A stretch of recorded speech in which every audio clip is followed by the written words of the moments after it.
serious, what is it like to have children you don't want?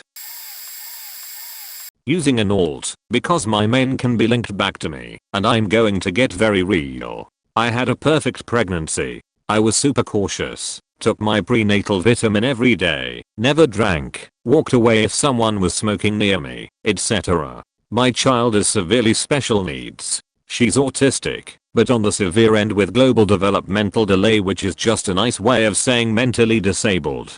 She is 6, but is now just learning to potty train. She is nonverbal, but thankfully understands simple directions. She screams for hours off and on at a time every day, and when she isn't screaming she is making noises.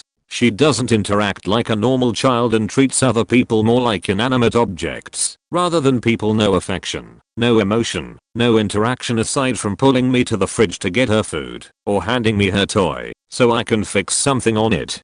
I don't feel like a mom, I feel like a caregiver. I get little joy in taking care of her, and I'm constantly worn down. I'm exhausted. This pandemic has destroyed what little sanity I had left, as I can't even get a small break because there is no school. This is going to sound absolutely terrible, and this is why I'm using an alt, but raising her is not like raising a child. You raise a child to be a decent adult. You teach them manners, respect, education, and kindness, and you hope that as they grow up they will make friends, get good grades in school, and go on to have a fulfilling life.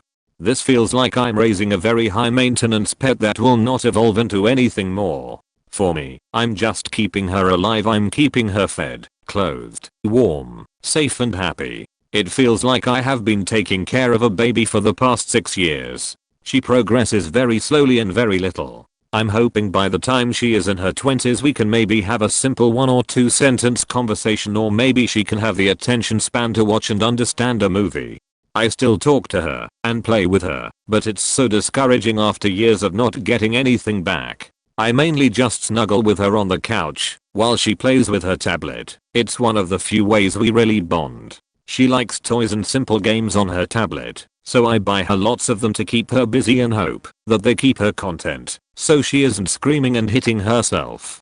I see children much younger than her having full conversations with their parents and I get so jealous. I see them telling their parents they want burgers for lunch, or talking about a fun thing they want to do, or whatever, and I can't even imagine how easy my life would be if she could just communicate simple things like that. It's so tough. I take her to the playground and the other kids ask why she won't talk or play with them. Pre-COVID days, we go out to the grocery store, and she has a full meltdown and we have to leave our cart behind. We go out to eat, and she can't sit still, and wants to get up and run around the restaurant, so we have to leave. She's only getting bigger and taller, and she's getting harder to manage. She hits herself and others. Sometimes she smears her pup all over the wall. She slams her head into the wall and furniture when she's frustrated, which is often, like multiple times a day. She broke a window with her head a few weeks ago, and I was scared shitless she was going to need stitches, but luckily she somehow came out unharmed aside from a bruised forehead. I don't know how I'm going to handle her when she is a teen and as big as me. I don't like to think about it. If I knew this was going to be my life, I would have never had her. When I was pregnant, my husband and I agreed that if we found out the fetus was going to have Down syndrome or some other special needs we would abort. You cannot detect autism in the womb. My husband and I have aged 20 years. We are overweight from stress eating. We are constantly on edge that she's going to give herself a concussion because she self-harms, and we cannot stop it every time. We are sleep deprived. No such life. Our brains are fried from all the screaming and constant noise. We argue and are short-tempered with each other. We are empty shells of what we used to be. Imagine having a monkey on your back 24/7 that just screamed and hit you. It breaks a person. We've been in weekly therapy for years and I probably break down at least once a month during a session. I never ever thought we'd have a special needs kid. There's no family history, and like I said, I took amazing care of myself while pregnant. She was planned. My husband and I waited until we were financially stable to have her. We did everything right. We wanted more children, but now have decided not to have any more because it would be too much stress. I mourn what could have been. I wonder all the time how my life would be if she was a typical kid. If you want to put yourself in the headspace of a parent who has a profoundly special needs child, watch the movie Vivarium. It's about a couple who get stuck in this weird suburb that they cannot escape and are forced to raise this strange alien childlike being until they die of exhaustion. It's an odd, science fiction alien/monster type of movie that's meant to be pure fantasy, but for me, it was the realest movie I have ever watched. But even after all of that, I still love her so much and won't put her in a care center or in foster care. I'd be worried sick that she was being neglected or abused.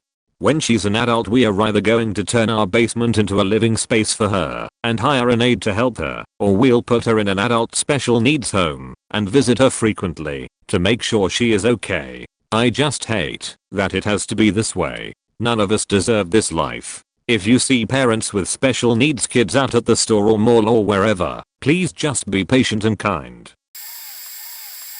This is a story of a very close friend of mine, on a bit different note, but I guess it could fit in some light. He was abused as a kid, violence and mentally, by both parents, and was scared of ever even getting close to kids, in a fear he would hurt them in some way. He is generally a really meek, but caring person, like a total opposite of what he got at home. This was his just coping mechanism, as kids literally clung to him.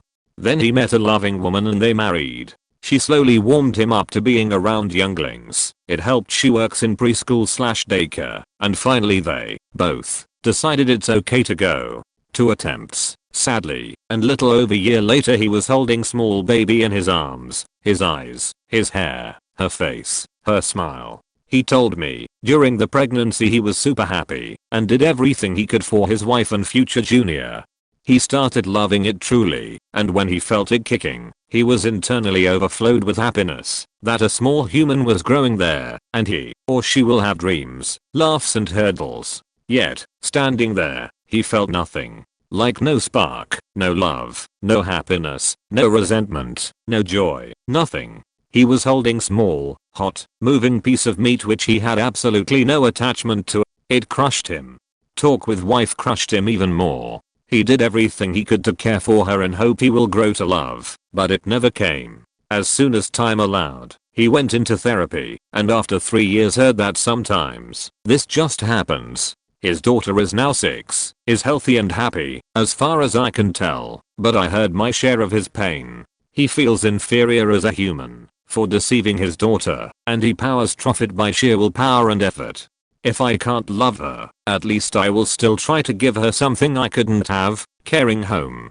He told me exactly once that he really regrets agreeing to have a kid, but I could feel his shame. His wife is wonderful person enough to accept him like this. She told us, my fiance is more of her support than I am. She wanted more kids, but she is really afraid to put more on him. Raising one will be enough of a challenge for them, that's for sure. I know he will keep all his promises and words, but it already takes a toll on him.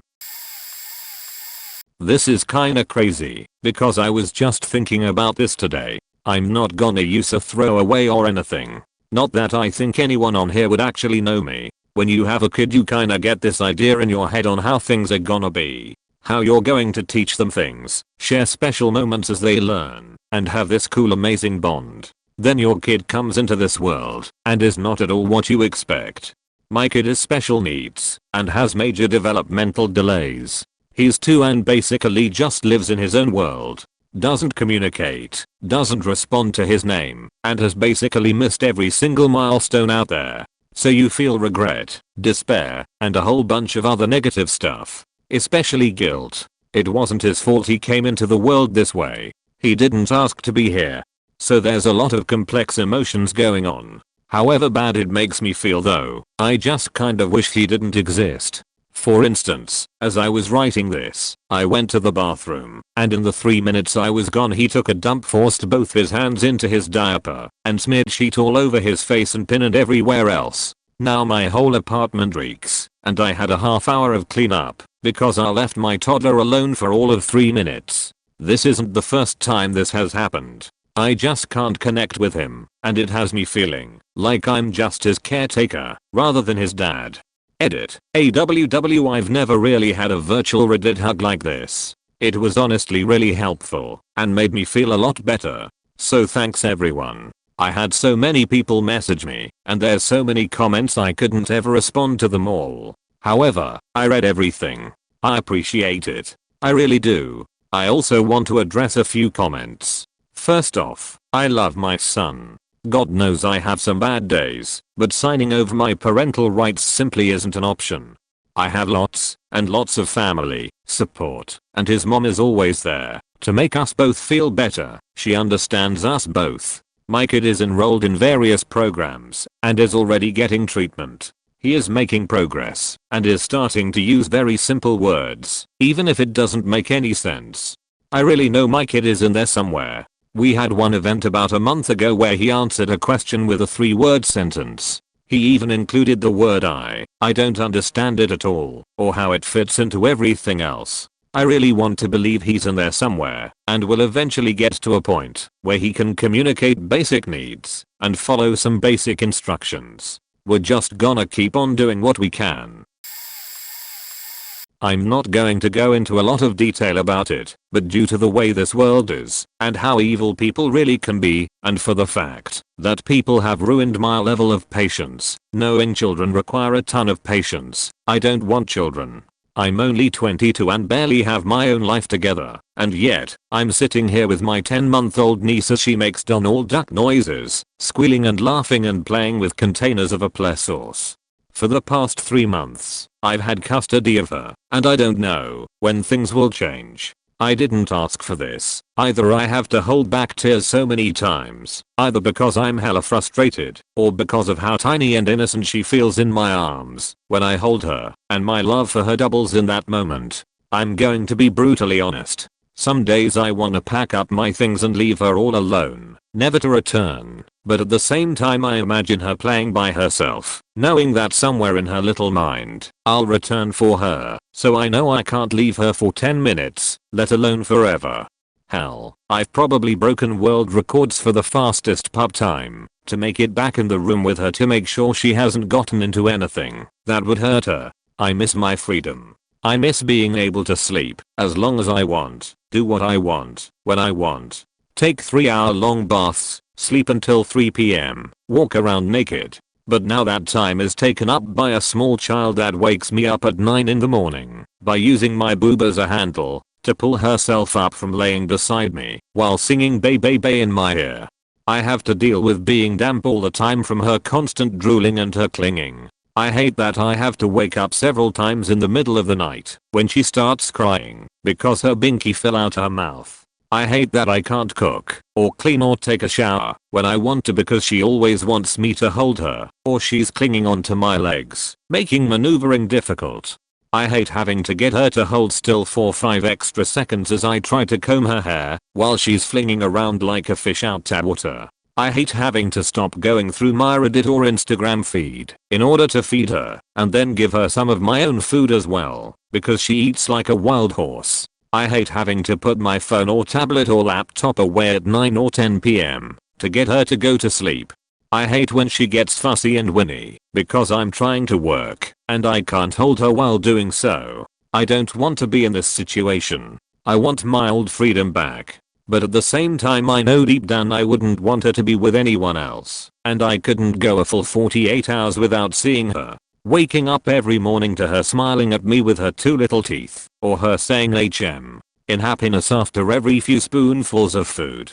Watching her face light up as she tries new things, listening to her talk and sing, listening to her abruptly ceasing to cry when I start playing my ukulele. Feeling her wake up in the middle of the night and crawl over to me to use my stomach as a pillow, because that's the only way she'll sleep well. Feeling her wrap her little arms around me and let her head on my shoulder as I pick her up, or wanting nothing more than for me to hold her as she falls asleep.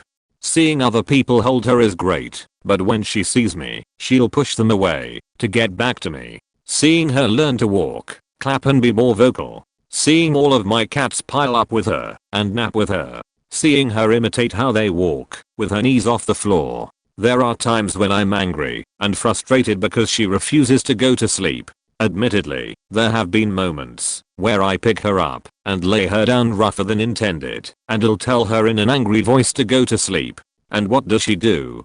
She laughs. She thinks it's hilarious. And at that point, the sheer innocence. I can't get mad at her for wanting nothing more than for me to play with her. She watches me in, or as I dress myself. She'll laugh as I use a jade roller on my face. She'll laugh as she opens and closes the flap to my iPad, watching it light up and turn off. She helps me shake my protein shakes. She helps me eat nasty food I don't want.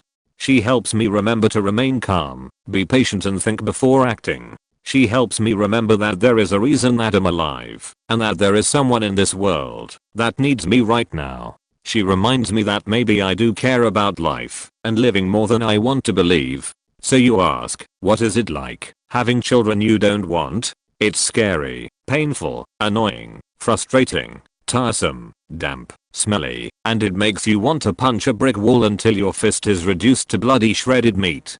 But before you throw that punch, you feel tiny warm hands on your face, sparkly bright eyes looking into your own and a big perfect toothless smile singing softly to you in a high-pitched, pleasant little voice, knowing that it belongs to someone who knows nothing about anything, but the only thing they do know is that you love them, and they love you. And while I would completely do things a bit differently next time around, I would go through it all over again, if I had to. Edit. Thank you all for the huge amount of love and support. To be honest, I didn't think too many people were going to see it, and if they did, I didn't think a lot of people would read it, because of how long it is. It's been a huge roller coaster ride of a struggle, but her innocence in all this madness is the main reason I keep going.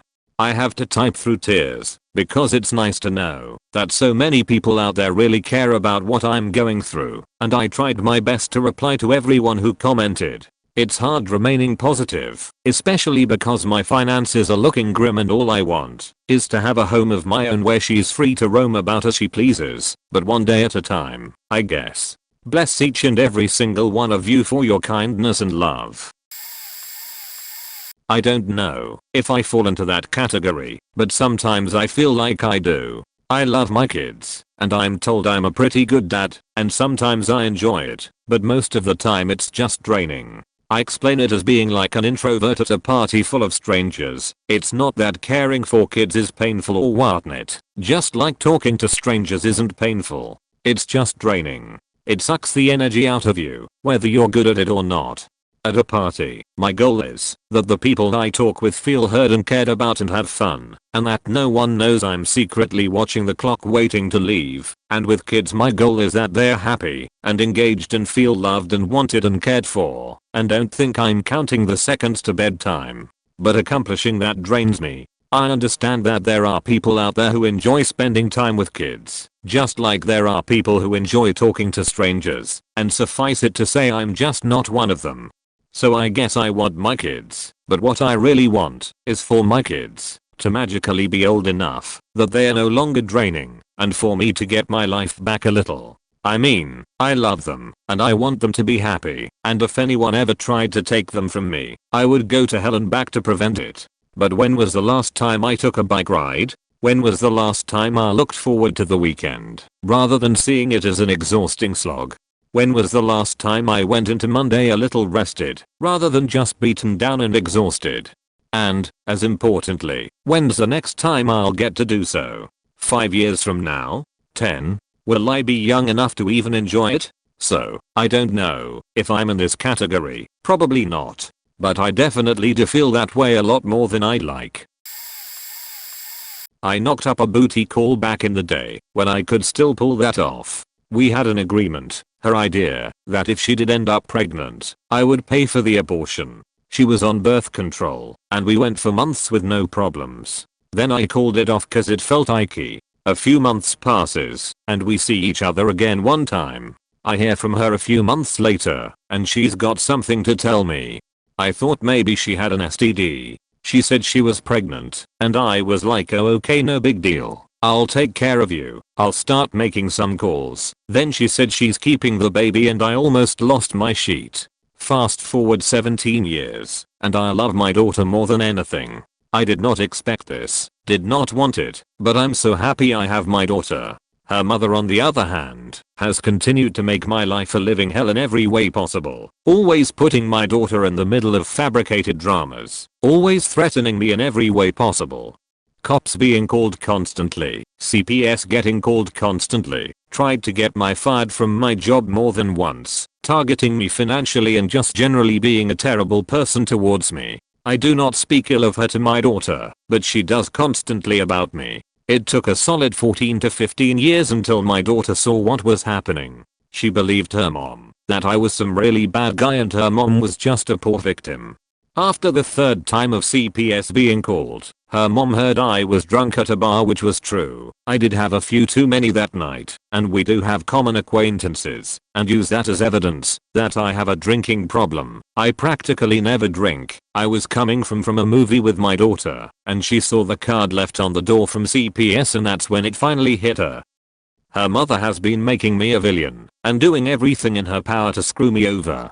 She called her mom and let her have it. It was really sad, but also rather vindicating. I stayed the line, continued to be a good dad and to do my best to take the high road, and eventually all the scheming and conniving backfired. My daughter and I have a great relationship and she also does with her mom. But the poor kid has to deal with this constant resentment her mom harbors towards me for initially trying to stick with her plan, then breaking it off but still taking her to court to make sure I got split custody. I did the good guy things and I'm starting to finally see my efforts resulting in some change. Anyways, it's a kid I did not want with a mom who I definitely do not want, but I quickly decided to do the right thing and literally, as soon as my kid was born I became smitten, and I love my daughter more than anything now. I have spoken with a woman who feels nothing towards her kids. She had them, because that is what the church requires, and her husband wants them. But I don't think it's just the kids. Even though she says she loves her husband, I don't think that's what she feels for him. She was picked on severely growing up, and he is really good to her. I think it's thankfulness that she feels and confuses it with love.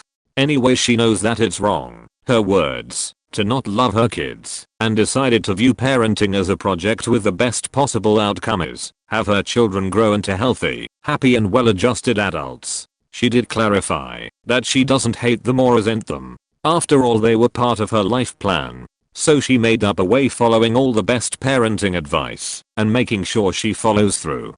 For example, keeps track of how often she cuddles them by minutes noted in her journal, and if she notices that she hasn't been doing it a lot, she tries to correct it. She also leaves discipline up to her husband because she doesn't want them to associate any negative feelings towards her. She knows they'll eventually be able to recognize her lack of feelings towards them and will think her discipline came from a bad place.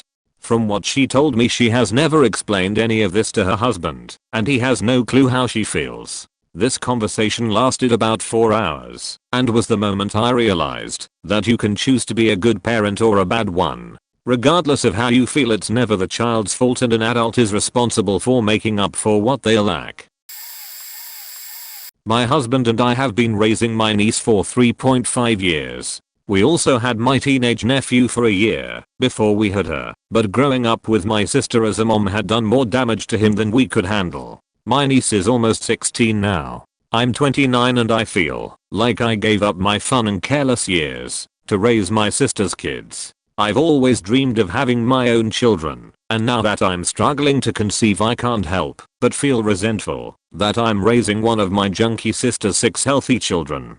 Overall, my niece is a good kid. I love her, and I want her to do well in life, but she doesn't feel like she's our kid and she doesn't think of us when she thinks about who her parents are. She experienced a lot of trauma while living with my sister and it's a lot to handle. She was cutting for a while and recently admitted to bulimia and has had suicidal thoughts. Her counselor keeps advising us to do more stuff with her and spend more time with her to pull her out of her dark moods. I feel like my mental energy is already 90% devoted to her, and the thought of giving up even more of the 10% reserved for me and my husband is incredibly daunting. It doesn't help that I grew up in a fairly dysfunctional household and my niece is one of my biggest triggers that brings those issues back up for me. I was just starting therapy to work on my past traumas when my niece started having a bunch of issues, so all of my sessions became about managing her issues instead of dealing with my own. All I wanted when I was her age was somebody to save me from the dysfunction I was growing up in. I feel like I'm giving her exactly what I wanted as a teen, but it's not enough for her, and she doesn't appreciate it. I've also witnessed all of my siblings and my nephew go totally off the rails and into addiction and bad life choices at 15 over 16 years old, so my niece developing a bunch of issues at this age triggered the hell out of me and made me feel like I was fighting against her inevitable downfall. Add that in with my complicated relationship with my sister and the resentment I feel towards her for placing this burden on me, the family I have to maintain contact with so that I'm not keeping my niece from them, and the fact that I'm not my niece's legal guardian, so every medical thing is a huge hassle, and it's all just too much. I feel trapped and like I'm sacrificing my own future children on the slim chance that my niece might overcome my family's generational dysfunction. It's insidious, and the hate and resentment grows the longer you feel trapped, which is years and years. It starts with frustration that they are not instinctively out of sight and silent, or doing exactly what you expect. Who TF even cares? If it's a hearing problem causing them to ignore you in some situations, great. Now the brat needs medical care. Another faking expense? Maybe you will, maybe you won't. You're definitely going to freak out on them if a major medical even occurs that was an accident, saying breaking a limb from falling out of tree. You can't afford to go to the hospital, and if this little faker never existed you wouldn't have to take time out to deal with them. You tell them you wished you had an abortion. They're the reason you even married their post father anyway, and got stuck in this miserable life. Your resentment grows, and soon it can be any little thing that sets you off trying to shower after 8 p.m. That's a beating. Talk back. Beating. Don't wear glasses during second grade reading class. That's a beating. You hate them. You offload them onto any family member or even neighbor you don't know all that wheel just to get some faking time to yourself. UDGAF, what happens to them when it's your break from parenting?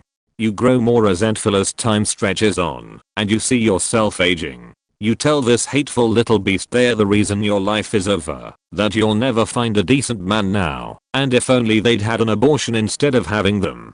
The beatings increase in frequency and sadism, using ripped up chair pieces, having hammered down the nails. You like this one because it slices the skin as well as leaving bruises.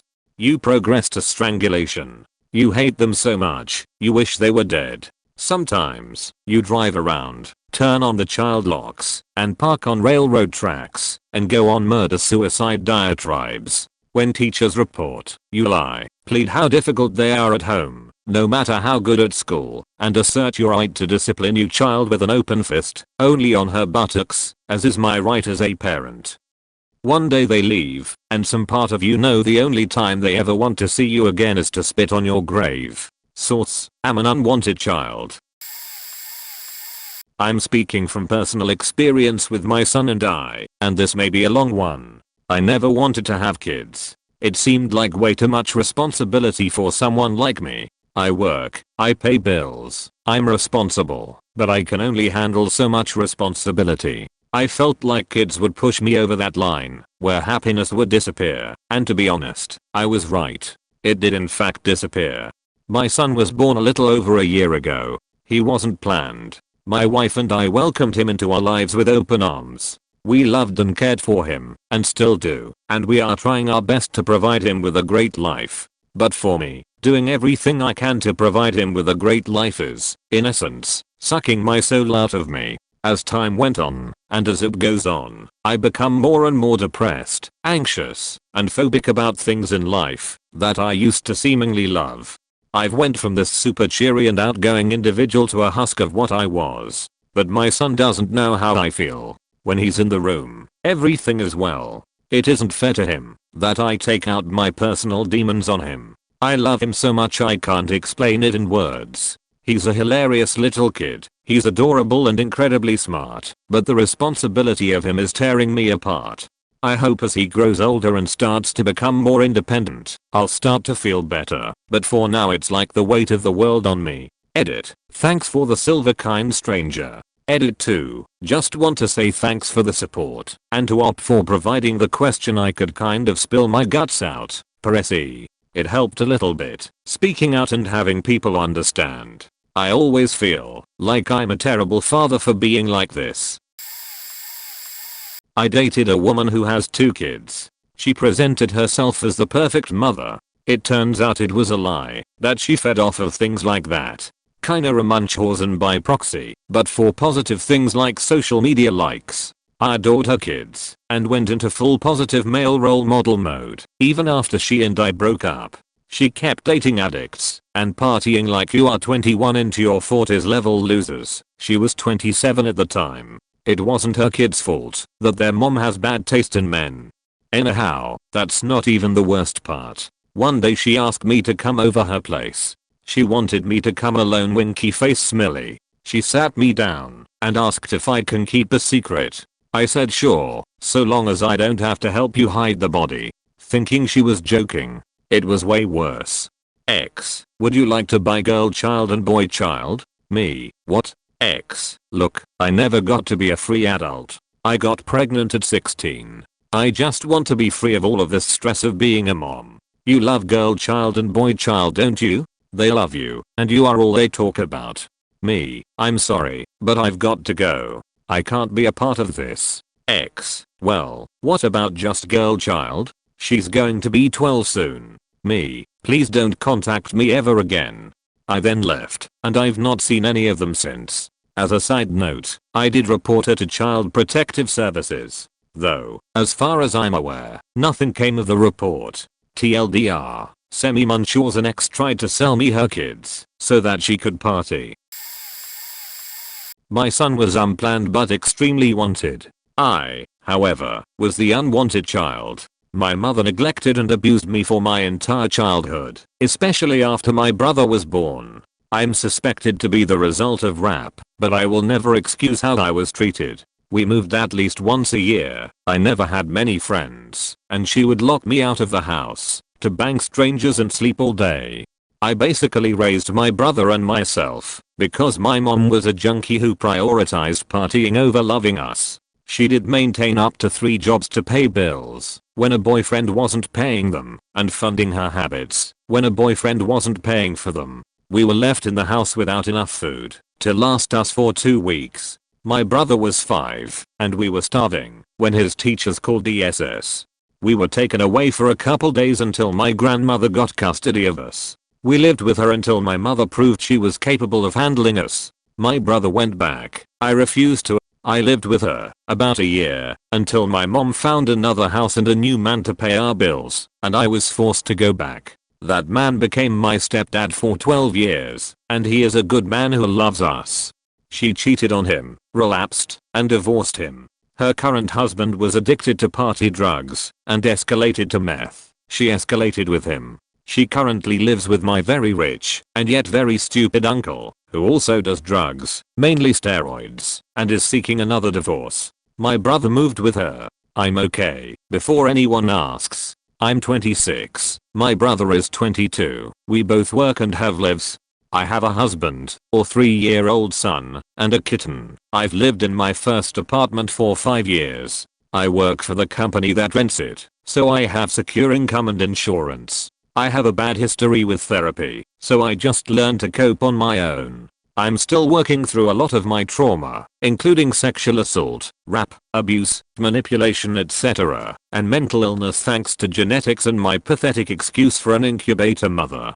But she's 1,000 miles north of me. I'm happy with my little life despite the issues I have. I have hobbies that I share with my husband, who is my anchor, and we support one another unconditionally. You can get on top of life again. You can get away from the torment. You are the author of your story, and even when the dark points come you will find your way through, if you just hope a little bit. Wishing love and light to all my fellow abused children and adult bodies. We have one another. No matter what, we are not alone. Sure, I'll share, but throwing in a question back to you/Snipperglizzy. Any particular reason you're asking this? If there is something you want to talk about you can DM anytime. If you don't feel like revealing too much in comments, I'm told I'm a good listener. Right, no short version for this really, but I'll try to stick to the important details. About 3 years ago I hit the wall. Bad. Among many reasons my relationship was in a rut, and I was struggling to accept the full reality around my firstborn being handicapped, CP, epilepsy, 3-year-old at the time and 6 now, diagnosed as mentally disabled last summer. Skip forward a bit, we tried couples counseling. Although I felt very done, a kid with special needs really changes the effort you'll put into it. Fast forward a year, it's very slow, but we are making some progress, both with the relationship and in other parts of life. She had finally gotten a real job, after struggling for many years, helping both the overall mood and financially, that we struggled with. Then it happened. She was pregnant. The first I'm fine with, we were careless, but not this time. We had talked about it, just a few months earlier even, that we can't risk an unexpectedly child right now, so she was taking the pill. That's right, she was taking birth control pills, and it seemed to work fine until one day she was knocked up.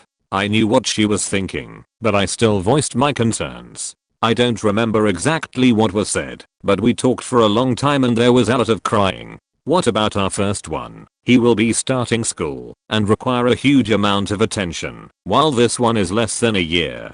I thought should have been reason enough. You finally have a job, but you risk losing that keeping the child, and you haven't worked long enough for full pay during pregnancy yet. How are we going to afford this? Was another. What about us? We are barely making progress on the relationship and have hardly any time for ourselves as it is. How can we hope to ever figure this out with another child right now? It was hard, but I had to speak up. This was about so much more than just the new child. We'll figure something out was all she ever replied. I told her I think she is putting all of this at risk by keeping it. I didn't say it quite as blunt as this, but I was very clear on my opinion. As she cried so bad she had trouble talking, I said something along the lines of, "You can't be surprised to hear this? We have talked about this, and I thought we agreed." And what she replied broke my heart. I was expecting some, but not that you wear this against it. We had talked. We had agreed. More children, sure, but wait a few years. So to try and wrap stuff up here, guess what happened? I caved that night, and from that point I did everything I could to be supportive, never once mentioned my concerns again, and was there every step along the way. Every checkup, up to and including the birth itself, I was there. I did the waking nights a month or two, so she got rest. I changed my work hours completely around, to make both enough money to cover her loss, and get more time at home. I did everything I could. Up until about a year after the birth I could handle it no longer. We broke up. I was right. Finance is not a huge issue, but we struggled. Relationship, dead. Special needs kid, in my eyes, not getting what he needed from us. Both of us deep in exhaustion to the point of mental collapse. Myself even got onto antidepressants to try and keep up. Like my doctor said for the kids, they need their father. But I couldn't handle it anymore. There is no way to explain it in a way that makes sense just reading it here, but there was no way further here, even just for the kid sadly. I try my best, but it's hard now, especially when the younger gets tantrums and I'm tired, in the helplessness we parents feel when we can't comfort our childs, and then the thought pops up, I was right, this would end us. Let me make one thing clear though, I never think it's the child's fault. He had no say in this. He didn't ask to be born. But it's hard to ignore how he symbolizes the final nail in the coffin. So yeah, congratulations on reading Trough this wall of text. That is my life the last few years. Not sure what more to add without rambling or going off topic, but if anyone have questions feel free to ask. Already said so much, there's hardly anything to hide here. Lastly, if anyone is here looking for hope for a struggling relationship, a child does not make things better. Ever. Fix the relationship before you put another soul between you, for the kid's sake at least. Note, I have not proofread this. Try red trough type a CTC. Like having a child you want to get rid of, or having a child when it wasn't planned. My son was not planned. His mom wanted to trap me and get that sweet child support. She lied about being on the pill. She cheated on me when pregnant. I left her. I was present for my son's birth. In fact, I brought him into the world because the OB left the room for an emergency and wasn't available. He came out alarmingly quick once it all happened. Tried to reconcile, but my ex kept cheating. We split for good. Before he was 1, my son lived with me. We went to court. The court sided with me, but she still hounded me with unfounded complaints, whether to children's aid or other bodies. trying to claim my son on taxes etc. So what's it like? Well, my life was effectively ruined. I left university, worked sheet metal full time, until an accident. Now I practice law, after going back to school. It's extremely tough, and I wonder if my experience is different, because I'm sole support father. We don't have access to the same resources as single mothers do, and often the resources we can access is a fight and a half to get them. So, it's hard, it's tough. I wouldn't trade it for the world. Just because my son wasn't planned, and just because I sacrificed an awful lot for him, doesn't change that I love him more than anything in the world, and it doesn't change that I would do it all over again, just to have him in my life. He is the kindest, sweetest, most sincere young man you could ever hope for. So, I don't think matters if you wanted to have children or not. I guess you either love them or you don't. My husband has raised my 13-year-old for 7 years, but she isn't his biologically. You would never know that. He loved her first, I think. She is the result of a sexual assault by an ex-boyfriend. From conception to DNA tests to court, I hated her, but I also couldn't get rid of her. Almost out of spite. She didn't do anything wrong, but everything about it made me sick. Everyone knows how she came about. She does as well. Finished her therapy around 11 for it. From the moment she was born, she was a carbon copy of my attacker. I wouldn't hold her. My mom and sister stepped in. When I checked out mentally, I wasn't afraid I would hurt her, but I was afraid of my ambivalence. I found fault with everything. Hell, even calling me mama as a toddler instead of mommy pissed me off. In my mind I was raising a little rapist, but I just couldn't let her go, even though I loathed her. Then when she was almost 3, she had a grand mal seizure. I held her lightly on the floor, so she wouldn't hit her head, while we waited for the ambulance. Was diagnosed with epilepsy and my heart was torn out of my chest. Seeing her so small in the hospital bed with fourths in her arms and terror in her eyes. It broke my resolve. It broke me. She reached out her little hand to me, and in that moment I didn't call my mom to come. I took her back. I never should have forsaken her in the first place. It makes me sick. The guilt eats at me. Every day. I realized I survived everything just to hate the result. I fought back just to hate her existence. It didn't make any goddamn sense. I fell head over heels, in love with my toddler.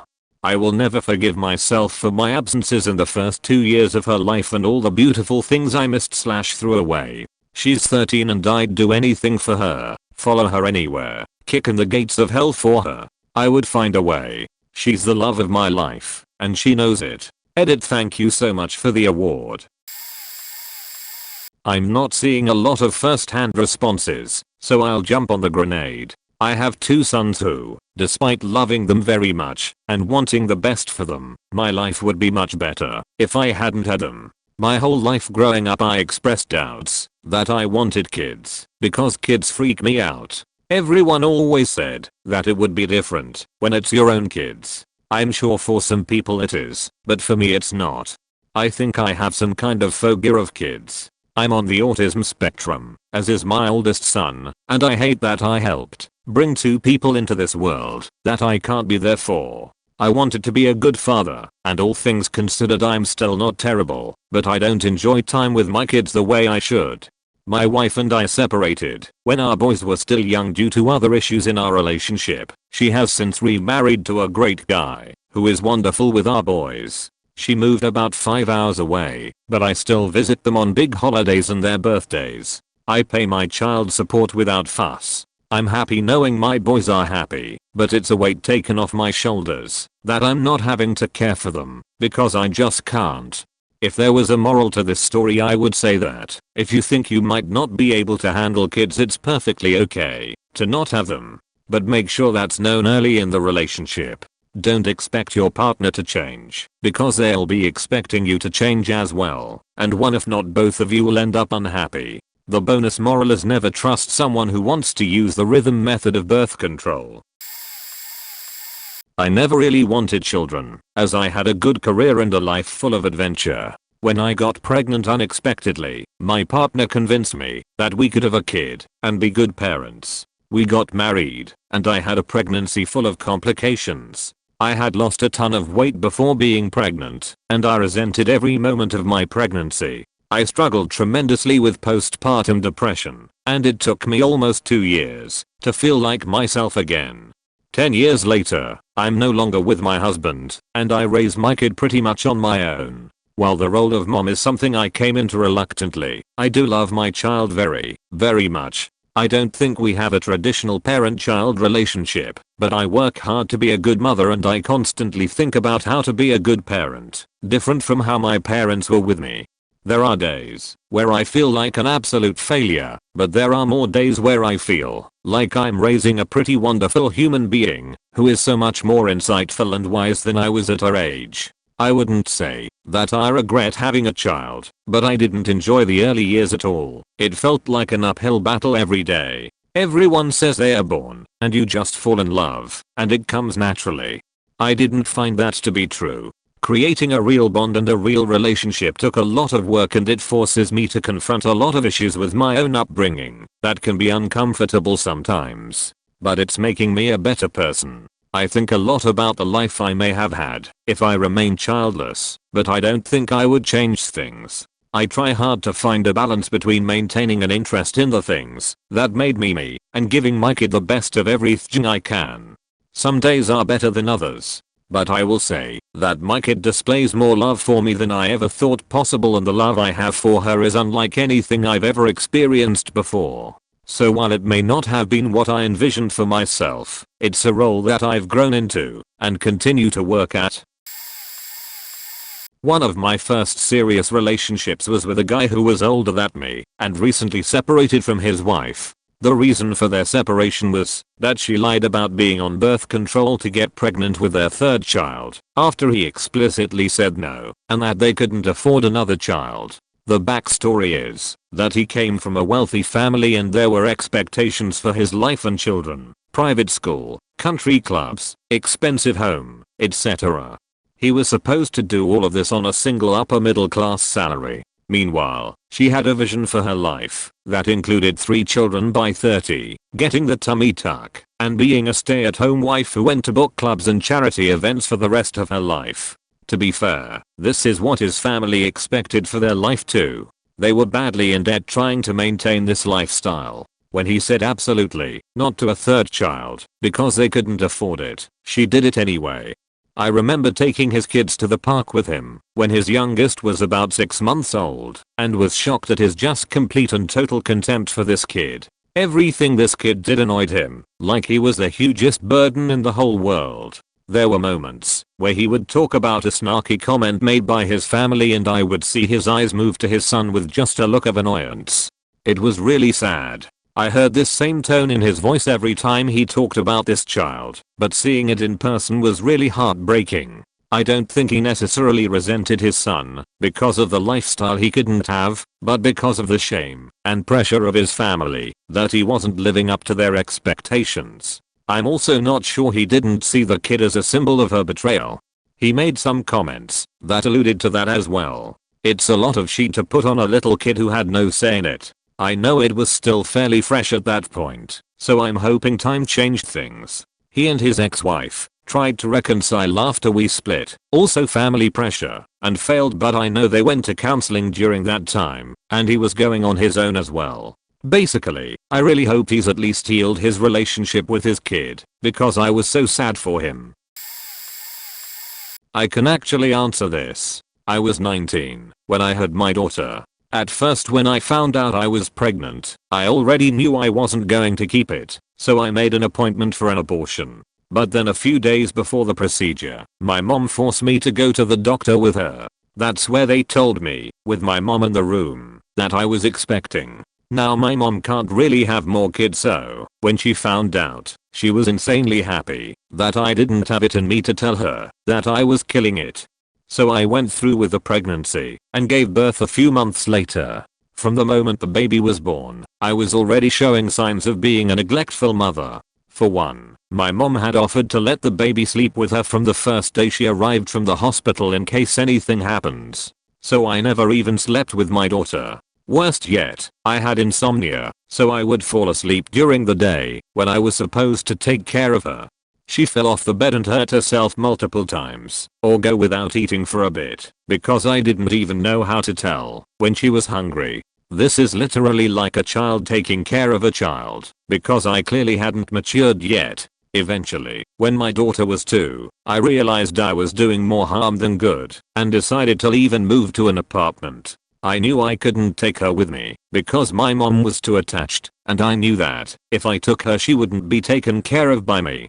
I mean, I could try, but all I did at the time was smoke weed, and take naps during the day. Imagine if I allowed my daughter to be around that. Not happening. After I left, I got an amazing job and my relationship with my mom got better, so after a few years I moved back in to help with the rent.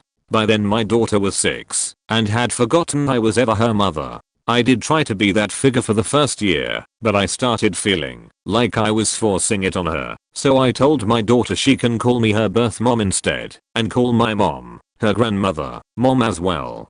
Since she was calling my mom anyway, this seemed to work and everything is fine so far. Everyone in my family still resents me for abandoning my child, but no one thinks it's because I found myself inadequate to be the mom. They think I just bailed for no reason. But I don't hold it against them, because I'm not exactly a saint either. I was a horrible person, I know, but I promise that I always made sure she was in the best hands she could be. And now she's a really happy girl and it's like the past never happened. But after all this, I'd be lying if I said I didn't resent myself and my mom a little because of how we reacted when we were told I was pregnant. I could have told her I wasn't ready, and I think she knew. But we are Catholics, no way is an abortion happening with her knowing.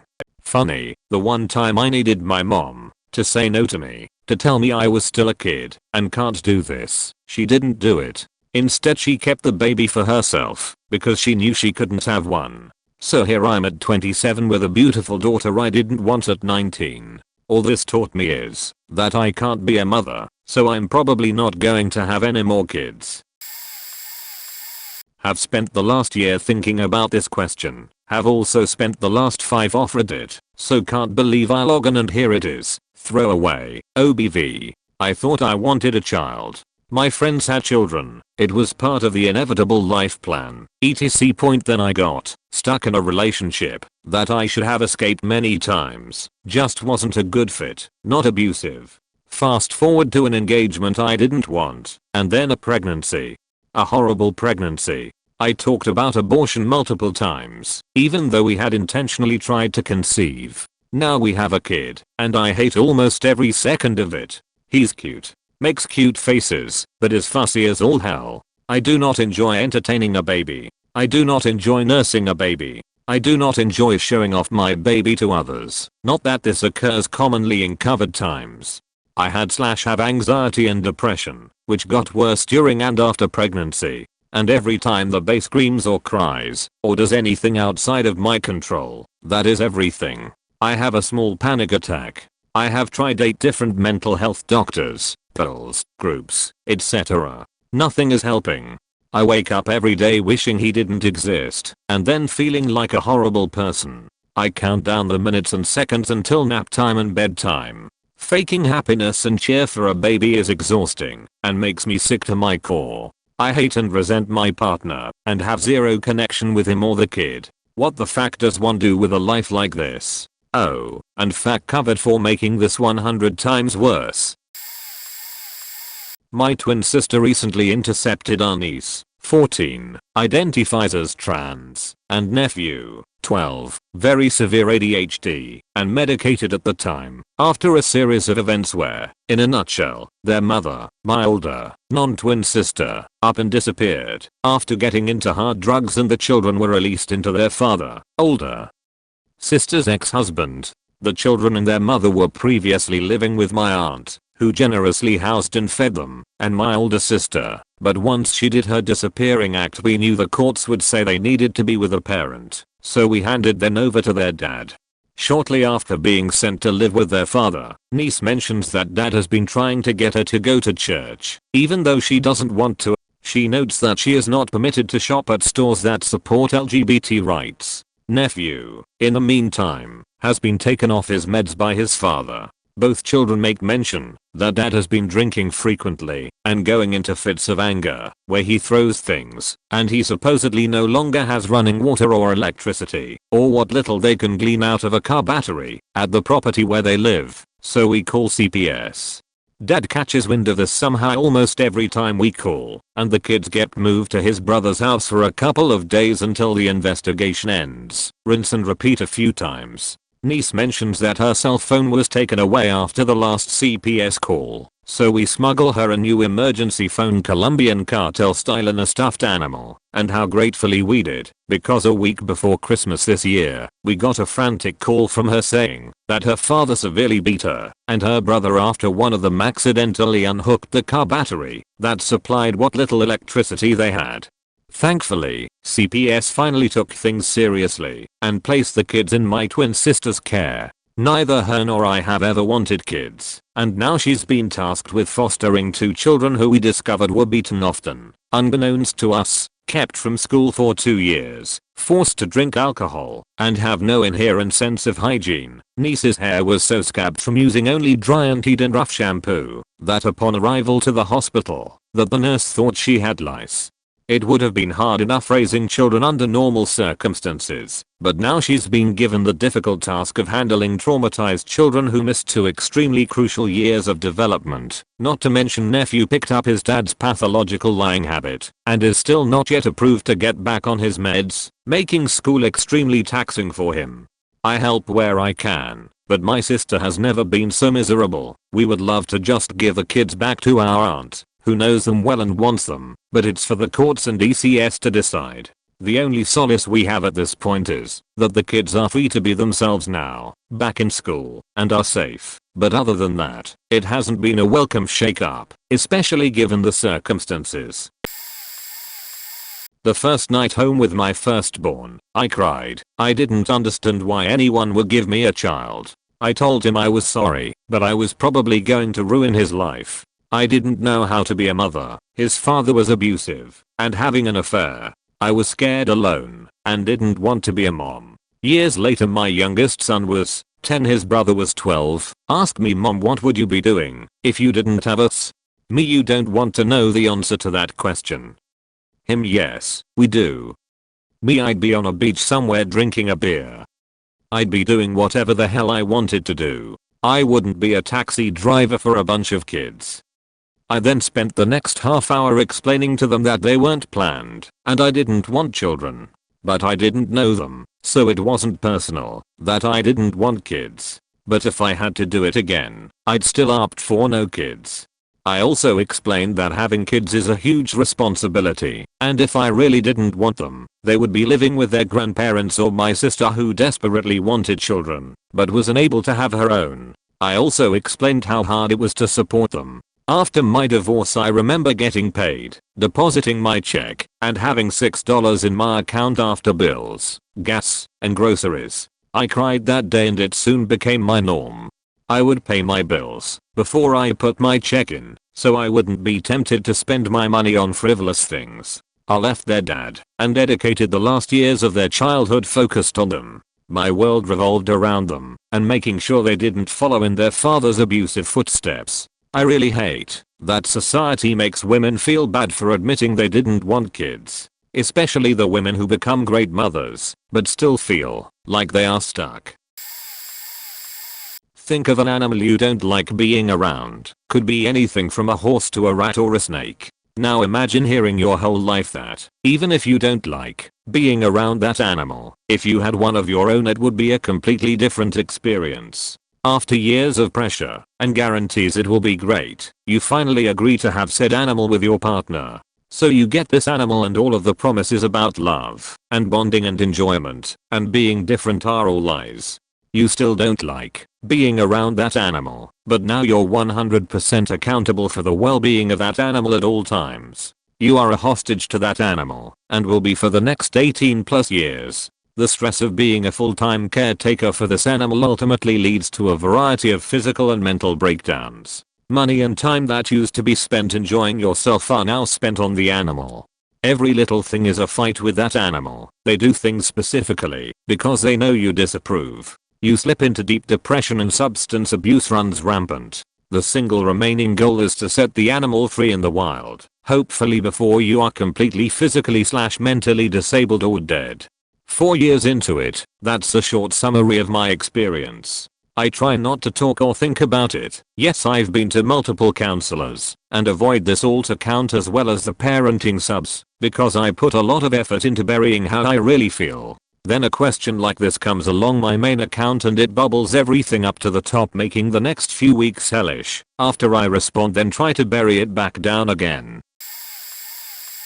My son has Down syndrome, and I find basically no joy in life anymore. I've brought him to group up with other kids, but he's simply not happy enough as an individual to interact with other people with disabilities. Not like other kids with DS. He acts happy and smiles, but as soon as you turn your back he's beating them with chairs or other objects, and then he throws the items and jumps on the ground and withers in pain too, making it look like it was a fight and there were no winners. Just yesterday, I went to go put on my boots and shovel snow because I got a notice in the mail, which he took and hid, and it said if I didn't get my driveway shoveled by 4 PM then I would get another $200 ticket from the city, which I absolutely cannot afford. I go to put on my boots and smash my foot into a pile of chewed up hot dogs and ketchup from hot dog night the night before. I go outside and look for my snow shovel. It's gone. Now it's 3:45. I get the ticket. At 9 PM I find the snow shovel under his bed. My wife, his mother, passed away 4 years ago. As she was passing from a blood infection the family brought him in to say goodbye. He immediately yells "Scooch over Ric Flair" and pushed her off the hospital bed, and she hit the ground and that was that. He's cynical. I sometimes convince myself he doesn't even have Down syndrome, he just looks like he does. At this very moment he's playing with Lego by standing in the kitchen and tossing in pieces into my split pea soup. I wouldn't really be concerned because normally I could just take them out and eat dinner, but he's specifically using green Lego pieces because they resemble peas. I know he knows they resemble peas. Like once a week, I find empty wrapper for Hostess snacks inside his pillowcase, and he has diabetes, and I have no faking idea where he is getting these snacks from. Nobody even comes over to the house. I managed to get a girl to come over from Tinder once, and I swear to God he was asleep, and she comes up to the house, and I'm leaving the bathroom to answer the door before she could knock and wake him up, and I hear "Are you Dave from Tinder?" and he says "Yep. But I'm Dave, and his name is Thomas, and he knows this," and she ran back to her car before I could even move him out of the way to tell her that I'm the real Dave, and he wouldn't move from the doorway. So as soon as I touched him to get him to move over he punched me in the eye and says you snooze, like that even makes any faking sense. I pretty much hate my life. I won't say didn't want because I certainly wanted and love both of my children, but for my daughter and I, we were one of those unfortunate sets of parent and child that just didn't bond. For those of us that have had that happen, intellectually we know that it's common. Emotionally that doesn't matter at all. It is still horrible and painful. I was so happy to be pregnant and have a little girl, which is what I wanted, and we did bond when she was a baby up to that point. But once she reached late toddlerhood, 3 or 4, something just failed and it was a struggle from that point forward. Once she got into 1st grade, she started having trouble, and as it turns out, she had no hyperactivity, thank goodness. In fact, quite the opposite. She herself will joke nowadays that she won't move unless she's being chased, but the behavior was something that I, as a very young mom, had little to no understanding of how to parent an AD kid. At that time, it was just starting to be understood as a thing. There was no internet, so it's not as if I could just pop on a computer and start researching it. Home PCs weren't a thing yet either. So all of my assistance and information came through her pediatrician and our counselors. And yes, we went to a lot and went through several medications and other things. It was a struggle. She was an absolute black hole of need for attention, and nothing I ever did, normal mom stuff that is sufficient for most kids, worked. It just whet her appetite for more. We are just now She's in her 40s, getting to the point where we are working on our relationship, and she's starting to understand that all the things she internalized were just her imagination. Mostly what we all felt was confusion. We had no idea what to do, how to help. But to her, she felt as if no one thought she was good enough. A normal reprimand is you might give a child on something small and insignificant, such as get down off of there.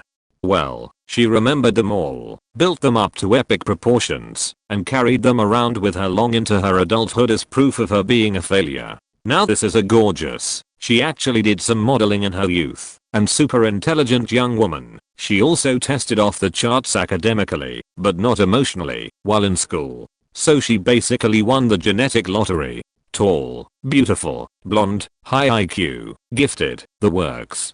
How did I feel? Guilty, all of the time. Struggling, all of the time.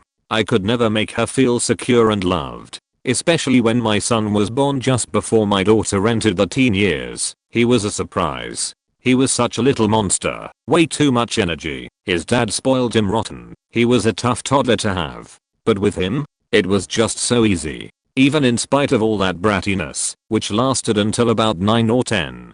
We clicked. We bonded, connected. The ease of being his parent compared to my vast failure with my daughter was night and day. In one way it was good. At least I wasn't one of those cold monsters who couldn't parent at all. But in the most important way, it was awful. Because I still couldn't find a way to reach her, to be what she needed. What is it like? It's painful. No matter how hard you try, you just can't breach that lack of bonding. And more, you carry the guilt of it being your own damned fault no matter what. My daughter and I have spent a lot of time talking about this as we work it out, and she's constantly reassured me that she's not blaming me. None of that matters. I still blame myself. I should have found a way. TW. Suicide. My first husband was abusive in every sense of the word. He had untreated bipolar disorder, had severe anger issues, isolated me from my family, etc. Long story short, he made my life a living hell for 6 years before the final fuck you of committing suicide in front of me, when I finally decided to take our 2 kids and leave him. Our oldest son, now 9, looks just like me, and is sweet and sensitive. Our 6-year-old, however, is the spitting image of him, and has oppositional defiant disorder and ADD. It's like he's a mini version of his piece of shit father with the way his tantrums and outbursts are. He's broken 2 windows in his room, tried to push his older brother down the stairs, he hit/kicks, etc. We are finally starting treatment for him, but it's been very hard on all of us. I have since remarried to a wonderful man, and had 2 more children, another boy and a girl, and every day I wish my middle son would just disappear from my life. He's put a strain on our marriage, our mental health, and the safety of all our other kids. I seriously fear he's going to turn out just like his dad, and I hate him for that. Even as a baby he would bite me during nursing, pinch the backs of my arms, and rip the hair out of the back of my head to the point I had 2 huge bald spots for months. Occasionally he can be so loving and sweet, but the second things don't go the way he wants he turns into a violent monster, just like his dad would do. It scares me, the look he gets in his eyes sometimes. And he has no empathy whatsoever. Of course, I do everything I can to help him, and make sure he knows he's loved and cared for, but if I had the chance to send him away, and wash my hands of it, I'd do it in a heartbeat. It feels like I can never get away from my abusive late husband, because our son is just like him, like a punishment of sorts. It's rough. My father didn't want kids, but my mom did. So mom managed to get knocked up with me immediately after the wedding. Dad put up with it for a little, but they got divorced when I was 2, and he had no custody until he was granted weekend custody of me when I was 8. His version of taking care of me on the weekends was to sit me down in front of the TV, turn on Star Wars, and, on occasion, peanut butter and jelly sandwiches and a cup of water would appear on the coffee table in front of me. There were also a few sets of Lego that my paternal relatives had given me. Those were my weekends. Didn't do anything with him, didn't know anything about him, just that there was Star Wars, sometimes Star Trek, and peanut butter and jelly sandwiches. and I spent every spring and summer break on my paternal grandmother's farm. My paternal family was great. My grandmother once apologized to me when I was 13 or 14 about my dad being such an asshole. My mom then, unfortunately, died when I was 10, so I was sent to live with him full time. It was like living with a roommate. Except he never really changed his shopping habits, so it was like living with a roommate, only there was never enough food in the house, and I would sometimes just wash and eat potatoes raw because I was so hungry, and I would get in trouble if I cooked anything. My friends in high school would all give me parts of their lunches because I was just so hungry. I was 6 feet and only 100 pounds by my senior year. He wouldn't let me get a job or give me money. There was no way for me to get food. And he could afford it. He had a very well-paying, cushy job. The instant I left for college he got remarried and ended up with 3 stepkids. Dirty, spoiled, rotten. There are photos of them all over the house, but there isn't a single photo of me anywhere. Even my aunts and uncles have commented about how, if they didn't know any better, they wouldn't even know I exist. Dad just shrugs it off and says he doesn't have any photos of me. Of course, now that he's sick, not COVID related, he keeps calling me and trying to reconnect because he suddenly remembered he has a daughter. I'm in my 30s. I usually let the calls go to voicemail and maybe text him a short hello every other month. He didn't want me, and now it's too late for me to care or want him in my life. For all his reaching out, he refuses to ever come to my wedding. My husband and I were trying to have a ceremony near him where he could come, but he refused, but wants me to divorce my husband and return to the US and take care of him because it's my job. Fuck that. When I was first married, my then husband's sister died of cancer, leaving 2 babies behind. I found out through his other sister that he was asking to adopt the babies. He did this without consulting me. I felt horrible telling him that at 24 years of age I didn't feel ready to become a mother, and he told me I was a horrible person for not agreeing to take the 2 boys. He remained angry with me for a full year after that. Thankfully, his other sister wanted them very much, and since they were already living with her and called her mom, they went to be with her. I had a baby 4 years later. I was a good aunt to the boys, and I wish it all ended well, but the oldest has schizoaffective disorder and was hospitalized often starting at the age of 12. He is now 30 and finally on good meds and living independently. He threatened to kill us all and physically hurt his brother and my son. Their adoptive mother had mental illness struggles of her own, and it broke her. My son also has mental health issues, and my husband refused to acknowledge it, saying the boys all needed to be disciplined harder to knock the stupid out of them. I divorced him, and my son came to live with me full time. I have always felt relief that I didn't adopt the boys, but my son also developed a thought disorder problem in his young adult life, and at this point, I wish I could go back in time and simply choose a different spouse, and perhaps my experience of motherhood would have been far better. I love my son, but it would not be possible to live with him right now. I simply do not trust him, and that kills me. Half the other children in that side of the family of that same generation also show signs of bipolar disorder and schizoaffective disorder. They are all loved, but I often feel, if none of them reproduces, it will prevent another generation of grief.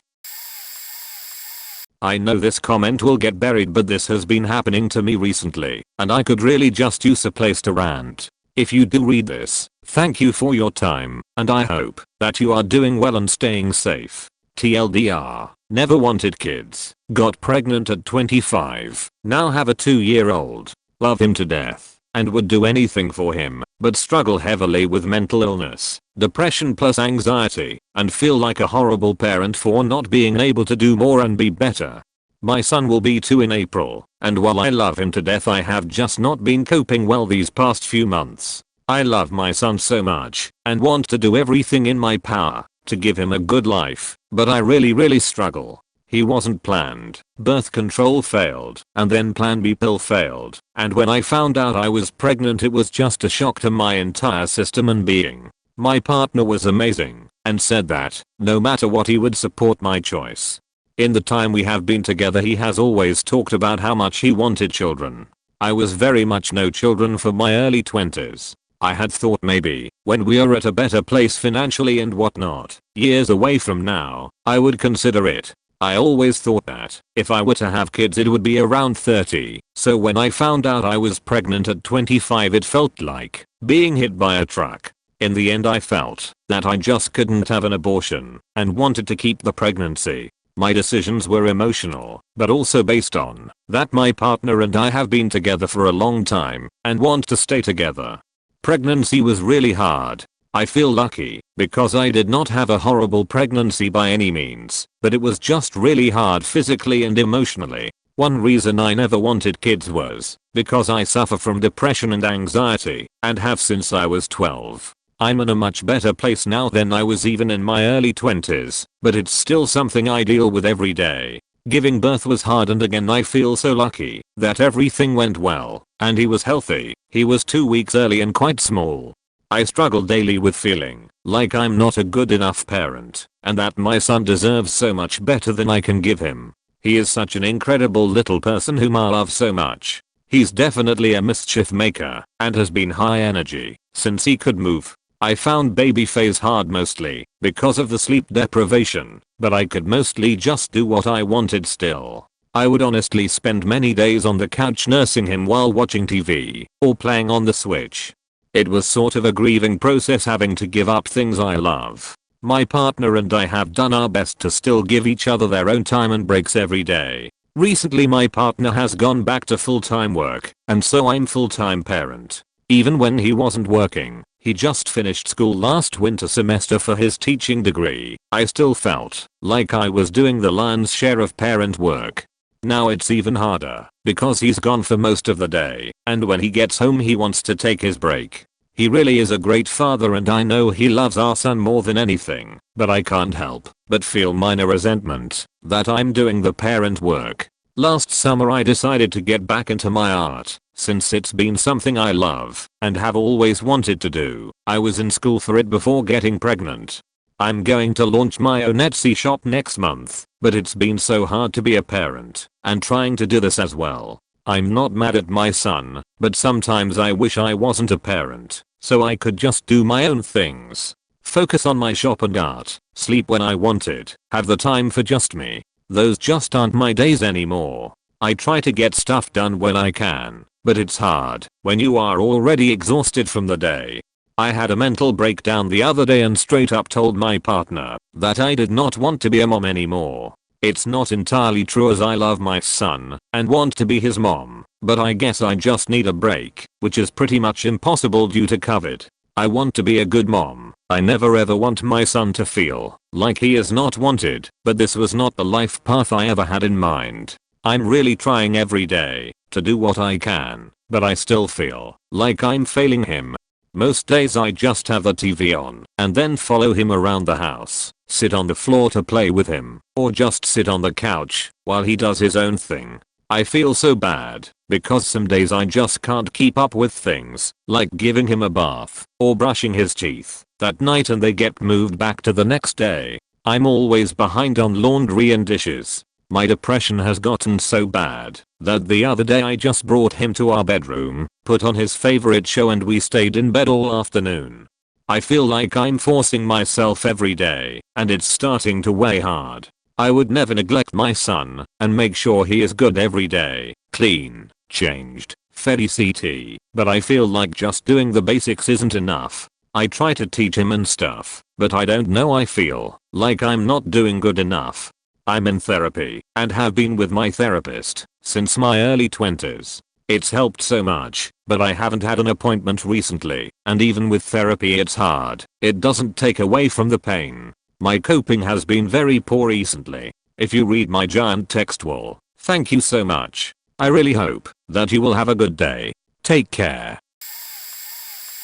I never wanted kids. Had a 6-figure job before I was even 30. Promising promotion. Great job with a yearly bonus of up to 6 months. Then I had the accident. Decided to keep it due to family pressure because my boyfriend was nearing his 40s. Age gap of 10 years. Had a shotgun marriage and went through bouts of severe prenatal depression. Prenatal depression stemmed from my conflicts of having a child I wasn't expecting, as well as fear of my now uncertain future.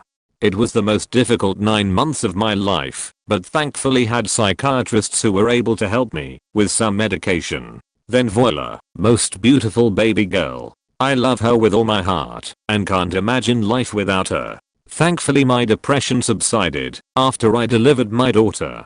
As for my job, my promotion didn't happen. I moved to another industry that pays me much better, but the scope is the same. Well, can't complain much, at least they pay me well. But I compensate by establishing 2 side companies that I'm building, so I can eventually resign from my day job and have more flexibility to manage my role as a mother and still maintain my own personal income. Motherhood is a constant limbo between resentments, guilt, and overwhelming love. I guess I wanna have it all, a high-flying job, my 6-figure income, and also be a present mother, but being a mother means sacrificing what you want for your offspring. I'm still trying to find the balance between what I have to do as a mother and getting the things that I want though. After a little over a year with our first child and pregnant with child 2, I realized that my wife doesn't really want our kids. Part of the reason we ended up together was I saw how good she was with other people's kids, so when we got married we had a plan for everything. I also remember, now looking back, a noticeable decline in our relationship when she got her first iPhone that could access Facebook from anywhere. Looking back I wish I would have noticed this shift before having kids, but didn't. The first indicators were missing key moments like first steps. I came in from the bathroom with baby in the middle of the living room and her with her face buried in her phone completely oblivious. After that this almost obsessive fixation on getting good pics/video of baby firsts, to then walk away and not pay any more attention, to post them on Facebook. After the second child and the first one a full out toddler trying to talk to her and not getting anything. Literally coming over to me and pointing at her and yelling, "Mom, like Dad, I can't get this bee to even look at me." It has only gotten worse from there, and now that they are much older and there's a third, condom failures happen, kids. Don't fuck around. It's obvious to the kids with the 9-year-old asking specifically, why doesn't mom like spending time with us? When we are play board games or other family stuff she will come in for a picture or selfie with the activity to post and then leave. I try not to let it be obvious how much it bothers me in front of them, but I'm sure the older two know. We have talked about it several times but it never goes good, and I don't want to fight in front of them. The instant I even insinuate that she doesn't actually like having a family, but wants to have an online family, she loses it. And before anyone says it, I can't bring myself to leave as we barely make 3 kids work, one with significant special needs. With even the little bit she does, and I always think back to my own parents' divorce, which really messed up my brother and sister around the same age as my kids are now, and obviously skewed my ability to pick up on certain signs. Anyway, I'm not sure what exactly the op wants to know, but it seems to me that they feel like a constant annoyance or disruption to what she wants to be doing, which is social media 24/7, to her. Feels really good to get that out though. I feel for a lot of people on here, parents who have all these mixed emotions about kids. I'll add myself to that list. My wife and I had been trying for 3 years to have a child. We had just started down the path of IVF. When my wife fell pregnant naturally 9 months, we had a perfectly healthy baby girl. Over the first 2 years of her life, we had a few issues to check over. We suspected she was deaf. She wasn't, and just after the age of 3 we had it confirmed that she was on the spectrum, but only a mild case of developmental delay. I work from home permanently, but my hours are horrific due to the nature of my job and being the guy that follows the sun working with people from the US to China. My time with my daughter is limited because of this. My wife is amazing, and she has pretty much single-handedly raised little one, dealing with her autism, getting her assistance through Portage, arranging government support, schools, getting on the governor's board, sorting out assisted learning while at school. I honestly don't know how she does it, and the bond she has with our daughter is unbelievable. If little one is scared, wants help with something, gets frustrated because she can't do something, has a nightmare, needs help getting on and off her swing, loves that, she will call for her mum. I can be 3 feet away from her, her mum can be the other end of the house, and she'll want her mum. Dad is useful when tickles are required, or she accepts help from me on rare occasions. If she ever falls over or bangs her head, as kids do, I can have played no part in it, but I get the death stares like I deliberately put the furniture in the way. I love my daughter very much and would do anything for her to make sure she has a happy life, but in my own home, I feel like the ex-husband visiting, and I have limited time with her, with which she seems disinterested. My marriage has, in my mind, disintegrated. We live together, but every spare moment my wife has is with little one. Once she goes to bed, I want to talk, but my wife is exhausted and just does what she needs for the following day and goes to bed. I support her as best I can with this, and I do understand how hard she has it. Anyone who says being a mum isn't a full-time job has no idea what they are talking about.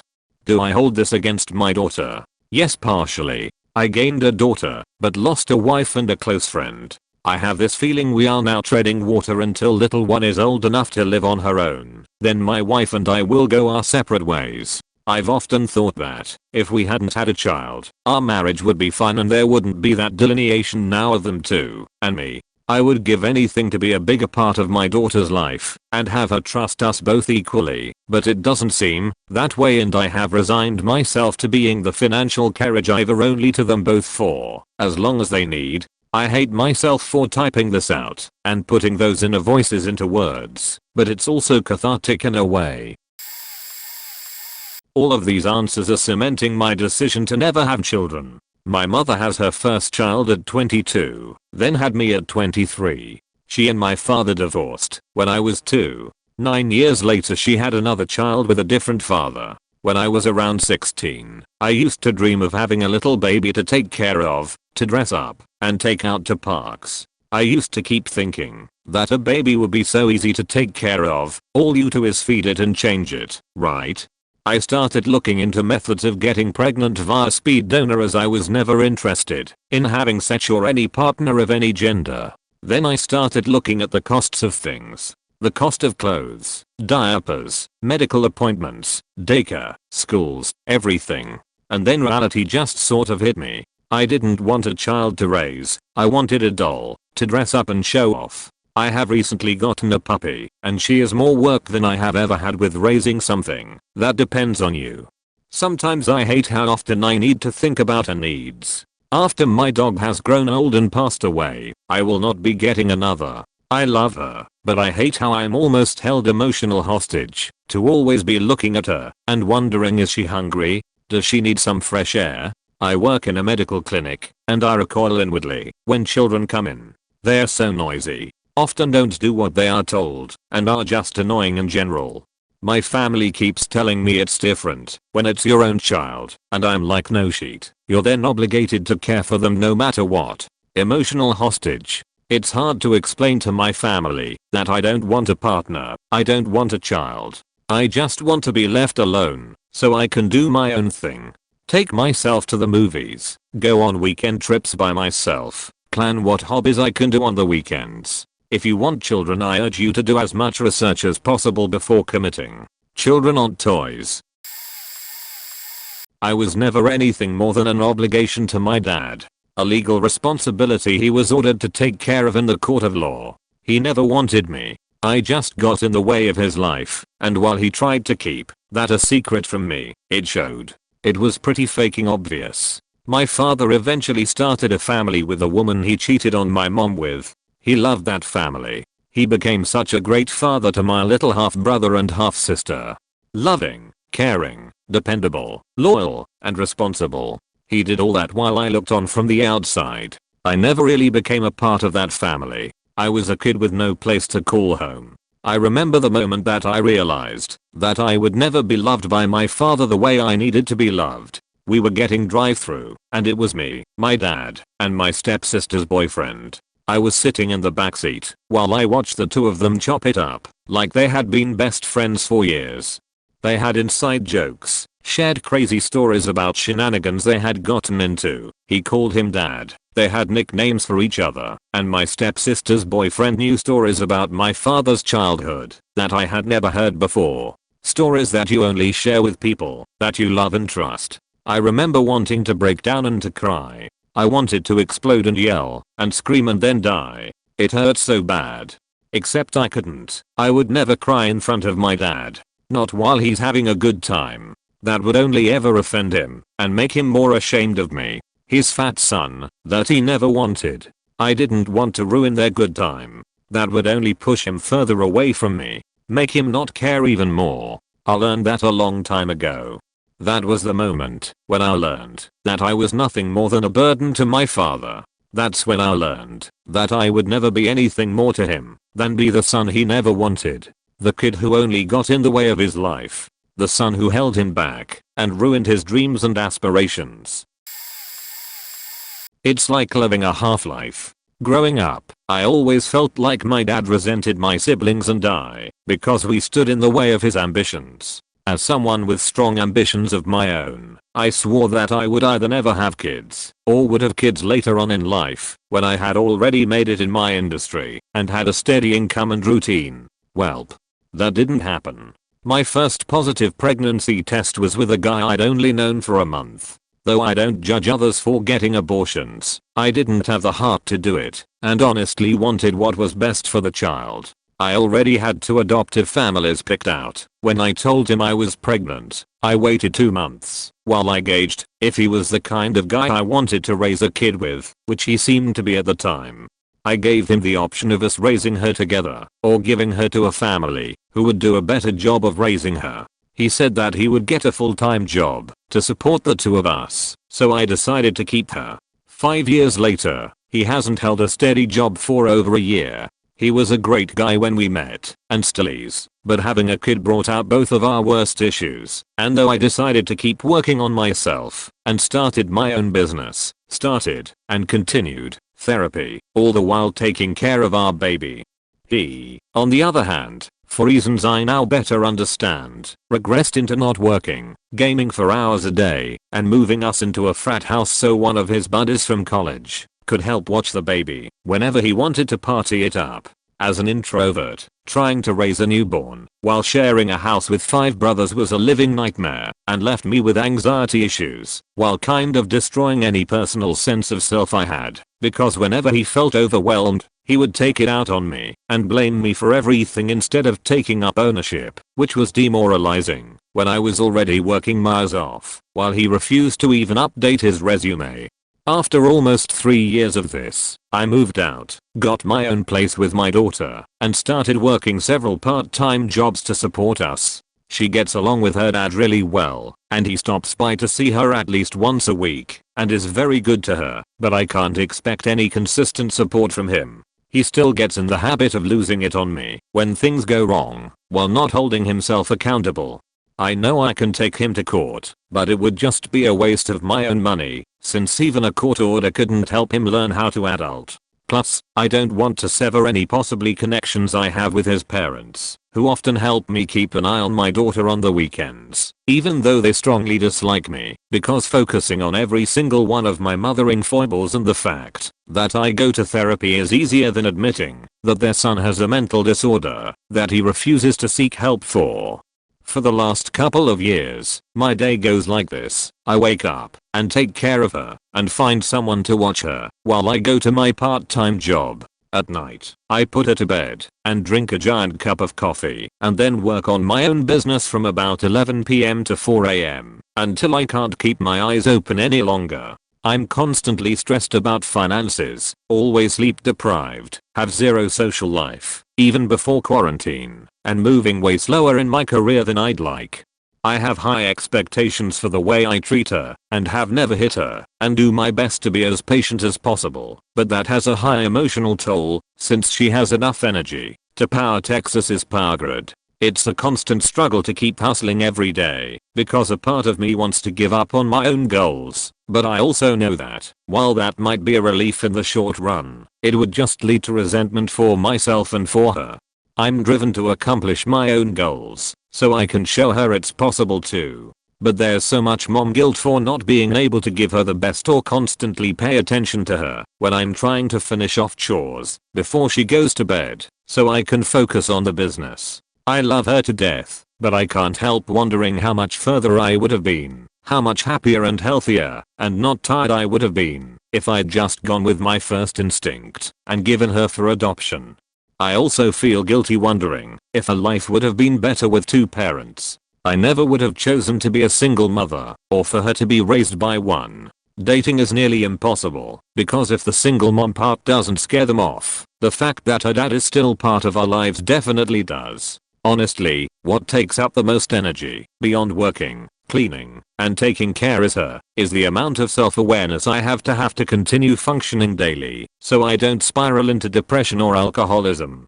I love her, but I'm embarrassed at where my life is at. Single mom living paycheck to paycheck, no boyfriend, trying too hard to reach her dumb childhood dreams, to have friends or a social life. I see other women my age with kids and great careers and supportive partners, and I have to constantly talk myself out of comparing myself to them, or wondering what's wrong with me, because that just leads to me feeling like I need a drink, lol.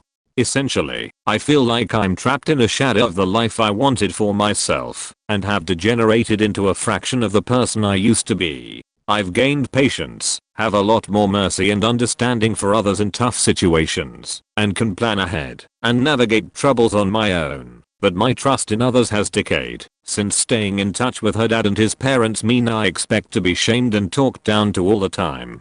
I will keep trying to control the things I can, and let go of what I can't, but this isn't the life I pictured for myself or my kid. TLDR, I don't regret having her, but as a single mom and a starving artist, I'm constantly drained, and ashamed that I'm not living the life I imagined for myself and neither is my daughter.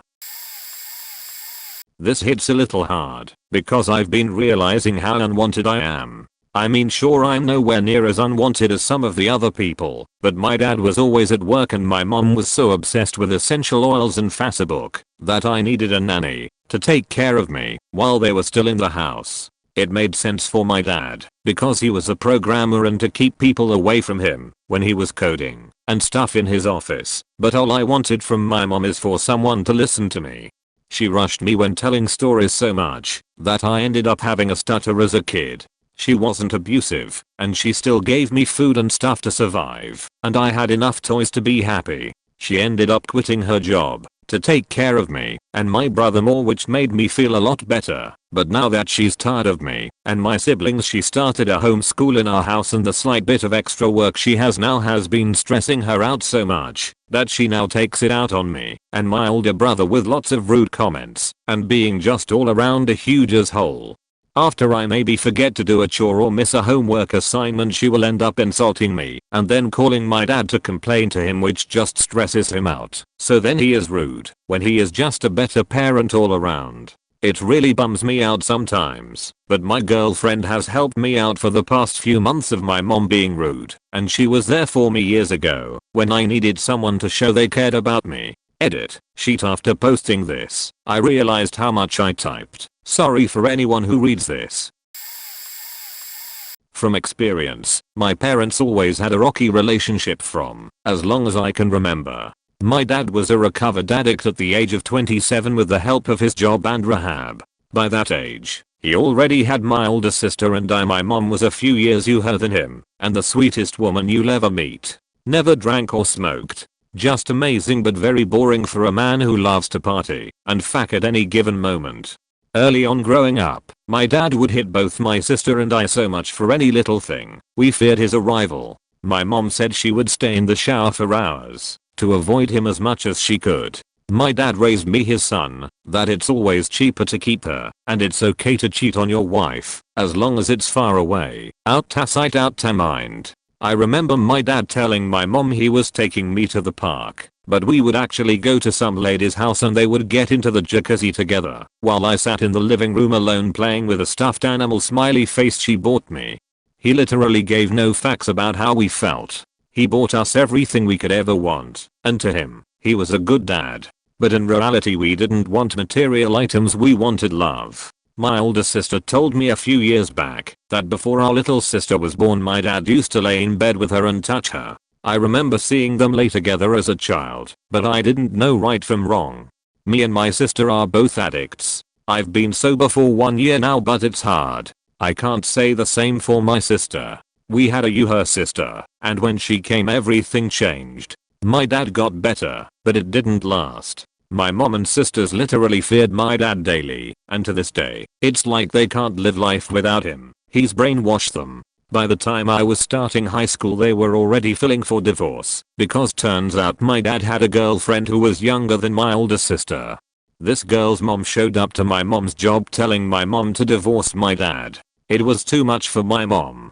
My dad is remarried, with 2 daughters now from that younger woman. I have 2 kids, their aunts are younger than them. My dad said he is a changed man now, and he wants to live right. He just couldn't do it for us. I don't talk to him anymore.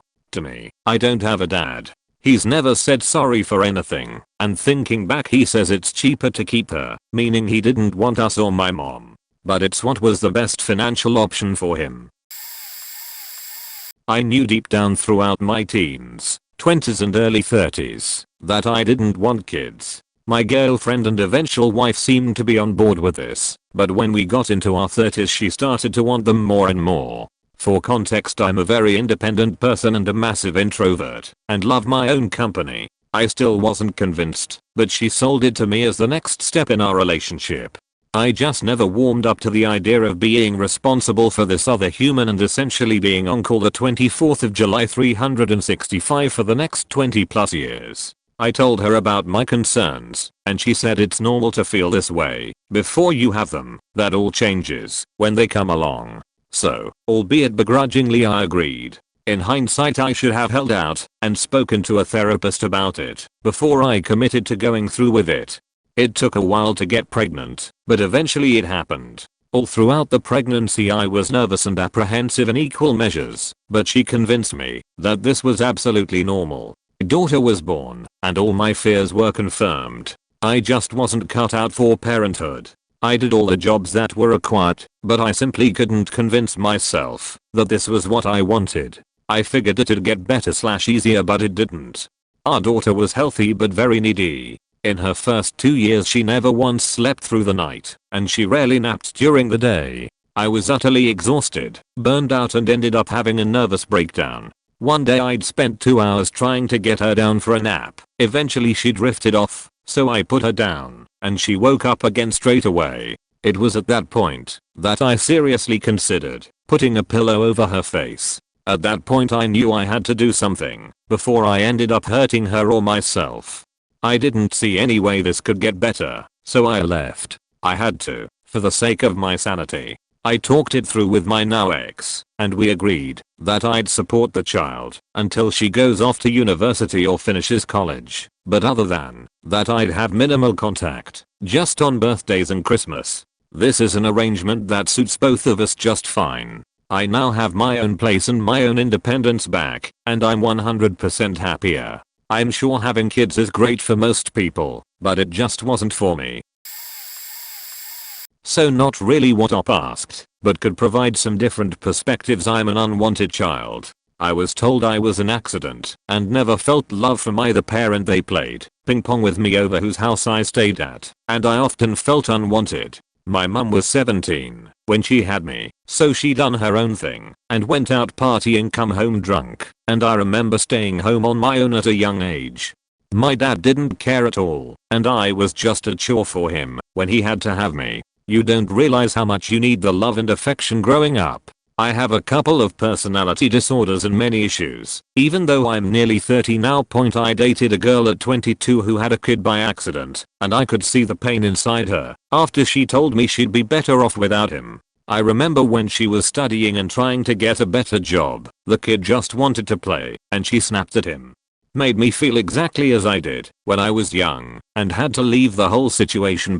I recently dated a really great girl. Like, she's a worldly, fit, funny, talented, great personality. TBH, I couldn't actually ask for more. Boy, when I say I was punching. She has a disabled 4-year-old boy with a brain tumor. He can't play alone, he can't talk, and if he falls over or knocks his head it's extremely serious. Her previous relationship with the dad split up as it was a lot of stress on both of them taking care of him 24/7. It really takes its toll on her. After our first time sleeping together she just broke down in tears. I loved both of them, but I can see what she means when she says it's too much work. He really does need round the clock care. However, it wasn't good for her mental health to keep saying how she can't cope with the kid or she'd be better off if she got rid of him, or mine to keep hearing it tbh. These are the worst answers for a 20k upvoted question I have seen. Less than 5% of people are actually answering the question. I actually have 3 kids and it's tough. I had the first kid because I thought I could handle it. She has some mild special needs, ADHD, and very mildly autistic. And after I had her, I realized I didn't want another because of how much work it was and didn't think I could do a good enough job. My wife wanted more though and actually threatened to kill herself if we didn't have another. She wasn't serious, but I gave in anyway. The third was an accident. I got a vasectomy after that. Honestly, it's like having a job you don't like, but you have to show up anyway for the paycheck. You may get really annoyed at your customers sometimes, but other times it's rewarding being able to take care of them with a smile. I have to put them to bed every night and get up with them every morning, and I'm sick of it, and I never feel like I get enough sleep. I have tried to teach them to make themselves breakfast, but the 4-year-old still needs help. The house is pretty messy. I can clean one room at a time, but by the time I get to the next room, the first room is starting to fill with toys again. The pandemic has been rough as we have been keeping them home from school for a year now. Teaching them is tough when they seem to actively reject my help. I'm actively lobbying for just homeschooling the 6-year-old because he hates most of the online classes so much. It's less work to just teach him myself than to yell at him and deal with the tears and tantrums with forcing him to pay attention to his online class. He says it's too boring. I'm optimistic my answer will change once we can send them to day camp this summer. They are much more tolerable in small doses. And they are obviously lonely with barely being able to see any friends for a year. Outside observers like their teachers and therapists say we are doing a great job, so I don't know if this answer is exactly in the spirit of the question. I try not to be mean to them. While I do drag them out of our bedroom and lock them out of it and yell and give them timeouts when they are bad, I never hit them. I always give them hugs and kisses and piggyback rides and play video games with them when I'm not overwhelmed with chores and work. I do love them. It's just really hard in a modern society where the parents are expected to get very little help from extended family or the government, and the pandemic made that 10x worse. Both my parents are low-life drug addicts who decided to have 8 kids. Me being the youngest boy with 3 younger sisters. With a gap of 2 years between me and my closest older brother, they moved out at 18 before shit really hit the wall. Now I'm the youngest man in the family, and being the breadwinner of my situation, I take care of all my little sisters. I know it's not my responsibility, but going through CPS and foster care when my parents were tweaked out when I was younger stole my youth. I grew up very fast at 14 to 16 when my older siblings moved on, and I was left to deal with all the problems my parents created. I would really like to move on. I'm making great money and have a wonderful girlfriend I would like to move in with. Sadly, I can't take myself to leave my little sisters to the same environment I grew up with. So now I'm 19 making 6 figures and getting ready to buy a 4-bedroom so my sisters have a safe haven when my parents inevitably give up on their situation per usual. Although I despise the victim mindset my parents have and wish I could have been a kid for longer and not get into so much trouble as a teenager because of home life problems, I feel wise beyond anyone my age and am far more successful with the pressure of my sister's well-being resting on my shoulders. I used to be susceptible to giving up on myself, but world flipped upside down when I realized they would deal with the same issues I always did if I left like my other siblings. I love my parents. I hate the ignorance and victim mentality, but I attribute a lot of my own growth and success to the constant pressure of a dysfunctional household. I said I never wanted kids. My girlfriend, who I love, got pregnant by accident and decided to keep it. I went through almost unbearable amounts of depression and anxiety from the moment I found out she was pregnant until my baby was about 6 months old. It was true hell compared to everything else I've been through in life. My wife has always been rather chronically ill, and because of that I did about 80% of the work for the first 6 months. We had also just moved across the country and the pandemic hit the same month my daughter was born, so we really didn't have any help. To anyone reading this who is pregnant or planning on having kids, it takes more than just 2 people to care for an infant. You need help. Anyway, my kid just turned 1 a few weeks ago, and I'm feeling much better about the whole thing now. I moved back in with my parents, and having other people around to watch the baby is a huge help. My wife's illness is also getting better. The hardest part is over and now I just get to enjoy my toddler. Yes, it's still hard work every day, but I'm just kind of used to it now. And the good is good enough now to outweigh the bad. Going through the trauma of an unwanted baby was really hard, and I felt a part of me die as it was happening. But now that I'm on the other side of the dark forest, I feel much stronger than before, and I do love my daughter despite thinking that I never would. As I type this, she's growling at me, pretending she's a dog, and giving me the cutest dorky smile, and I just can't imagine anything better than this warm feeling in my chest. I've experienced this so many different ways. I was the child my parents didn't want. My parents were divorced, rightly so, because my father was a raging alcoholic who cheated and was prone to violence. Despite being divorced, my mom got pregnant with me. Then my father went to prison for 4 years, after which they remarried because she has zero self-esteem, I guess. She was so depressed she could barely function. When I was growing up, I became skilled at avoiding my father's verbal abuse, and I counted myself lucky he never hit me like he did my older siblings. I grew up with all kinds of issues with men, and now I seem to attract control freaks. Seriously, if you're a miserable asshole, don't have children. I had an unplanned pregnancy. When I was 23, I decided to keep the baby even though I was terrified. I think I just wanted to experience what real love was. I don't regret having him, but I wish I'd been older, because one of the big coping mechanisms that got me through childhood was learning to focus on myself and whatever I needed at any given time, which means I'm kinda selfish as an adult. I don't mean to be, it's just a pattern that I developed as a child. So, because I didn't have a good example of healthy parenting from own parents, I studied.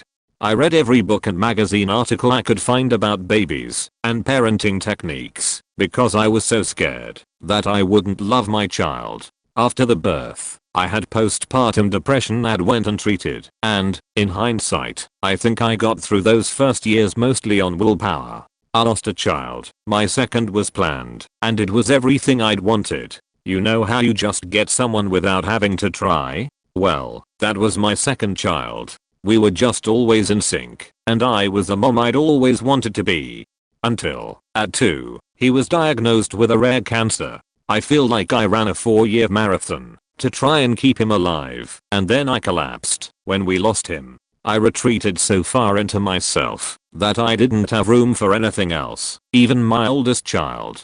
During that time, his father was letting his parents care for our oldest, and, well, they took a lot of liberties and essentially treated him as if he was their child. I regret that I didn't have the energy to stop it from happening. I had another surprise pregnancy. I love my child. She's the boy that keeps me from sinking into the darkness. But, I feel like I'm not the parent she deserves. She's dramatic and high-strung, but also very talented and even pretty sweet on occasion. I'm older, so I have more patience, but I also have more emotional shrapnel than most, so bonding with her isn't the easy thing up I had with my second child. It's been work. It's still work. I love her, I do, but that love is also swimming around with all the grief and regret, and I feel like I'm just treading water most days. That's not what I wanted for myself, and it's not what I wanted for my children. This is my husband. We have been together for almost 9 years, and I have 4 children from my first marriage. When I found out I was pregnant, the expectation was that I'd get an abortion, but I just couldn't do it. It's ruined our marriage. He views it as a massive betrayal, resents me for it, and resents all of the kids. He takes no joy in parenting, and he hates all of us for taking away his free time. Our daughter is 1, and she loves her daddy, but I worry that she will instinctively know that he never wanted her. All I can think about is how I ruined his life. He should have never gotten involved with a single mother in the first place, and I wish I could take it all back.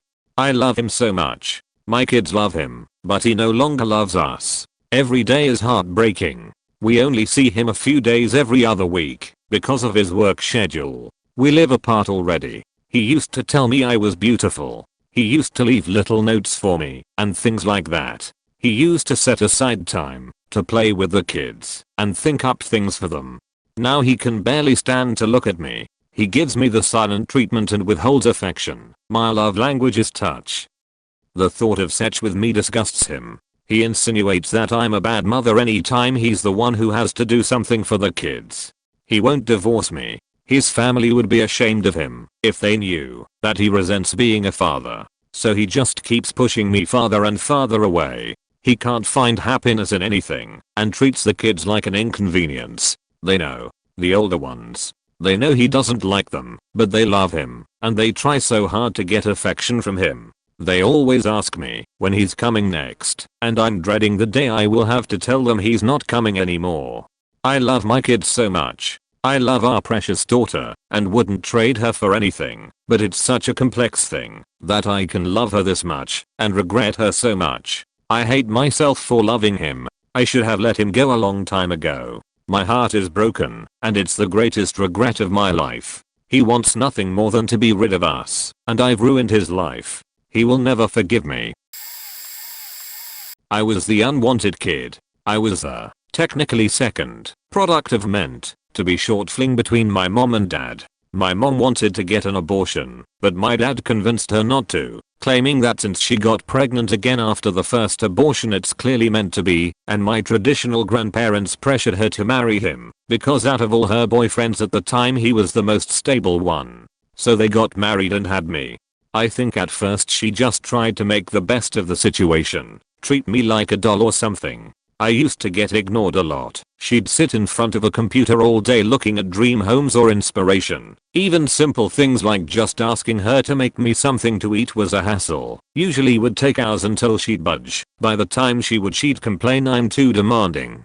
I learned basic things like getting food and drink for myself at home pretty young. I'd get sent to fetch things from the supermarket at 10 PM at night at 8 years old. Only way I got money or anything I wanted was if it was birthday/Christmas, and in terms of just general pocket money I had to go to the shops and recycle all the cans and bottles we accumulated over the week.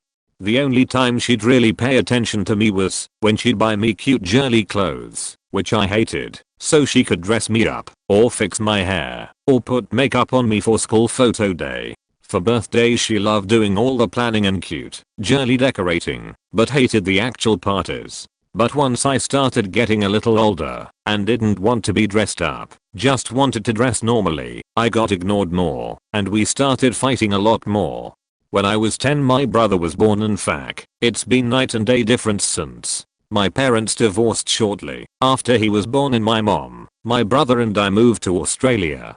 Despite working a bunch, she'd make time for him after work and spend time with him. I was lucky to get a conversation out of her that wasn't a demand to do chores. She pays attention to what he likes and what he would enjoy. I still have to remind her constantly that I won't be into the same things she liked when she was younger.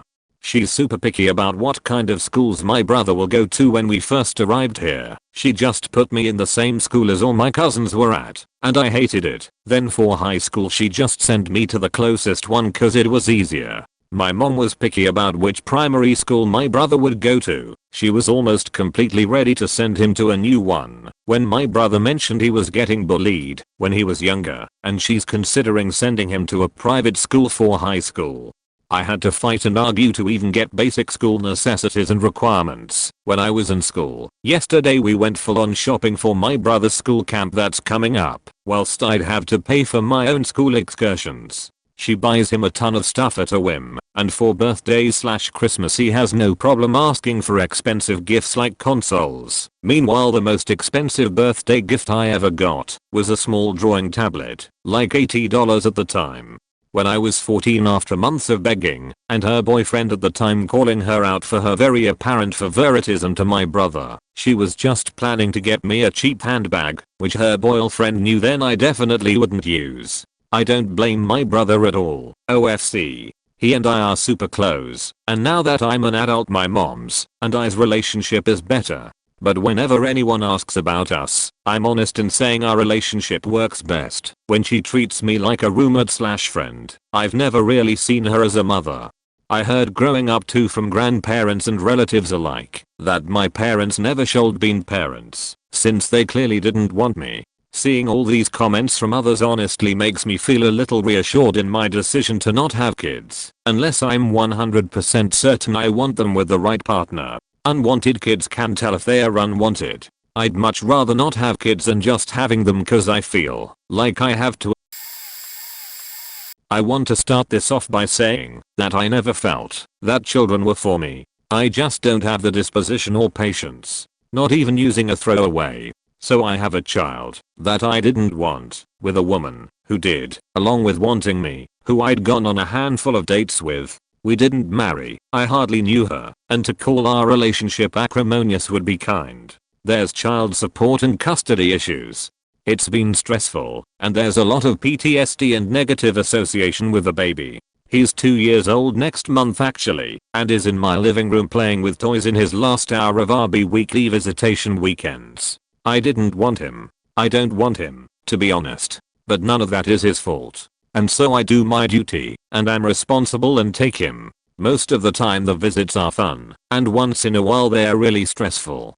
When I have him, it's a nice enough time, but when he's not around all I'm thinking about is that every other weekend is a weekend of mine lost. I often think about moving across the country and being a FaceTime dad. I'm already contributing 100% of his financial support. Mom's unemployed, quit her job to live off the child support, but he really does need me around. Mom's already in trouble with CPS. That's a story I won't go into, and is going through the motions to regain her half of the custody. In the meantime he lives with his maternal grandma.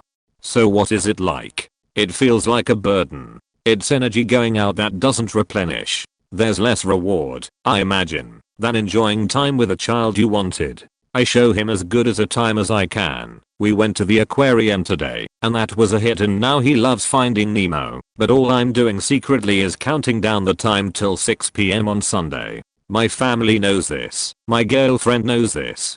And sometimes I wonder if I'm being responsible out of fear of their own judgment. I just keep reminding myself that he's an innocent party in this situation and it's not his fault. So I try to do my best, even if I don't want to. That's what responsibility means, after all, right? Finally, I want to say he's a good-natured and fun little kid, all things said. I don't know if that was a good answer to the question, but it's as honest as I can be. TLDR, it sucks, but what are ya gonna do? Edit, one thing I forgot to mention. When things get difficult, it's a lot easier to lose your cool with a child you never wanted.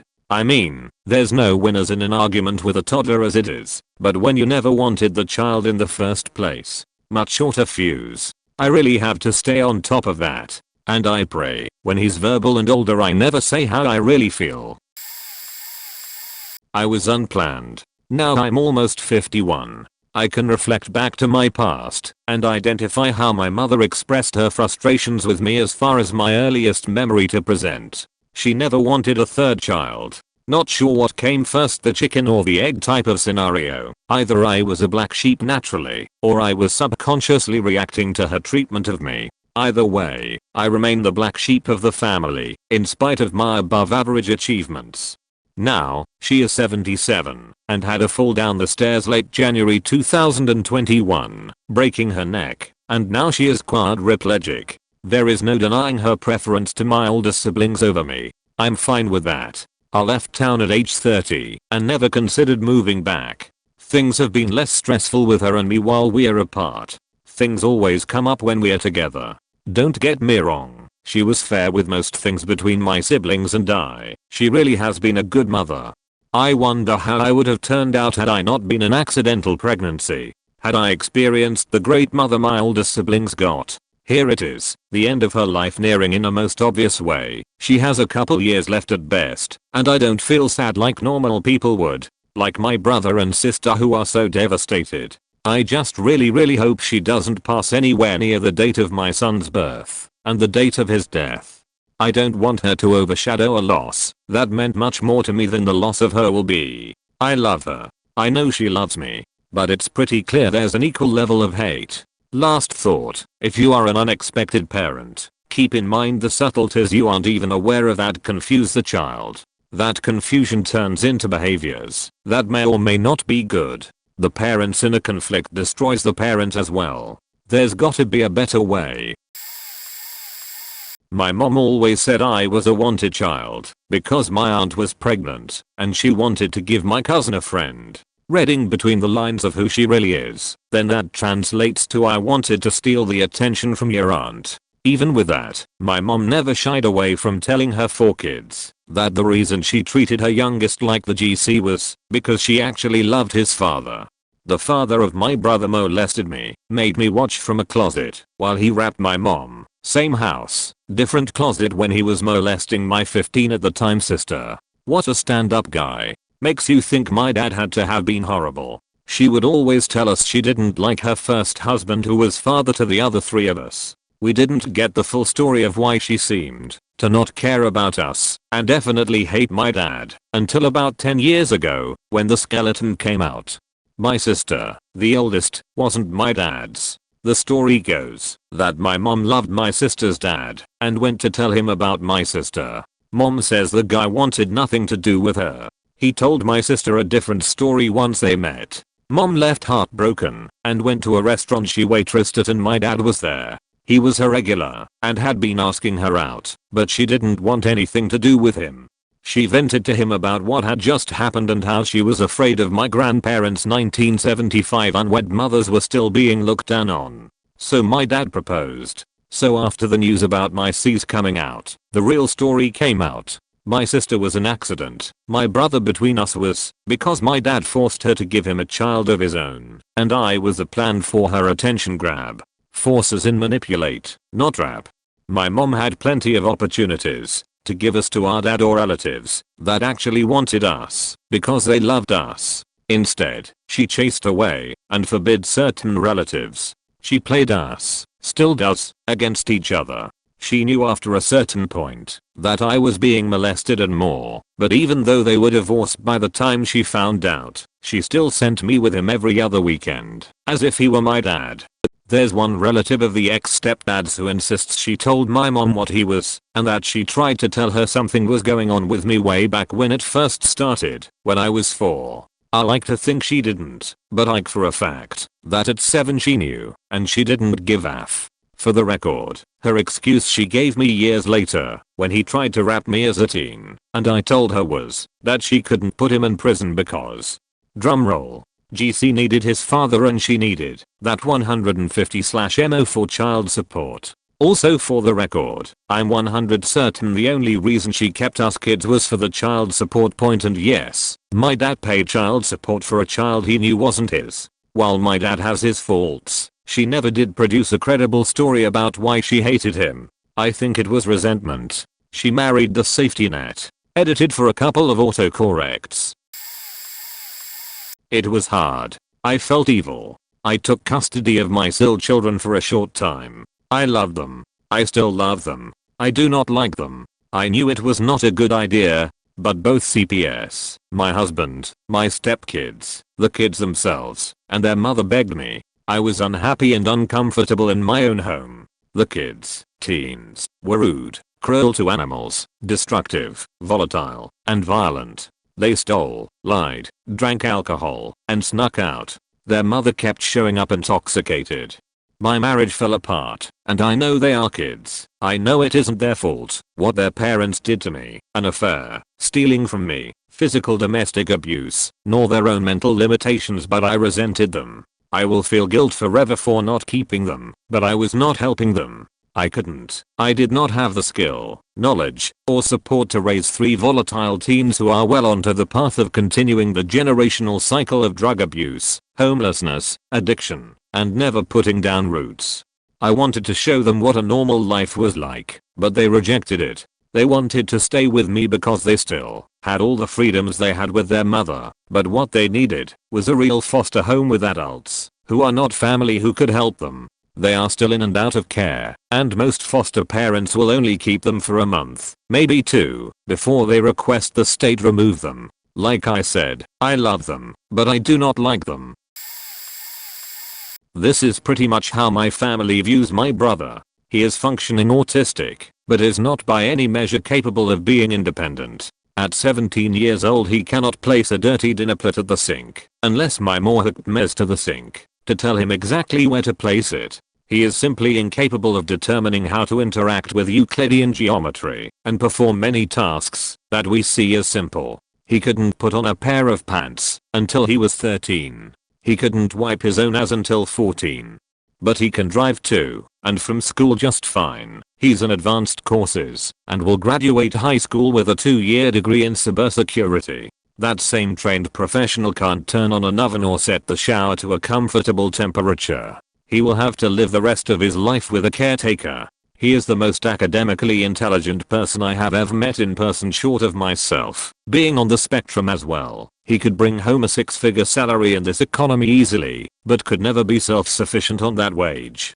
For all of his merit, he's a faking massive pain in the ass, and has cost me my life. I will never be able to move out, because as my parents age the responsibility to care for him falls onto my shoulders. I'll never get married. I'll never be able to travel. I'll never be able to go to parties or make good friends, and I hate him for that. I would never say it to his face, but he has killed me. He has taken my birthright. I got my girlfriend in the summer after my senior year of high school. My girlfriend was a junior. We decided to keep the baby and I changed my plans to attend a university 4 hours away and instead went to a community college 9 miles away. My daughter was born during finals of my freshman year and had colic. She screamed for 3 weeks and I have never been more sleep deprived. I was able to do pretty good on my finals though. I was lucky because I had a college fund from my parents. And I got a full scholarship. We broke up when our daughter was a month old. We just traded off having the baby every other day, and we bought diapers for us to use individually, and split costs on clothes and doctor visits and pictures. After I finished community college I enrolled at the private college in my hometown. It was very expensive, but my dad worked there, and I got 82% off of tuition. I also got a $1,000 a semester scholarship. That covered my tuition. I also worked 20 hours a week and had my college fund to pay for my living expenses. I graduated from that college. It took me an extra semester and my college fund had run out. My last semester was student teaching, and I decided not to work another job so I could focus on my teaching. I got $11,000 in student loans to cover my tuition and living expenses. When I graduated I got a job at a cellular phone store. This was 1997, which ended up being pretty good money. We went to court to work out an official custody deal in which her mother got residential custody, and I had my daughter every Wednesday until 9 p.m., and every other weekend, and on rotating holidays. I had her more in the summer as well. Her mom was with the same guy since we broke up, and they lived together and eventually got married, and had 2 more kids. I had many relationships and even lived with a few women, but I did not get married until I was 39 and my daughter was 21. She actually got married before I did. I never had any other kids. I got a job at the community college I went to as an academic advisor. I paid $250 in child support. This was in 1997 until 2007. When my daughter was 12 her mom and stepdad got a divorce. My daughter and her mom started to butt heads and were not getting along at all. She asked if she could live with me. I gave up my 1-bedroom apartment and rented a 2-bedroom house and my daughter, now 14, moved in with me. I have her a cellular phone and told her she had better answer it whenever I called. She was pretty independent and got herself up for school and her mom would give her a ride to school the first 2 years. She would also go eat dinner at her mom's every night as she only lived 5 blocks away. When my daughter was 16 I bought her a used car and she became even more independent. Her senior year I met the woman who became my wife. My daughter moved out as soon as she graduated and got a job 45 miles away in the nearest big city. I got married 2 years later. I'm divorced now. My daughter is 27 now and thriving. She is still single and lives alone, but she has a good job and she wants to get married and have kids. I never wanted to have kids and I certainly did not want to have her. But now I am, of course, very happy with how things turned out. She is my only child and I'm 46 and have a vasectomy, so I won't be having any more. We talk on the phone once a week and I see her once a month or so. Her stepdad was with her mom since she was 3 months old, so she considered both of us her dad. Her stepdad died of cancer 5 years ago. She misses him and was probably closer to him than she was to me. But we are close enough and we can talk about anything. We are only 18 years apart in age and we like a lot of the same things. Star Wars, superhero movies, good restaurants, some of the same music. We also will watch the same shows on Netflix and Amazon Prime. I do think about what my life might have been if we did not have her. I would have gone to the university and had the same major. I think I would have stayed in the area around the university to work my career in teaching. I may have eventually looked for work even farther away in another state with a bigger city.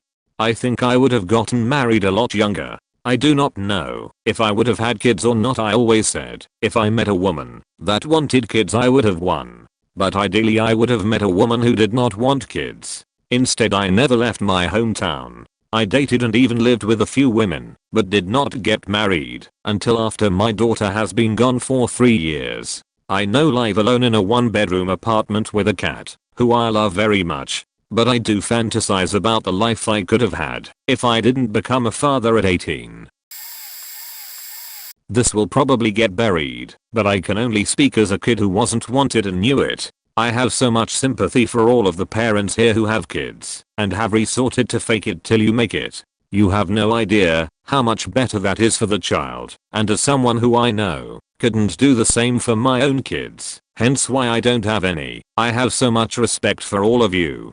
I was born to a mentally ill mother who never wanted kids. She's a narcissist, sociopath, bipolar and Lord only knows what else is going in that messed up, drug-induced brain of hers. She told my biological father that she had a miscarriage because they both cheated on each other, and even after she, actively against my consent, told my dad that I was, in fact, alive and living with her brother, who was my legal guardian, because she gave up parental rights when I was 17, so that they could surprise me for my 18th birthday. I couldn't bring myself to want anything to do with him. I was far too damaged, having grown up with my mom's abuse, not to mention that of the men she brought into our lives, and I was healing. I couldn't try to build a connection with a stranger I never wanted to meet.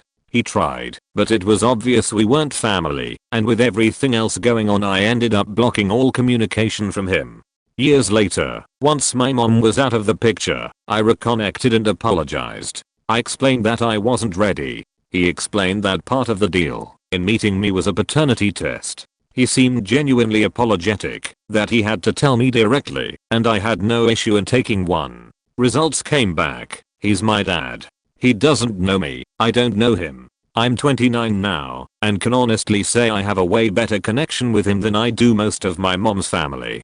He's never once told me he loves me, but he's there. Even when I'm absent, he'll message me at least once every other week to ask how things are going and when I'm available to chat next. We talk about surface level issues like current events, politics. Thank God we share political views, his divorce, how things are going with the siblings I don't have a connection with.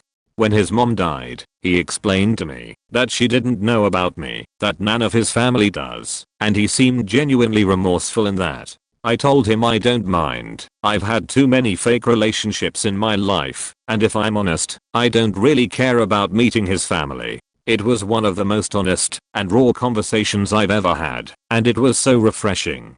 We don't pretend our relationship is something it's not. He's my dad, I'm his daughter, and that's the end of it. We don't pretend to have a connection that doesn't exist. Maybe it will over time, but I'm fine with what it is, because at least it's real. To all the parents that are just doing their best being there, I really, truly commend you. It's okay to not have that connection, and it's okay to admit that you don't, but the important part is that you're present and you're trying. Being there is the absolute best thing you can do for your kid, regardless of connection. I grew up with the fake love of a parent who wouldn't show up when it mattered. Now I have a parent who doesn't love me, but shows up. I so much prefer the latter. Keep doing your best. Keep being there. I'm rooting for you. I have 4 kids. I only plan for the last two. They're 4 and 1, and they're pretty cool. The 4-year-old is autistic, and there's something up with the 1-year-old, but we don't know what. She's tiny and delayed in a lot of ways, so her doctor has her seeing all kinds of specialists to see what is up with her. My first kid is 14. He has diabetes, and I'm pretty codependent with him, but he lives with his dad right now for distance learning. The second, I loathe. I love her, but I'd be happy to send her to her dad and only see her a few times a year. She used to live here full time and go to him on weekends, but now we switch school years and summers. When she was a baby I liked her alright, but over time she has gotten worse and worse. I'm fairly certain she's autistic and maybe ADHD. I think she's dyslexic. I can't get her school to perform any tests on her. I've been asking since she was in kindergarten and she's in 5th grade now. She is impossible to be around. She wrecks everything, cannot function in the most basic ways. I have had to cut mats out of her hair because she won't brush it. She is radically honest, she never lies, not even if it's to spare someone's feelings or preserve herself. So she's just unpleasant to be around. Also, she's going through puberty and she won't wear deodorant, so she stinks quite literally. I want to love her. I want to be a good parent to her. She clearly craves that affection and connection with me, but I just don't want to deal with her. I feel so guilty and awful about it. How do you look your child in the face, this kid you chose to have, nobody forced you, and not want to be around them? I wanted children. I feel fortunate in that I waited until I was emotionally ready to have children. In particular, I wanted a son. My son is also autistic. I don't hide it. But us parents will never say we wanted an autistic child. We don't ask for the meltdowns. We don't ask to have therapists be our main social circle or the special ed teachers. We don't ask for the educational struggles because our children's brains are wired differently. We don't ask for IEPs and parent-teacher conferences because the teacher finally notices how special our child is. We don't ask for having to one-on-one support our child through almost every task because they need to be explicitly taught how to do it, and even minor, you should have picked up on it tasks. I definitely didn't ask to be a helicopter parent, not because we are the only qualified person who can raise our child, but because not hovering will uninvitedly lead to something going wrong somewhere. We don't ask for the very real possibility that our child will have to have lifelong financial and social support, or that a group home is a very real option in order for them to live on their own. For my son, he may need a full-time life coach just to become successful as an adult. At times, I feel fortunate. My child is high functioning, which means that in theory, he could live a somewhat normal life. However, I think he will always need to live with someone, not just for financial support, but for getting through life support. I've learned to take joy in very simple tasks, attending a virtual class, doing an assignment, letting him figure out fare in a reasonable way, having him help with chores without him pitching a fit, because I disturbed his routine, that he remembered his hygiene routine without prompting, that he remembered to change his clothes regularly, and so many other tasks that those with normal children would never have to entertain the thought of experiencing. Raising an autistic child is something that I never wanted, planned for, or asked God for. At times, I wonder, as a single woman, who in the hell would want to join me in my craziness? I feel envious of those whose children excel academically, or in the sports department. Yes, I feel blessed that I didn't get a kid who loves sports, or is active in various clubs, so therefore I'm not in the soccer mom camp. I secretly look down on people who aren't tied to raising children, and wish I could be one of them someday. Single dads who choose to not be an active part in their children's lives especially. Throwaway account here. Not that I think people who know me would find this, but I'd rather be safe than sorry. And I'm sorry this is a long one, please feel free to ignore it, but it's good to vent this out to people who may understand the crap that a father tricked into having a child goes through. I was a 16-year-old boy who ended up having a drunken fling with a long-term friend who I knew had a thing for me. Despite being really drunk, I made a point of saying no initially because I didn't have any protection on me. After a lot of reassurance from her that we were safe because she was on the birth control pill, we hooked up. Cue short, while later I was told she was pregnant. I was crushed. I was a kid with my whole life ahead of me and had just been told that I was about to be a father with someone who I didn't want to be with, let alone have a child with. But despite my heartache, I told Sarah, obviously not her real name, that I would make sure that I would be there for our kid no matter what, and that somehow everything would be okay. After a few weeks of me insisting that I wasn't going to be with Sarah as a partner and that we'd have to co-parent separately, she turned nasty. I started hearing word that she was telling everyone that I had promised to be with her forever and had suddenly got cold feet because she was pregnant. That I had taken advantage of her when she was drunk and her guard was down, when in fact quite the opposite was true, and that I'd told her I wanted nothing to do with her or the baby. All lies, but at the time, and in such a small community, nobody believed the young soon-to-be father when it came the truth surrounding a baby. Sarah became more hostile as time went by, and I continued to affirm that we wouldn't be together. I didn't love her, and I didn't want to be with her as a couple, but I'd be there for the little one. This only made Sarah angrier and the rumors grew worse, but it wasn't until Sarah's best friend came to my door shortly after that the crap really hit the fan. Her best friend knocked on my door late at night and stood there crying, telling me that she thought it was only fair that I knew what Sarah had done.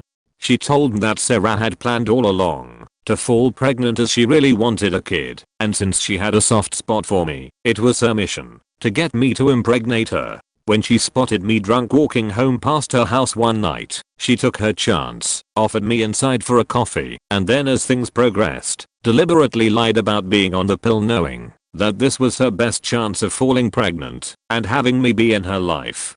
I was destroyed. I'd called Sarah a friend since we were young kids, and she'd deliberately lied to me to fall pregnant. I didn't sleep that night, spending most of the time crying and hating myself for being so stupid. Then the next morning I went to Sarah's house to confront her. We ended up in a shouting match, with her finally admitting that she had lied, and it wasn't like she had done anything wrong either, because at the end of the day it would be her baby, and I wouldn't be allowed any access to it. I called her every horrible, degrading name I could think of as I stood outside her house weeping. She told me I would never get access to the kid, and slammed the door in my face. Months after a little girl was born, I wasn't allowed any access. I had no help from anyone I spoke to, and the only time I got to see her was when Sarah's mother would take my daughter out for a walk, and would secretly come to see me. She knew what her daughter had done, and didn't condone it at all, and defended me to anyone who she heard miscalling me for being an absent father. She was an amazing woman, but died shortly after my daughter's first birthday, losing me my only line of access. I fell into a crippling depression. My name was mud around the town thanks to Sarah's lies about me, and being the father everyone naturally believed that I was the deadbeat and Sarah could of course done no wrong. I hid away from the world, barely ever leaving the house as I couldn't stand the stares and questioning looks. Thank God there was no social media back then, as I can only imagine the shitstorm of gossip I would have faced. After a while of bottling things up and not being able to talk to anyone about what I was going through, I started to have suicidal thoughts. I had no life left to live. Everyone thought I was a good-for-nothing father who had abandoned his kid, and I couldn't see a future for myself that didn't involve being horribly depressed all the time. I came close to ending things, but thankfully I held back. I was too scared to do it. As my daughter grew older, I only caught glimpses of her now and again in passing, with Sarah still insistent that I wasn't allowed any access. I was now working a very low-paid job in the security sector, and was giving the majority of my pay to Sarah to help support my kid. Sarah kept demanding more and more cash from me, with always the slight promise that if I supported her more, I'd get access and my daughter would get to know who I was. Eventually it came to a point where I was living in a rented bedsit with no furniture and no heating, eating beans on toast every meal, because the majority of my money was going to Sarah. Yet still she demanded more. When I said I couldn't, she turned to the child support agency to see if they could force more money out of me. The CSA assessed me and set my payments at a far lower level than I had been paying already to Sarah directly. This drove her crazy, and she demanded that I make up the shortfall or I would never get access. By this point my daughter was now 7 years old. I'd never had official access, and I realized that Sarah was never going to change her stance if I kept playing along. So I told her that, unless I got access, she would only ever get the mandated amount from the CSA. After some back and forth arguing, I finally had access, but limited at best. My daughter finally got to meet her dad properly, but we had no bond there to build from. She never really warmed to me, despite coming to stay with me for holidays here and there, and as she grew older she only got in touch if she was looking for money. She's in her late 20s now, and I rarely ever hear from her, and as much as it pains me I understand. I wasn't there for her as a girl, and she has grown up not really knowing much about me because of that. I understand it's all hard for her, and I've never told her what her mother had done to me as it's not my place to miscall a parent, but deep down I wish we had had that bond as she grew up. And her mother? There's not a day that goes past that I don't wish the absolute worst upon her. My hate for that woman is what fueled me through a lot of my darkest times, and I just wish that I could expose her evil publicly to the world without everyone assuming I was just a bitter, wayward father trying to pass the buck. Again, I'm sorry for this being a long tale. It's been pretty cathartic sitting here writing this all down. And if you've made it this far through, thank you for reading.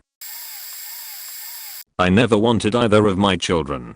I married young, 15, because I was groomed and seduced by an older man, 25. I was promised I could finish school, go to college, and he would take care of me. My family was pretty neglectful and absent, so I thought my life would be better with him. Fast forward 1 year after marriage, and it turned out he was abusive. Huge surprise, right? He kept me locked at home and took away my birth control. I eventually became pregnant, but was not ready, nor wanting to be a parent. I fell into depression. I gave birth to a son in February 9 months later. Fast forward 2 more months, and he was finally agreeing to me having a part-time job because of finances. I worked there for 2 months, and then one evening was wrapped by a car walker when we closed up together. I didn't tell my husband, because he would have blamed me and beaten me, so I hoped for the best. Turns out the best didn't happen, and I became pregnant. I now was in full depression, and suffered anxiety and PTSD. My second pregnancy gave me another son in January. I forgot to mention that my rapist's family sued me for custody during my pregnancy, which meant my husband eventually found out anyway, and accused me of cheating, because I hadn't told him what had happened. I divorced 4 years into the marriage, at the ripe old age of 19. Went to live on my own in a studio with my sons. So, neither of my children were wanted, and I couldn't bring myself to enjoy them. Aside from my mental problems I felt guilt, because I didn't seem to have that maternal feeling everyone talks about. Everything required felt like a chore and a burdensome reminder of the bad choices I had made, and the hideous men I had encountered. My oldest son, we'll call Drew, turned out to have severe mental issues and type 1 diabetes. My youngest, Eric, is severely autistic. My life turned into automatic movements providing care for both sons, battling their issues, battling my own issues, and fighting my ex. Did I mention he was also a horrible co-parent? We all made it through the years going through the motions. I did everything required of me, and did my best to provide and give them a supportive and happy childhood, something I had been denied from my own parents, and from getting married early. My sons are adults now, 32 and 30, and I have a grandson. Drew and I had a falling out in his 20s, when he robbed his grandparents. I do not enjoy his company, and he is insufferable and basically a repeat of his father. Eric is pretty independent, but lives with me, and may do so for life. I have some feelings for him, but it is more on the level of caretaking than endearment. I've worked with a therapist for 16 years, and I do my best to get those feelings, but they just don't come. I just never wanted children, and then to have 2 children dumped into my life against my will made it even worse. To answer the original question, it is soul-sucking and heartbreaking for me to have had children I didn't want. I and my children were robbed of feelings that seem like they should come natural to willing parents. I felt, and feel, obligated to perform and provide, but beyond that it has never brought me joy. I don't get excited to see them after I've been away, nor do I long to spend time with them. Eric and I have developed a decent relationship, and he thrives in my care, but again, it feels like an obligation. I wouldn't recommend having children if you feel reluctant. And I don't mean scared or unprepared, I mean truly reluctant with no desire to have a little shadow and a lifelong responsibility. Seek therapy and make yourself whole before you birth a human into this world, or maybe decide if children are even for you. I know I haven't been the best parent. I'm certain I had PPD after almost 6 months of my son being born. It's been difficult trying to essentially create the same feelings that I used to have when he was first born. I get more frustrated easily. I want to scream. What would that solve? He's only 3. I don't so much regret having him. I regret having my husband as the father. My husband promised himself that he wanted to be a better father than his biological and non-ones have been. In some ways, he has fulfilled that promise. He hasn't left the family. He has a full-time job. He hasn't abused our son. On the other hand, he avoids almost any and all activities involving our son. He rarely wakes up on the weekends to make and feed him breakfast. He won't consider taking him to the park, do arts and crafts, teaching time or play with his toys. Trying to get him involved in his bedtime routine is like brushing his yup teeth. What does he end up doing? Playing video games and or watching shows, usually all day on the weekends. I've confronted him ever since I started noticing close to his first birthday. He always blamed someone or something. You're a SAHM, so he won't like me as he clings to you. I was deployed after he was born, so I wasn't able to imprint on him. My schedule is too busy, and the worst, he's exactly like you. He probably regrets having him, or maybe like me, he regrets having him with me. Either way, it aches because I've seen how amazing he's been with other people's kids. He very much had the potential, which I felt comfortable saying yes to becoming a mother in the first place. It's changed so much. It's unbearable and sucks the life right out of you. 2/3 of mine I seriously could live without, and that pains me to say. No hate please. I'm just answering honestly. My kids are 5.5, 4, and 3. My 5-year-old is amazing. Lovely kid. Rarely gives me grief. My 2 boys, however, make me cry and hate my life every day. I'm 99% sure MR3 is some kind of product of the devil himself. Whenever I'm alone with my daughter, no, this isn't a gender thing, it just worked out that she's the good kid, I think, and long for all the nice things her and I could do together, but can't because of her brothers. I often think about running away, but guilt eats me alive. The boys would be fine, they have an amazing father, but my daughter wouldn't be. So I sit here day in and day out doing what I have to do to keep them alive and try not to ruin them emotionally/mentally. I hope and pray, and I'm not even religious lol, that the 3-year-old will grow out of it, but I know I'm fooling myself because he came out screaming and hasn't stopped since. Worst thing is, I begged and pleaded and made promises I couldn't keep to have them all. My now ex-husband didn't want the second, or especially the third. My second was a very difficult baby, and I kept saying the universe could never be so cruel as to give us another like T. Boy, was I wrong. It's been 1000 times worse than T. I try every day to make them feel loved and go through the motions of spending time with them, cuddling them and fixing their ouches, but every day I wish I could go back and not have them. I never wanted kids. Never liked them. I thought it would be hell. Well, it turns out my girlfriend doesn't know how to take her damn birth control, and she got pregnant. Even though she said she'd get an abortion if that ever happened, she couldn't go through with it. Might have been intentional. She was an addict at the time. Clean now. We had a special needs kid. Autism. It was really bad at first. Really bad. Most days I wished I didn't have to come home from work. He would bite, spit, hit, scratch, destroy things and just act like a hellion all the time. He was in early intervention, so they knew he was delayed a bit, but no one told us what to actually do. He had these therapists that would come to the apartment and do stuff with him, but it didn't do anything and no one had any goddamn advice other than count to 3 and put him in timeout. When I put him in timeout, he'd just have a huge meltdown. He broke a plasma TV, windows, countless mini blinds. I would regularly have to restrain him to keep him from hurting us or himself. It got so bad that we started considering if we could even keep him or if we had to I dunno, put him in a group home or for adoption or something as it was so out of control and we were so miserable. He was ruining our lives. Our relationship was really strained. We were depressed. I was suicidal. I just wanted it to fucking end. He got expelled from kindergarten. The public school couldn't handle him. He was destroying the classroom, hitting kids. I remember the final time I picked him up from there, and he was rolling in the hallway with a box of Legos, or crayons or something, and it was tossed all over the hallway. They put him in a special private school for mentally ill kids. We started calling the local mental health crisis line when he was like 8 years old. After about the third time they finally took it seriously and referred us to a psychologist for testing. After a few appointments they determined he had autism and ADHD. He went into a partial hospitalization program. Instead of being committed, he went for like 7 hours a day for 2 weeks or something. It didn't really accomplish anything though.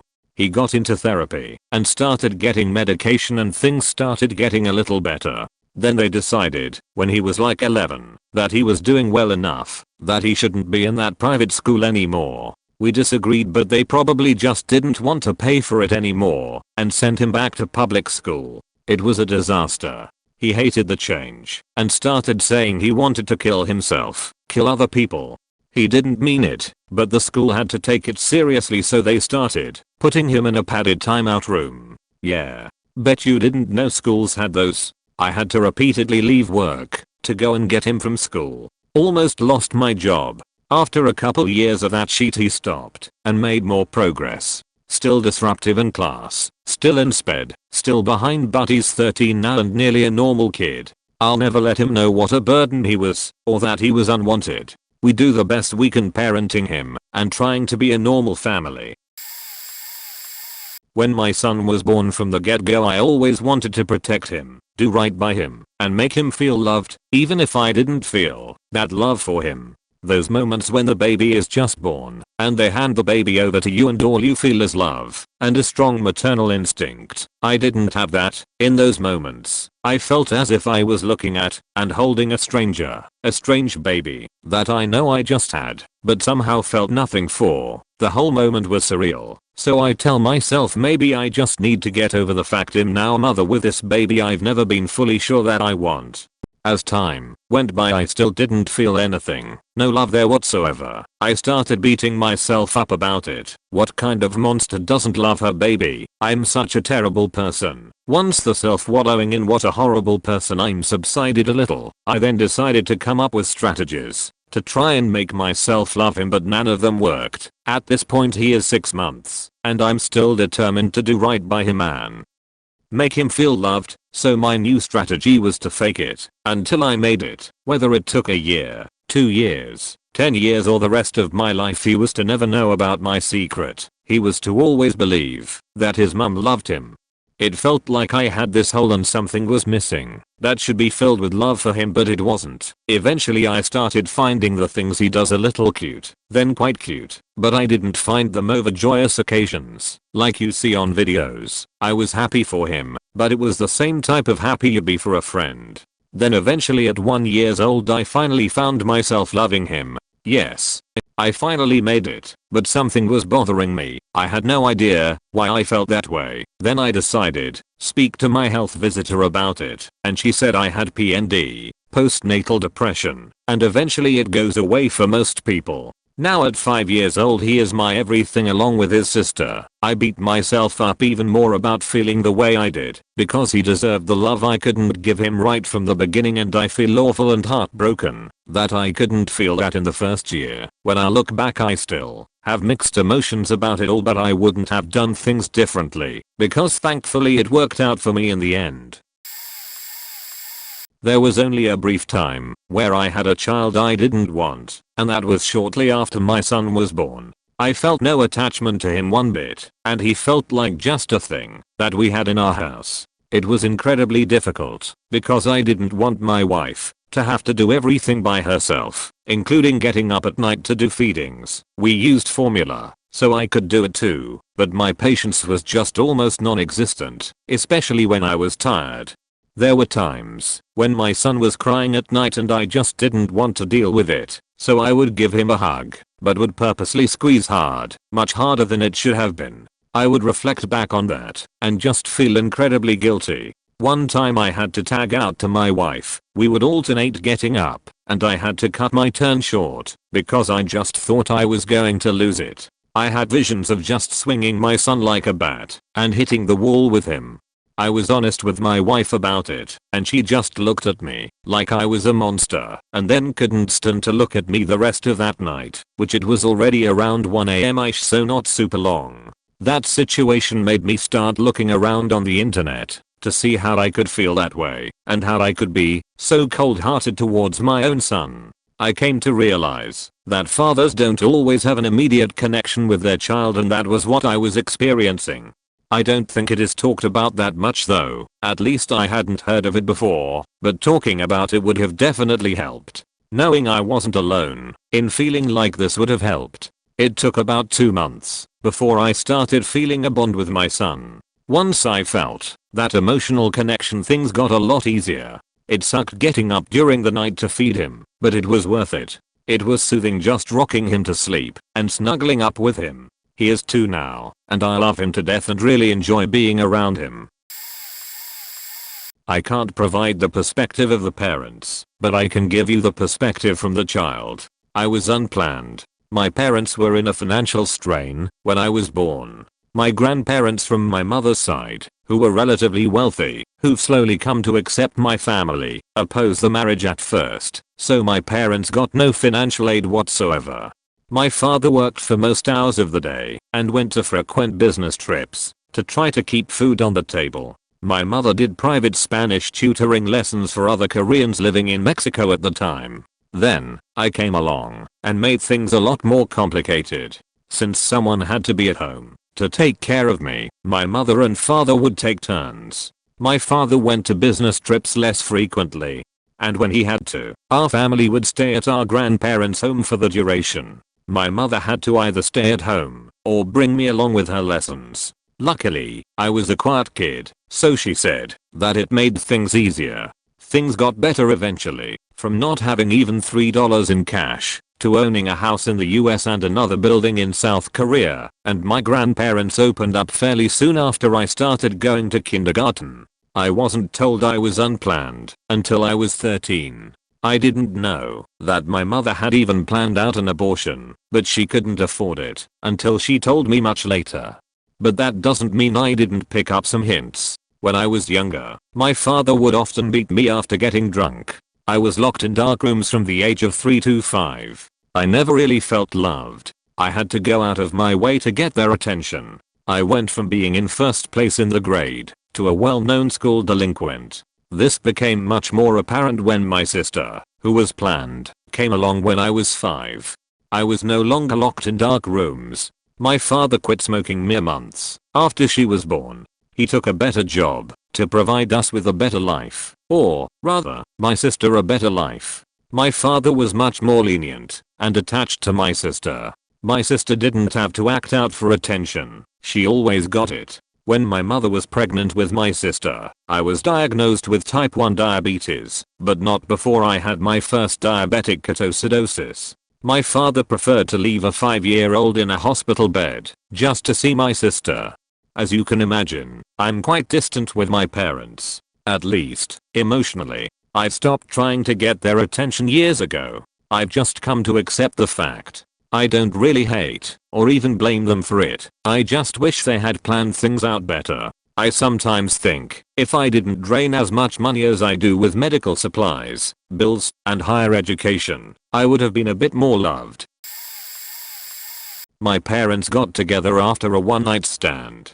She already had a toddler, and my mom was very religious and refused to get an abortion and always had bad reactions to birth control. I guess my dad was just stupid and didn't use protection. He ended up having 3 kids with her, I know, while rejecting her marriage proposals for 15 years and sleeping in the attics/basements of every house we moved into. My dad came from an upper middle class black family, while my mom came from a poor white family who had to run every time rent was due and only got to eat real food once a week, when my grandma got paid. They are still together, say they love and respect each other, and were both very present and supportive to myself and my siblings. We never went without, and always felt loved. But I know my dad wished for more. I know he wanted to be successful. He comes from a long line of doctors and all of his siblings have graduate degrees and are professionals. And as much as my mom is grateful she never had to raise her family in abject poverty, I know she always wanted a romance for the books. This is a long-winded way of saying I don't think my dad wanted any of us. He probably harbors some resentment, or did. But he gave us everything. They both did, and they seem super proud of us. I think they both wanted more for themselves as individuals, but they're at least happy all of their kids ended up doing well, and their two youngest, myself and my sister, are successful and never have to struggle with money. I'm seeing a lot of really upsetting words from parents here, and I need you to know that, while you deserve the space to work through your trauma and what you're feeling, your children are not that space. I was the unwanted kid. We can tell. We can tell. Every single time you look at us and find yourself thinking about that one little thing you can't stand. Or the 10 big things. The habits you want to brush away like flies on food. And you're always more eager to take our mistakes personally. God help us if we have AD or autism or anything. If it's been diagnosed, it's a burden. Their burden. Our own conditions stop being about us when you're unwanted, but kept anyway. Anything undiagnosed could not be because of any conditions or pathology, only personal failings. You can't stop thinking about if we weren't here. We know you don't want to feel this way. We know that you don't want your lifestyle to change. We know that everything about us, our presence, the clothes we wear, the food we eat, the sheets we use, we know you can't stop thinking about them as wasted resources. Rightfully yours. We know that we stand in front of you, an amalgamation of all you gave up. And we must be grateful. Because we were kept, of course. I've not had any of this said to me. I'm constantly assured that taking me in was their choice. I really wish people would stop saying yes to kids they don't want. I know that it's not always possible. But man, I'd rather not have been anyone's than being in the custody of someone who didn't want me there. Because we can tell. And you never stop feeling like the space you take up is the wrongful redistribution of someone else's better life. I don't have kids, and I can say for certain it's because my parents never wanted us. My parents were high school sweethearts. My mother's family was getting ready to relocate, and she decided to get pregnant with me, so that way my parents would have to get married, and she wouldn't have to move. She was 16, and he was 19. This was 1977. Imagine knowing that your entire existence was because a teenager didn't want to move. Then my sister came along to save the marriage. There was always fighting. They divorced when I was 7, and sibling was 2, and from then on it was made very apparent that I ruined my mother's youth, that we always needed something, and that had she the money I would have been an abortion. My father left and married another woman. They had more kids that he was very involved in. My sibling and I were homeless, hungry and shipped around to very resentful families so our very basic needs could be met. We were blamed for not being able to take care of ourselves and needing to be raised. As children we were told this regularly, as if it was our choice to be born. As an adult I was told by a very angry resentful family member that my sibling and I got everything and their kids didn't. Yes, because clean clothes, food, and shelter really spoil a child, or that child is capable of getting basic needs met on their own at 12. Please, if you don't want them, don't have them. And please don't have them to trap a person or manipulate a person. There are lifelong struggles those kids have to deal with, and it makes for a torturous existence. Another alternative, because I don't want this linked to me. I was dating this girl for 7 months. I was about to break up with her. Red flags everywhere. She didn't value me or my feelings. She was messy as hell. We are talking moldy dishes in the sink, moldy cat poop in the litter box, so cats pee on clothes type of thing. Had 2 kids by 2 different dads, was in process of her divorce, and was a hot mess of a single mom. A solid 7 when dolled up. I had this infection almost a decade ago, and I'm like 99% infertile. I hadn't been in for a test in 2 years, but since the previous 7 years it came back with a sperm count. We are talking low thousands instead of millions. My last test in 2017 was in the hundreds of sperm. That's damn low FYI. I made sure she stayed on her birth control religiously, used NFP plus BC, should have used a condom. We had a huge fight. I was about to break up with her, figured we'd try things for a month, and had already bought tickets for a flight to the East Coast to see family etc. We have tons of makeup on vacation, have some long convos and work things out ish. We find out a few weeks later. She had been on birth control. I watched her use it. She wasn't at the ovulation point. She's pregnant. I have no idea how. I'm basically infertile. We tell no one. We discuss options. We agree on abortion. Wrong time, wrong place in our lives and relationship. Great in my head out. She doesn't schedule the apt. I remind her. She doesn't. Changes her mind. Decides to keep it. Cold turkeys her ADHD methamphetamine and antidepressant pills. Fast forward 18 months. I have a son. He's 8 months old. She lives with me because she can't function as a mother. No way in hell I'm letting her raise my son. State law precludes me from yanking him right out. I have multiple maid services refuse to service my house. Old family friend gets paid $250 a week to help out. Diapers on the floor, wherever she changed him at, just left there. Moldy food in the kitchen. I give her $2,500/month to feed the kids and pay her car insurance. She blows through it every time, without fail. I've paid off her van. She has no rent. Her phone is on my plan. She's too lazy to cook and or dashes daily. The fridge is full of rotted food she never cooks from her Costco trips. The older kids eat cereal for so many meals. My house is a war zone of laundry because she goes to Goodwill and just buys more instead of washing clothes. Thanks to coverage to stay-at-home mom while the older boys do school. I own my own company, multiple of them. I leave St 7 am. I'm home at 10:30 pm. I love my son because he's mine, but I wish he'd never been born. Not to her. Not in this situation. Not at this time. In 4 years. I'll be set for early retirement before age 40. Now I'm working myself 100+ hours every week. I'm stuck, and it kills me every time I have to go home. My only hope is to hold out until he's old enough to pick which parent he lives with and then walk away. Or until I by some miracle I'm able to leave and take him with me. I've been talking to her about inpatient therapy for a few weeks while my parents visit. My daughter is nearly 9 years old, and I'm just beginning to feel that I love her. Parenting has taken so much out of me. Pregnancy was hard, birth was terrible and traumatic. She's struggled with rage and other behavioral issues her whole life. I tried to get help for years, but couldn't get her father, who has insurance, on board. I was gaslit by my mother and peers who diminished my experience. I was driven to deep depressions, to drinking and other unhealthy coping mechanisms many times. My daughter and I have been in therapy now for 7 months and we are starting to form a relationship. Additionally, she's aging into accepting responsibility for her actions and the maturity is helping her overcome her emotional battles. I cannot tell you how relieved I am. I've cried many times a week for these 9 years and now I'm crying because I'm so grateful to see the light at the end of the tunnel. It's okay to hate parenting and not want to be around your own child. There's help. You can do it. You can get help.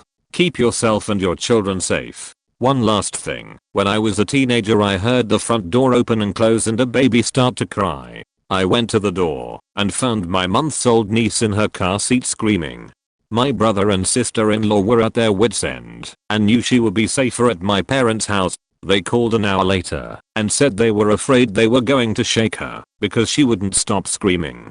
Just wanted to share in case a parent who is struggling reads this and can feel kinship and not shame. You're not crazy. It's faking hard. Hi, accident baby here. My mom found out she was pregnant, told my dad, and he said I guess we should get married or else my mom is gonna be pissed. So they got married and had me. 6 years later they had another accident. My brother. They were never in love, and when they finally got divorced my mom grew more and more neglectful. She would forget to pick me up from school. There was a drama field trip I went on that finished at 10 p.m. She forgot me and wasn't answering her phone. I was stuck outside the school for hours in the middle of the night. Wasn't apologetic when she finally did get me. She didn't care when I was learning how to drive. She didn't come to see me before any homecoming or prom. She didn't care when I was applying for colleges. She didn't raise me. I grew up and moved away to college. One time she mentioned she would be going to a concert about an hour south of my college. So I was like, awesome, you can see my apartment and my cats and the life I have built for myself. The day we are supposed to meet comes, and she ignored all my texts and calls. I felt devastated. She told me her friends brought shrooms, so she did them instead of seeing me. And I was supposed to be okay with being second to drugs. My little brother has autism, and he was much closer with my mom. One day my mom announced she would be moving across the country with her sugar daddy. She left my brother heartbroken. He has not been the same since she left. When she was moving, she didn't even tell my dad he would be having full custody of my brother until the day before she left. He only knew because I told him.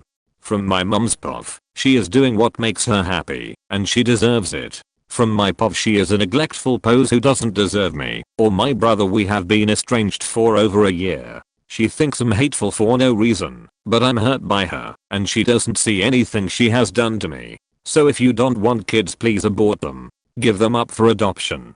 I'm seriously faked up because I was raised by a woman who wasn't ready to give up her youth.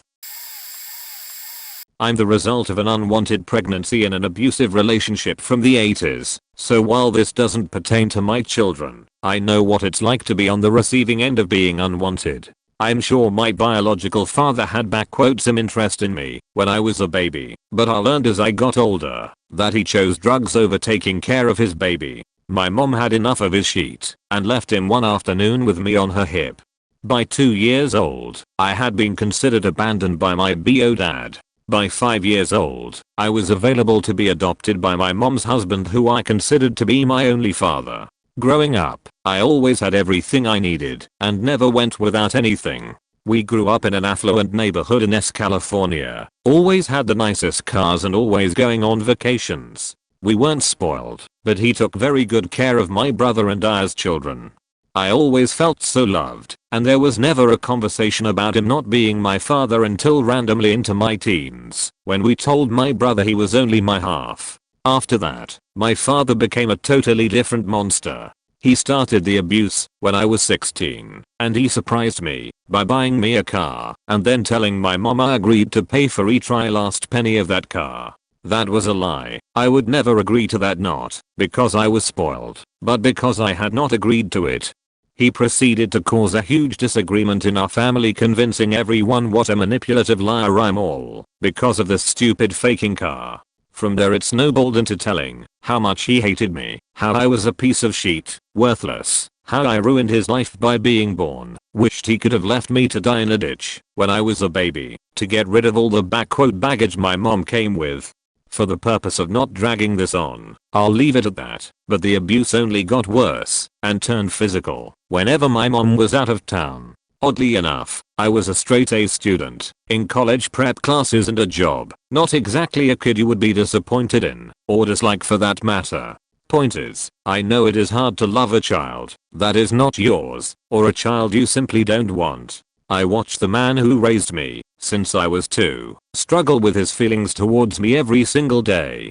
Unfortunately now I struggle with a variety of health problems that I'm learning all stemmed from my childhood abuse and emotional neglect. All because he wasn't man enough to get the help he needed. He thought I was what was broken, but all along it was him. I wish I could thank each and every single last one of you who admit their true feelings towards their situation and have gone out to get the help they need. Simple fact is, no one goes to therapy for someone they don't care about. Just because your head tells you one thing, deep down inside your heart already loves that child. Don't doubt yourself. I don't have a kid, but I think I have an idea what it's like. A few months ago a mama cat left one of her babies in our attic. The baby was probably only a day old. Thought mama cat was gonna come back, so we left him there for 2 days. Cried non-stop. Mama didn't come back for him, so I decided to take him in. I advertised on Instagram if anyone wanted him, but no one did. I thought it was already amazing that the little guy survived 2 days, and I decided I was gonna take care of him. I like cats, but I never planned on getting one, especially a baby one who needs constant care, 24/7. I fed him and refilled his warm water bottle so he didn't get cold every other hour. I barely got any sleep. After around 2 weeks he'd sleep all through the night, but would wake me up at 5. My dad threw him away at one point, and I had to save him, again, from the dumpster. I took him in the car when I went grocery shopping because I was too anxious to leave him behind.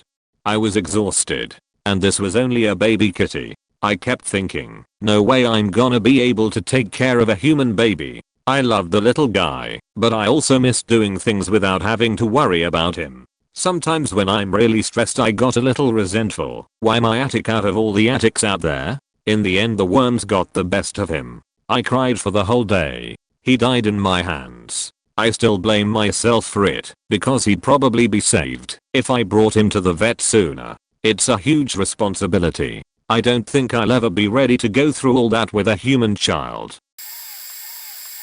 I got pregnant at 17 and requested an abortion, but my boyfriend at the time did not want one. He had a pregnancy fetish. I didn't want to give birth at all. The dread of knowing I had to go through the pain eventually had spoiled the pregnancy for me. Giving birth was traumatic due to complications, but I had my baby. I loved him the second he came out, the little potato. I didn't get much help in the baby department, so I left the father of my child and eventually went through several not so great relationships. I raised my kid solo, whether I was single or not. I had a lot of trouble coping with the responsibility of having a child. My kid is a very active and loud child. No matter what I did, no matter how I disciplined him, of all the parenting methods I've tried, nothing seemed to work. I felt he was out of control, often shaking my hand off to run away, out of excitement or intrigue. He is an affectionate child, but often gets overwhelming. Daycare centers often had trouble managing him as well. I felt so hopeless. The pros couldn't handle it. How could I? I had a rough time coping with what I felt was an extreme child. I was not emotionally stable in any way. The start was definitely a rough go. I went through several suicide attempts. I just was not the best person I could be. Now my kiddo is 5, and he's quite smart, but he struggles with emotions and impulse like I do. I got diagnosed with borderline personality disorder 23 years ago, a big revelation to me, and am taking meds for it along with therapy to rewire my mind/thought processes. I'm glad to have my son now. For a long while, I resented my ex. I felt he forced a child on me. I felt out of control. In that context though, I see the only reason I live today is because of my child. I didn't have any aspirations. I was severely depressed with low confidence and I hated the idea of becoming an adult. It all seemed so overwhelming. Too overwhelming. I didn't plan to live past 18. I'm still up and running with a supportive and caring boyfriend who helps me with my son and I can have heart-to-heart conversations and he's finally understanding emotions and how to cope with them. I don't regret having my child, but it could have gone better. It definitely was not the best time in life for me to have a child. I'm the unwanted child in this case. I was an accident and my mom had me very young, about 18 to 19. On top of the normal stresses of being a new single mother, I had some very serious health problems. Basically grew up in and out of the hospital and to be frank, should have died a long time ago. My mom was so young, and she really only had my grandmother to help her, since my bio dad bounced. Once mom told him she was pregnant with me, and she didn't want to abort me. I know my mother loves me, and she has worked and continued to work her ass off to provide for me, and for that I'm grateful. That said, I think she resents me at times and I feel like I ruined her life. The only job she could get after I was born was working at Walmart, and she's still there to this day. She hates it. She could have gone to college and gotten a better career, but because I was so sick she needed a job with insurance fast. I'm 27 now, and I still live at home due to my medical issues. I take care of about 95% of all my medical related issues myself, but there are some things I physically cannot do and need a second person's help, hence why I'm still home. Our relationship has always been a bit strained. She had to work a lot while I was growing up, so my grandmother did most of the actual raising of me. My mom also has a horrible temper, which I also unfortunately inherited, so when we both get heated it's quite explosive. Our relationship has gotten much better now that I'm older, but every so often the tempers can flare again, for one reason or another. My mom has never outright said anything, but I know she wishes her life could have been different. I feel like such a burden to her. I try to help out as much as I can, but I know she is miserable. Oftentimes I wish she did abort me, so she could have had a better life. It's because of all of this that I myself have made the choice that I will never have children. I know I ruined my mother's life. My own life is already wrecked because of my health issues and my sickly upbringing. I will not put another child into this mess.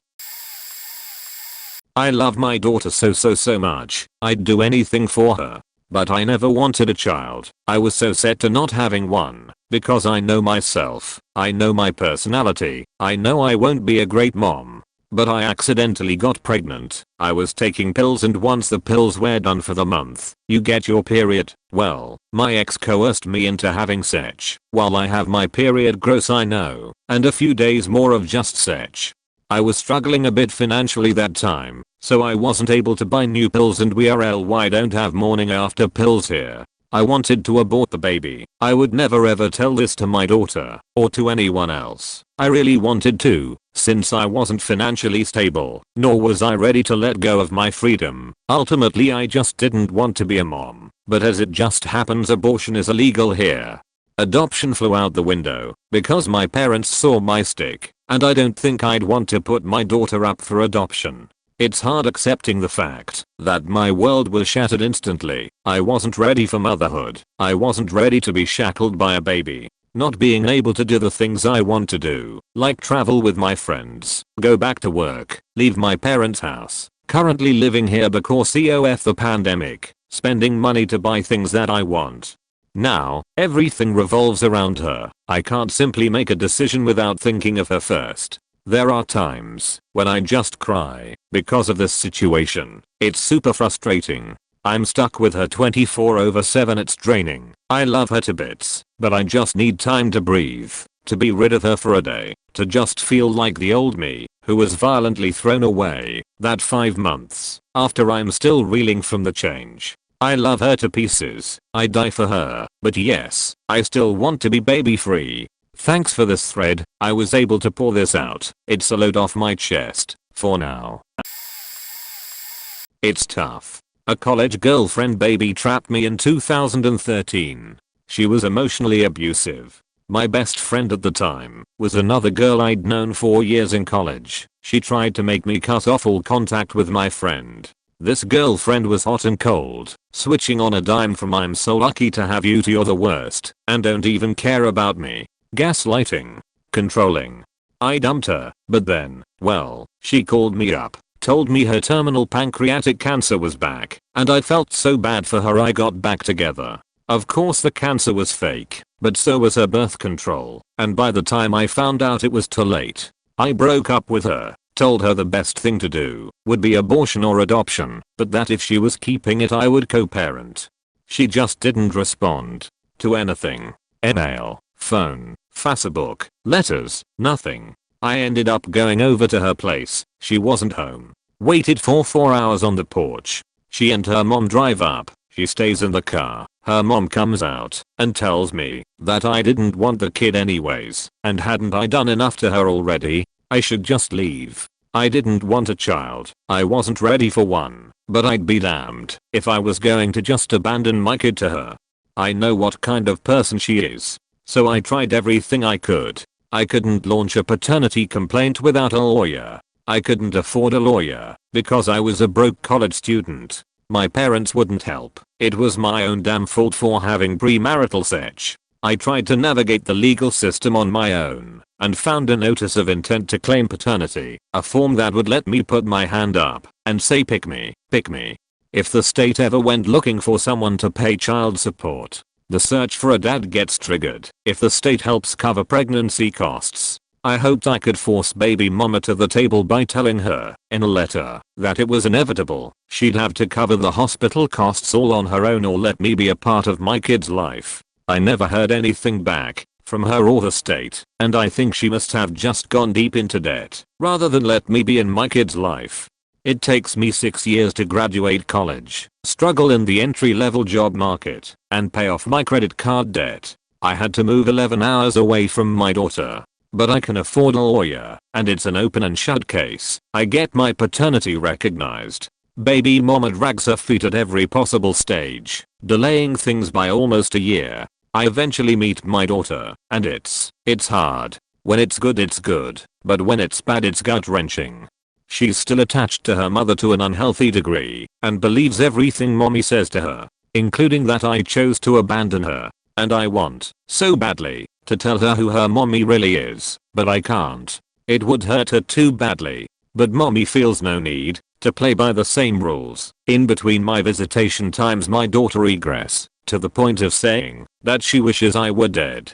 It's expensive. I pay about 1/3 of my take-home pay in child support. My partner and I could have made a down payment on a house by now if I didn't have to pay this child support. Until things get better with money, I can't in good conscience have kids with my current girlfriend, and she really wants one of her own. The bitterness is tough to handle. So is the PTSD. I get nauseous every time I have to deal with baby mama.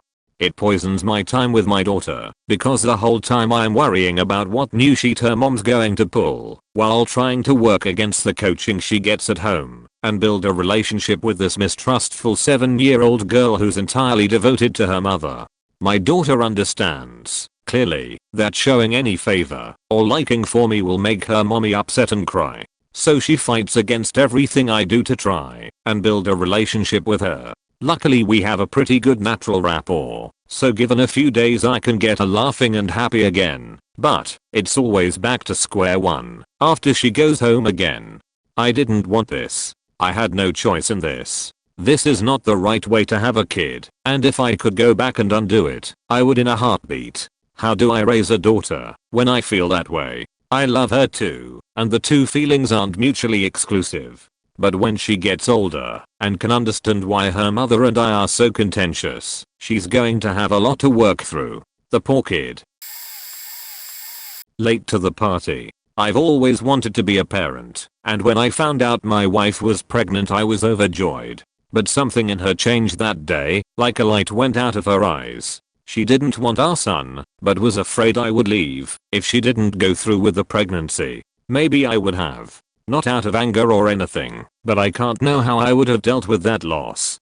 But she hated being pregnant and described it as feeling like an alien parasite was inside her. It took her a long time to learn to love our child. I'm not sure she does even today. Their relationship has always been a little weird and strained. There's this underlying sense of resentment there that has never really gone away. We are divorced now, her choice, and she has him half the time. She takes parenting very seriously, but it's like a job. She has a responsibility, and she's meeting it. On paper, she's a great mom, but even according to other members of her family there's very little genuine affection.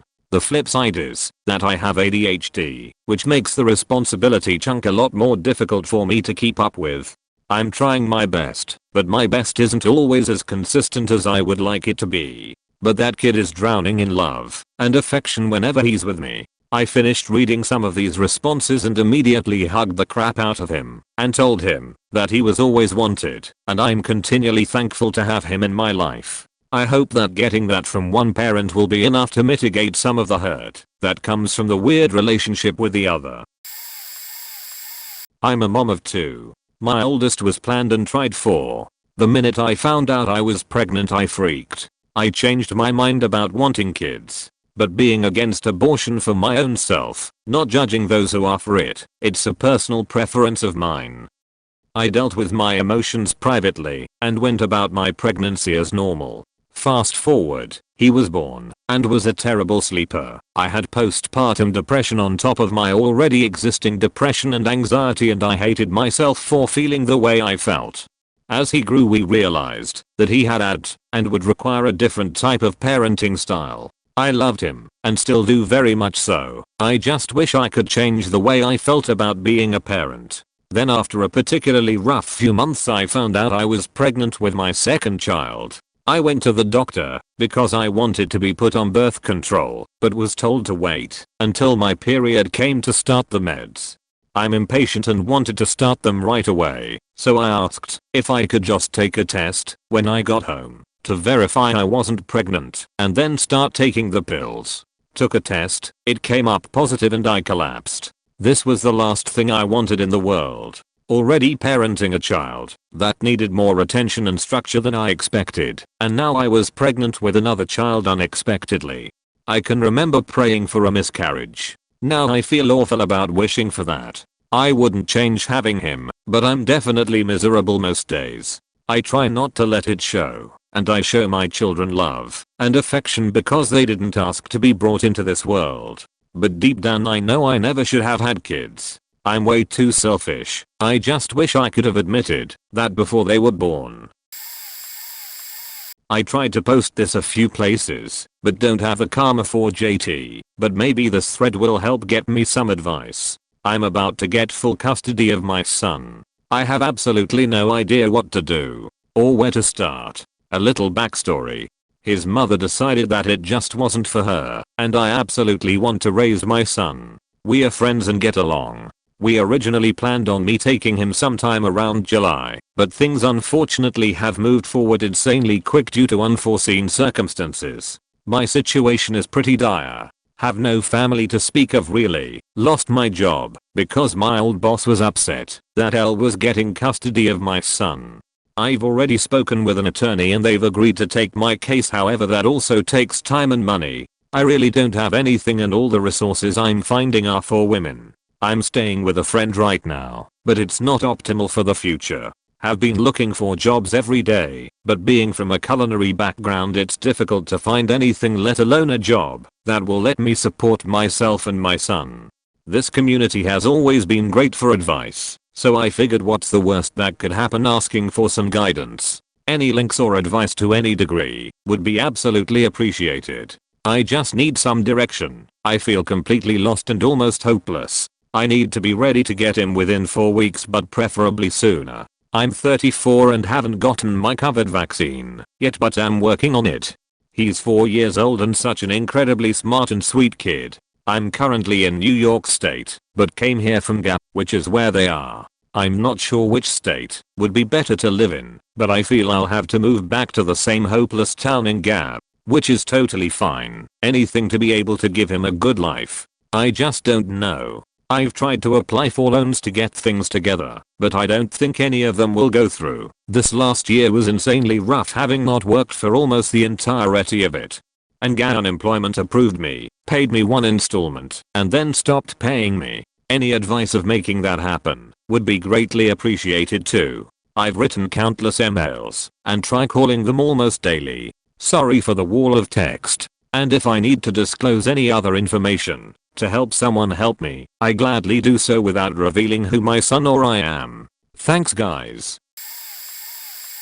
As an unwanted child myself, it is not fun. A lot of neglect, resentment, yelling, and lack of love. My parents got divorced when I was 5. My mom made me become the mom of our relationship, so as I started to grow up, she stopped doing things around the house and for me. From age 9, she stopped cooking and never taught me how to cook, so my lunch and dinners were crackers with soda or 5-minute pasta.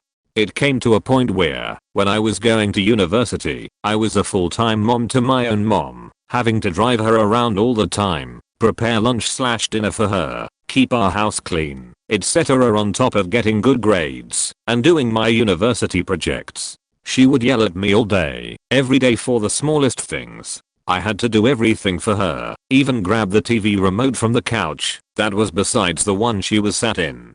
My dad was never around, and when he was, he never wanted to be a dad. He never taught me anything about anything. He just wanted to play video games and watch TV with me. I brought homework to his house more than once, so he could help me with math, and he asked me to stop, because I was ruining all the fun. He got remarried right after splitting with my mom, and my stepmother absolutely hates me because I look exactly like my mom. She treats me badly, like Disney's stepmom bad.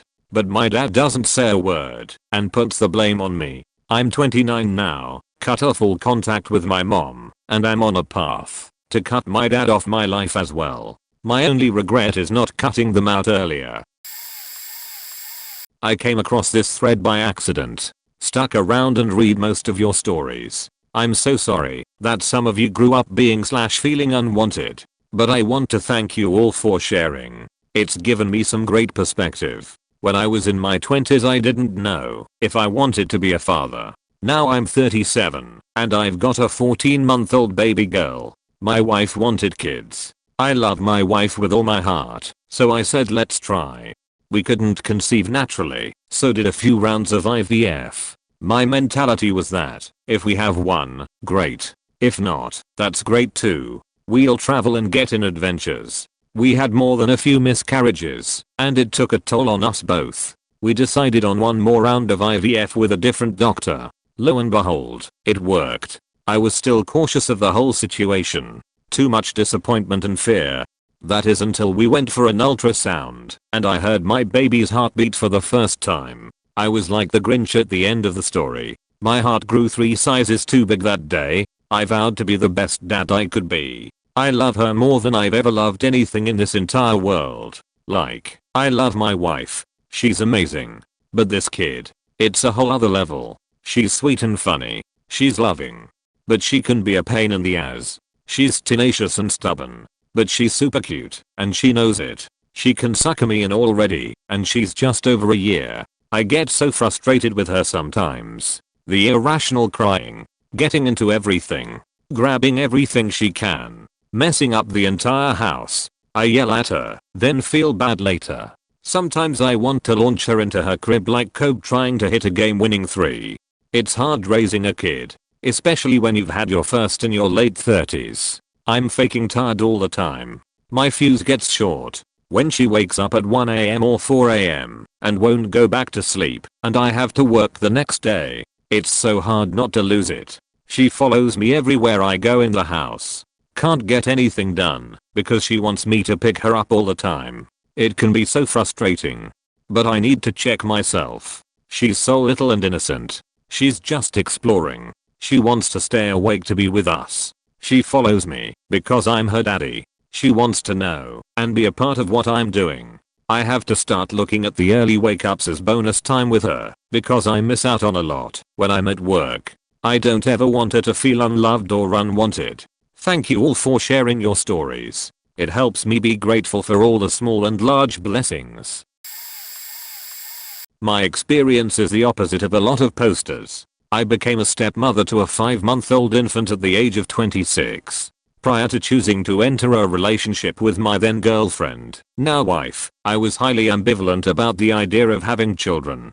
1. Because I'd previously dated a butch woman who made it clear that she wanted kids, and B. she wasn't interested in being pregnant. Which meant either I had to get pregnant, or we needed to navigate the process of adoption. Believe it or not, part of the reason the relationship before my current one ended is because my ex was basically ready to start the process and I wasn't. When I chose to become my son's stepmother, or mother, really, I've been part of his life for as long as he remembers, so there's really no differentiation. I was terrified I'd made a mistake.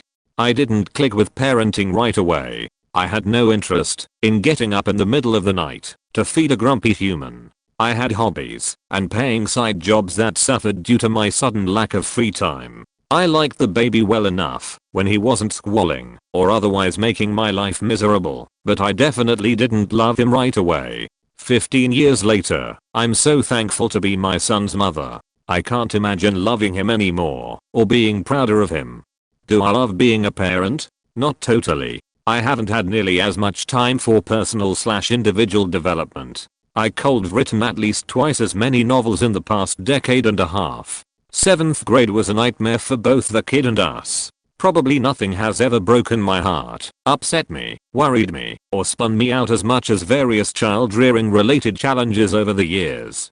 At the same time, I happen to be the parent who's closest with our son. Our personalities are very similar, so I understand and empathize with what he's going through more so than any of my co-parents. We have a tight bond over video games, certain movies and characters, books, etc. that we've shared together over the years. I'm the one he seems to open up to the most and listen to the most.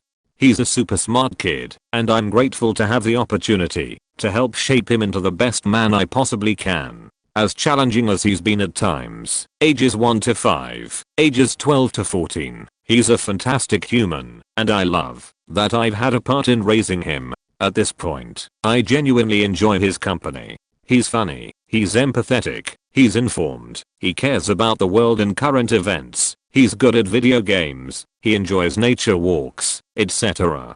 When my wife is out of town, he and I have a great time hanging out. The ritual is usually video games, pizza, and a movie. I love him unconditionally, and the idea that we'll always have this bond/connection, and he will always be part of my life, is pretty fantastic. I think it helped that I tried my best to embrace my role as co-mother, and did everything I could to be involved, and build a relationship with him.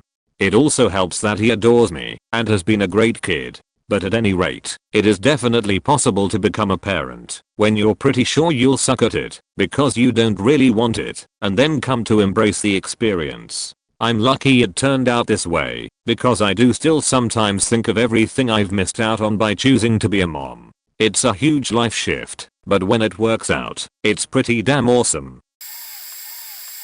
I'm 27, my wife is 23. We have been married for 14 months. Before we got married we talked extensively about having children, because I have never wanted any, not a single one. Because I can be rather selfish with my time. After I've spent time with my wife, and it's time for me to be able to play games, that's what I want to do, not change a diaper, or stop and feed the baby, or turn around every 28 seconds to put a damn pacifier in his mouth.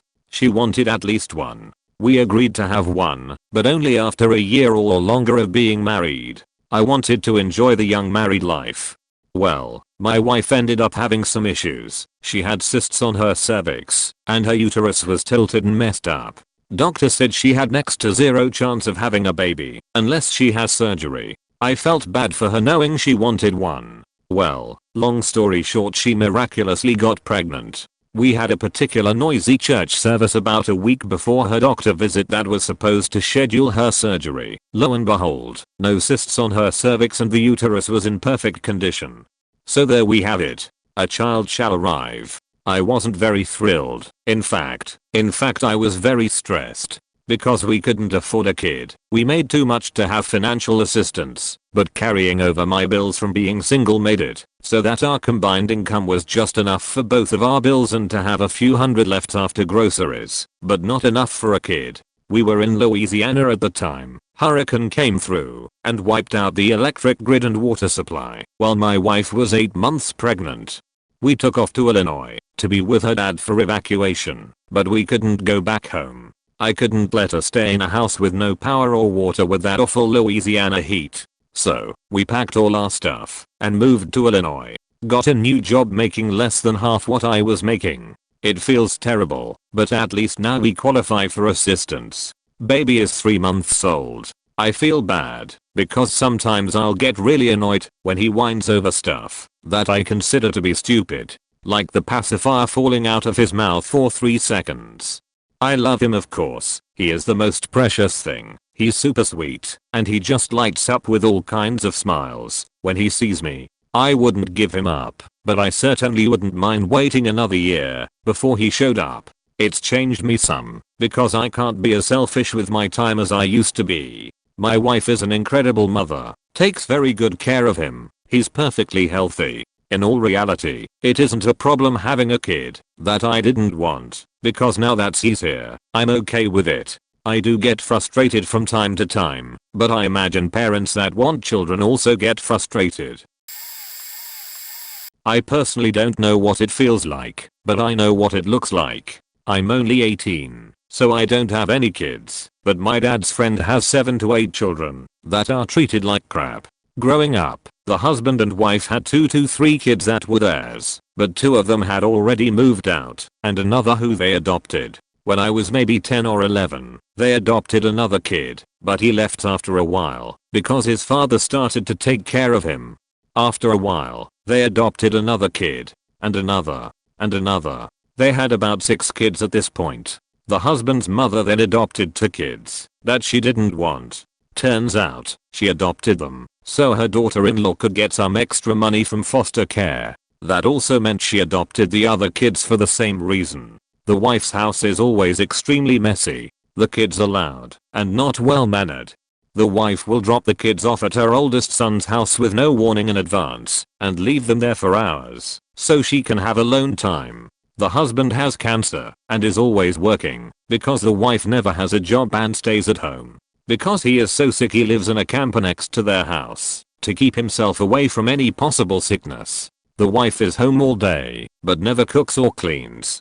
They literally eat takeout for most of their meals. About 2 years ago, the grandma died and the husband and wife took in the other 2 kids. I remember my dad told me one time when he was at their house, one of the kids was making something on the oven on their own with no supervision.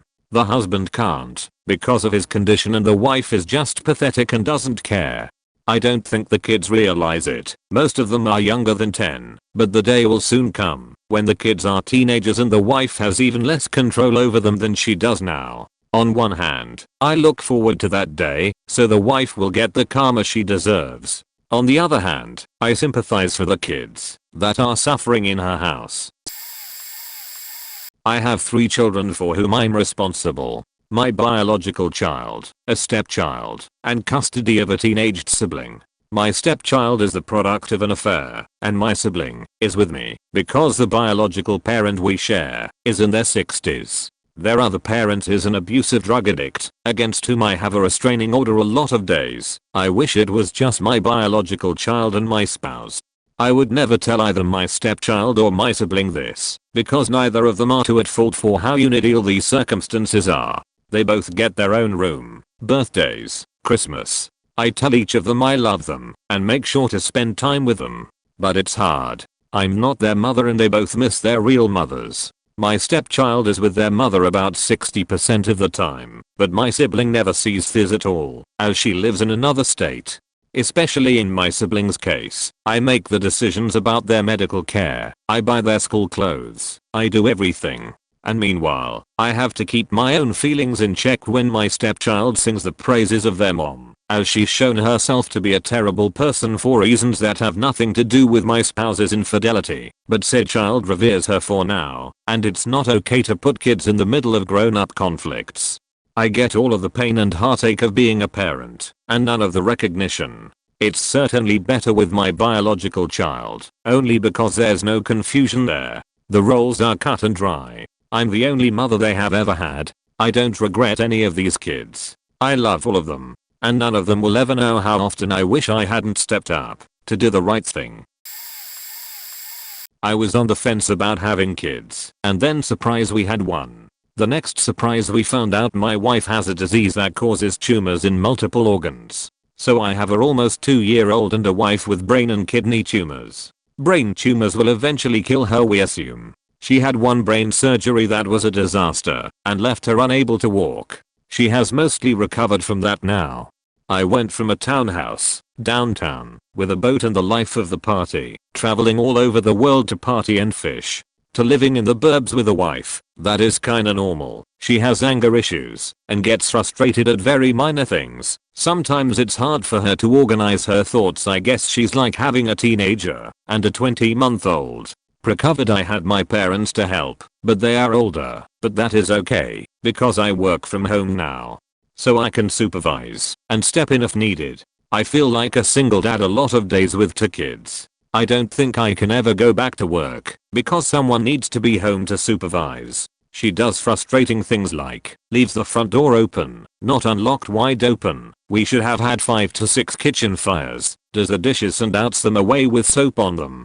She yells at me for small things that bother her, which really hurts. For example, she doesn't like her food to touch on her plate. She threw a knife at me one time when I did it on purpose according to her. My life is I wake up early and work, then Wiffy watches the baby and I help as much as I can. Then when the baby naps I work, then I stop work around 5. I watch the baby till 8 till I go back to work till I fall asleep. I haven't had sex in like 2 years which sucks, but my friends joke it's just the universe evening out my average lol. My message would be, if you are not 100% on board don't do it. Get fixed, enjoy life. I have 3 kids. None of them were planned. The 2 older ones I had when I was much younger. My youngest I had when I was 30. I wasn't prepared when I was younger to have the older 2, as I'm prepared with my youngest. I should have waited until I was in my 30s to have kids at all. I love my kids, don't get me wrong, but if I could do it again I probably wouldn't have kids. They're a lot of work and they're expensive. When I got pregnant with my 3rd I had fully planned to give her up for adoption until something happened at the hospital with the adoptive family. I decided to keep her at the last minute. She didn't have a name and I had virtually no baby items since my older 2 were well past the baby stage. I'm thankful that my older 2 are self-sufficient for the most part now. It's hard having a baby when you weren't planning to have any more kids. Hell, I never planned to have kids at all, but it just happened. I work a full-time job and I'm never home just to be able to support them. If it wasn't for my dad watching the older 2 and taking them to school I'm not sure how I would do anything. My youngest goes to a sitter. Don't get me wrong, I love my kids. And yes, this comment's all over the place. I work tonight, so I'm dead tired. But man, if I could do it differently I totally would. My now toddler youngest is exhausting. I get off work, pick her up, and she fights sleep. So I'm up an additional few hours just with her alone. Then the older 2 need help with their homework, and I have to make sure everyone's fed and bathed. Even though I'm more adept to caring for my children, now that I'm older it's still hard AF. I love my kids. I wouldn't trade them for the world. However, I have caught myself thinking about what my life would be like if I weren't married with kids. I'd honestly probably have a pack, some camera equipment, and train hop my way across the United States and more. At this point I'd probably have adopted the vagabond lifestyle. The pressure we all receive as young kids forces us to make brash decisions that we aren't 100% on board with. We all get pressured to choose a career at 18 years old, and after college it's get a job, get married, have kids, save up for retirement. I'm 35 now and retrospectively I wouldn't have done any of that. I would have gone out into the world and experienced it the way I wanted to, at least for a while, until I decided it was time to ground myself. The problem is, I grounded myself far too early in life, and now at 35 all I want to do is live freely without the bonds of bills, responsibilities, and schedules. The other problem I finally faced as an adult is fully knowing what I want to do for a living now. See, I wasn't so sure 15 years ago, but now I know. Having over 10 years of experience in my current field and moving my way up that ladder to better positions and better pay makes for a difficult decision to just leave it all behind and start over. At this point I'm getting very close to actually doing that because I have next to no happiness within myself. My kids and wife make me happy, but I currently feel like I have nothing to make myself happy. I have nothing to push myself towards anymore. I would never leave my wife and kids, but my job, well, jobs come and go, and it's important to do something you're passionate about in life. We spend nearly our entire lives doing that one thing, so it should be something that doesn't make us regret everything. Not exactly what you're asking, but it's from the opposite perspective. My parents didn't really want a child. My mother sabotaged birth control to trap my dad, and she also wanted a child as an excuse to not have to work and to get any extra benefits she could. When I was about 5 years they had a massive argument which resulted in my mother kidnapping me. I was stuck with her and her friends until I was 7, and they spent that time abusing and neglecting me. I was beaten, starved, and rarely bathed. My father fought for custody and barely won. He did it only because he knew it was the right thing to do and that my mother was useless. Things were pretty decent to begin with, especially compared to what I'd already been through. Even at that age I could tell he seemed out of his element. He didn't seem to know how to be around a kid. It was like he was walking on eggshells. As the years went on he became more and more verbally abusive. He would call me horrible names and blamed every little inconvenience in his life on me. I think maybe the resentment he felt over having to care for kids he didn't want got too much. He was always most angry about money. Money he would have had more of if it wasn't for having to take care of me. There was also his mother who, despite never laying a hand on me, was worse than my mother and father combined. She was an overly criticizing, narcissistic sociopathic bitch. Nothing I did was ever good enough, and because of her I ended up with OCD and anorexia. She was also partly responsible for my social anxiety. They both also loved to put me down and talk to me like shit, and they'd use money to apologize. They were both too proud and narcissistic to admit fault and actually use their words to smooth things over. When I moved away to go to university, I ended up in an argument with my dad in which I confronted him about all the abusive behavior from him. He refused to acknowledge it, and eventually in the end he just suggested we should get out of each other's lives. I never responded, because he didn't deserve the closure. I cut contact that night, and I've never looked back.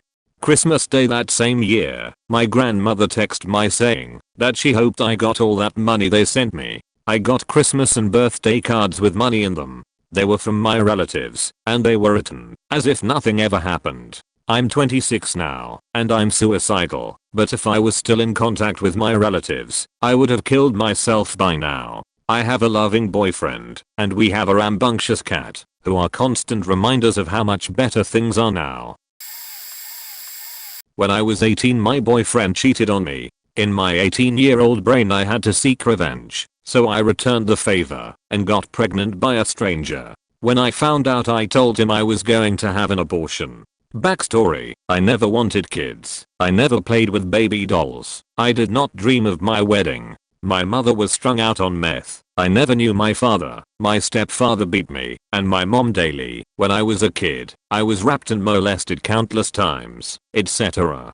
My grandfather essentially raised me, and he was a Vietnam vet, physically, mentally, verbally abusive. Since I was a toddler he called me a cunt, a stupid motherfucker, bitch, use your imagination. We also had a very strange sexually charged dynamic. When I was a kid his girlfriend's grandson molested me. When I told him he said, "That never faking happened. Don't say that to anyone. What happens in this house stays in this house." He never physically touched me, but he would give me these detailed sexual stories. He treated and spoke to me like a grown woman. In therapy I learned this is called emotional incest, where he took me on as his spouse in every way besides physical. When I lost my virginity at 12 he was the person I told. When I had any sexual encounter he was the person I told. He would let me have my boyfriend over to spend the night when I lived with him. I didn't realize at the time the walls were paper thin and he could hear everything I was doing. He would encourage me to have guys over and casually make comments about my sexual activity as well as ask me for details. At this time I didn't see anything wrong with it. It was just normal for us. He took me from my mom when I was a child. I was fed these stories from him about how no one but him loved me. No one else wanted me. He groomed me and turned me against anyone else that could potentially take a sliver of love or attention away from him. So, needless to say, my self-worth was non-existent. I did not properly know how to love anyone. Fast forward to 18, I'm pregnant. I do not want a kid. I tell stranger rebound guy this. He told me, if I have an abortion he will tell everyone menacing voice I'm 18, I have no self-esteem, I'm very concerned with what others think of me, Bible Belt territory, so I submit to having this baby. Once I decided to have this child, this determination to give this child a life opposite of mine is oozing out of me. I was so hopeful. My pregnancy wasn't that bad until the end. I didn't know at the time I had major depressive disorder, PTSD. I was newly sober. Oh yes, forgot to mention, when I was 17 got sober. Alcohol, heavy on the Xanax, crack, coke, opiates, anything except meth. Mom did meth. No meth equals I''M, not my mom. So newly sober living with my boyfriend I met in rehab who was on an active relapse, pregnant with a stranger's child, and just miserable. I wanted to die. I tried to shoot myself multiple times, just too scared to actually do it. So boom, I give birth and I'm completely in love. I knew with every fiber of my being I was going to be the absolute best mother ever. What actually happened is the relationship with Rahab boyfriend ended shortly after she was born. I moved back in with my grandfather and he systematically broke me away from her as he did with my mother and me. It was heartbreaking. I would hold her and get yelled at for not holding her right. I wasn't feeding her right. You're just like your faking mama. I didn't put her clothes on right. I don't really love her. He would encourage me to go out with my friends, and when I would get home he would rip me apart about leaving her. How selfish I was, how I didn't really love her. He would physically take her away from me. He would smack me in front of her, belittle me in front of her, pick me up by my throat, until my feet dangled underneath me in front of her. Psychological torture. I got so tired I fled. I got 2 jobs, so I would never have to be at home. I justified this to myself, because I was making money, so we could leave. In reality I had no life skills. My grandfather made sure I knew little to nothing, so I would always need him. I went through a few boyfriends and thought, if I find the right person to have a family with, then I can be a good mom. Took me about 6 years to find the person I thought I could have a family with. Pause. This whole time, my daughter is beautiful, she is loving, she is hilarious, she loves me so much, she was the easiest baby, she never cried, so chill, a perfect specimen. But she was getting all that love that I had so desperately desired from my grandfather. She had a dad that loved her. All my family that was supposed to love and protect me are now doing that for her. Half of me is moved with joy and gratitude. I'm so happy my daughter doesn't have to live through the terror and hell I did. The other half of me is so goddamn resentful that she is getting all of these things that I dreamed of. And pause. Is that a word?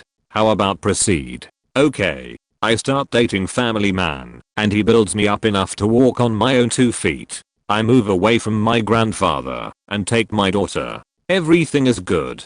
I don't know how to be a mother or be domestic in any way, but he is teaching me. I'm in love. I have a family. Now I can be a mom. I soon find out family man is basically a clone of my grandfather. That lasts 4 or 5 years. My daughter and I are scared of him. I become a feeble shadow of myself. I send my daughter to my grandfather because everything he originally told me about my parenting is being reinforced by family man. I'm so defeated. During these years my daughter was more of a burden and a constant reminder of my guilt and inferiority. She reminds me that I'm a failure. She loves me despite all of these things and that just makes it all worse for me. I'm running from her.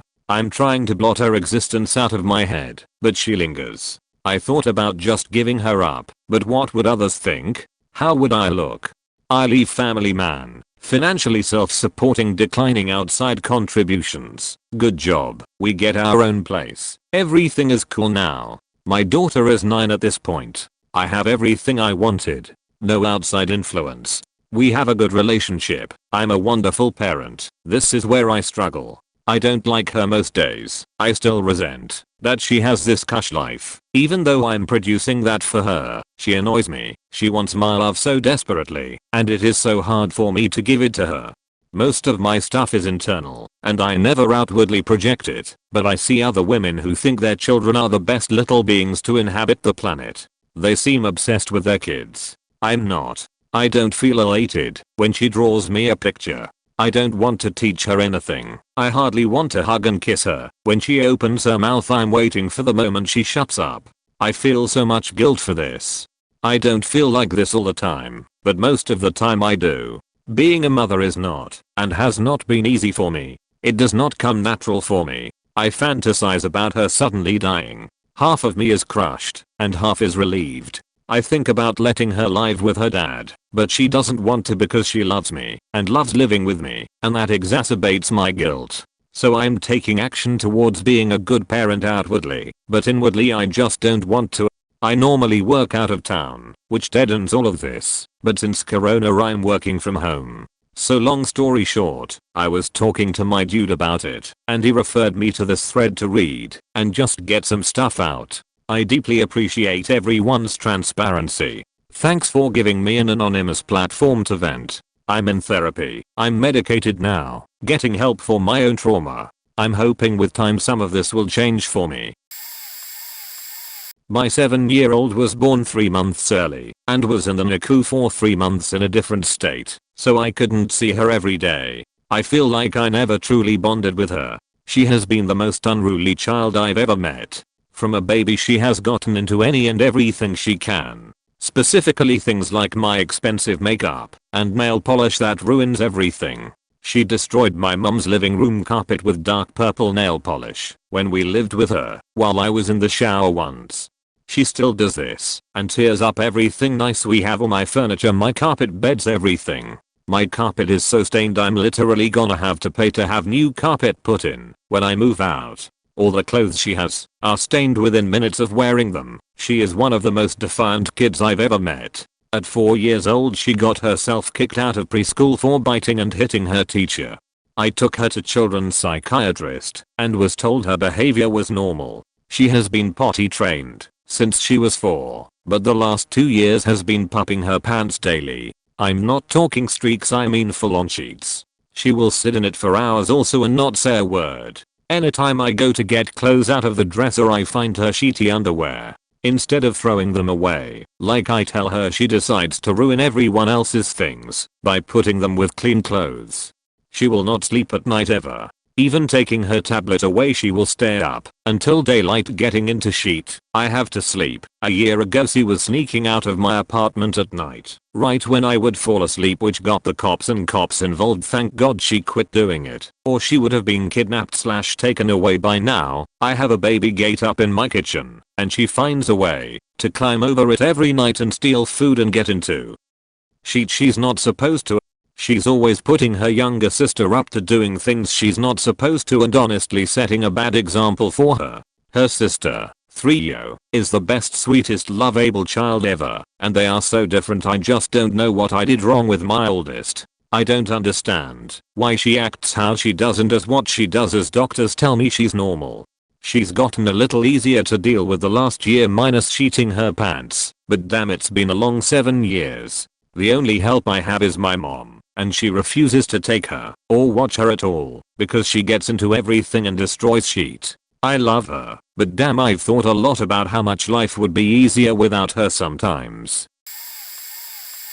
Being completely honest, I got my now wife pregnant at 16, and we had our son at 17 about a month before my 18th birthday. Not gonna lie, I was extremely anxious, worried, and scared that I wouldn't be able to take care of a child whatsoever. I also thought that he would ruin my life and that it was going to go downhill. I wouldn't be able to do what I wanted in life while having a kid at 17 years old. I ended up talking to another girl while me wife was pregnant. Never got serious or anything, but she was someone I felt I could open up to and became very close with. My wife wanted to hide the pregnancy from our parents for a while. We successfully did it for 7 months before I couldn't take it anymore and had to say something. My wife found out about the girl I was close with at my son's 1-month appointment by going through my messages on my iPad while I wasn't home. I've never lived that down and frankly don't think I ever will. She has every right to be upset and I don't blame her one bit. I do wish we had told our parents sooner though, as it would have taken a lot of that stress away from me. I wish I felt like I could have talked to her about things rather than a coworker that I got collide with. By far, that is the biggest regret of my life. It was around this time that I stopped talking to the coworker. I wish we could have remained friends, but that wasn't going to happen. Fast forward a bit, and my son, who is turning 4 this year, I'm now 21, has been the best thing that has ever happened to me. I wouldn't change having him one bit, but I initially didn't want him. Like I said, I was worried he would ruin anything. He has proven me wrong more times than I care to count though. He truly is the best thing that has happened to me. With all of this, if I could go back, I would be friends with the coworker, but we've established a clearer boundary that we would remain friends only. I would have tried more to persuade my wife away from hiding the pregnancy, as it caused a lot of undue stress and multiple fights between us. I've now realized that though everything isn't how I planned it to be, I can still do what I want within reason. It will just take more effort and time. I still joined the Navy, am a correctional officer now, and am now halfway through an EMT course. Have a happy and now covered free family with 2 sons, 3.75 and 1, and my beautiful wife. Ask any questions you want. I know it's not exactly the answer you are looking for, but I've learned so much over that last few years. My big downfall now is still not being able to fully open up about anything really. Don't know why, but it just happens. Ex-girlfriend baby trapped me. She stopped taking her birth control and didn't tell me, then cheated on me while pregnant. She was, and still is, a shitty person. At that point I wanted nothing to do with her and was not prepared to be a father. I was young and dumb and still learning who I was and what I wanted to do with my life. She gave me the option to walk away and never see the kid again. I thought about it, but couldn't bring myself to. Knowing my kid was out there was going to weigh heavily on my conscience. It was difficult at times. While my friends were studying, partying, traveling, I was working and learning to be a father. I didn't want this kid, but here I was, and I was going to make the best of the situation. My daughter is 13 now, and I have full custody. Her mother is a piece of shit and my daughter is old enough to know the difference. She's with me now, and I couldn't be happier. My daughter is a driving force in my life. I need to be responsible. I need to be accountable. I need to be financially successful. It keeps me going forward and has really made the man I am today. Having a kid when you're barely 20 has ways of making or breaking someone. My daughter was the child I didn't want, but ended up being what I needed. I can tell you what it's like, being the unwanted child. I went to the dentist once in my first 17 years. I had broken my nose twice, and I just had to walk it off. I never saw a doctor. I would get yelled at if my shoes wore out too quick, and they were Payless $19.99 shoes. As soon as was able to drive, the dinner table was only set for 2 instead of 3, because I could get my own food now.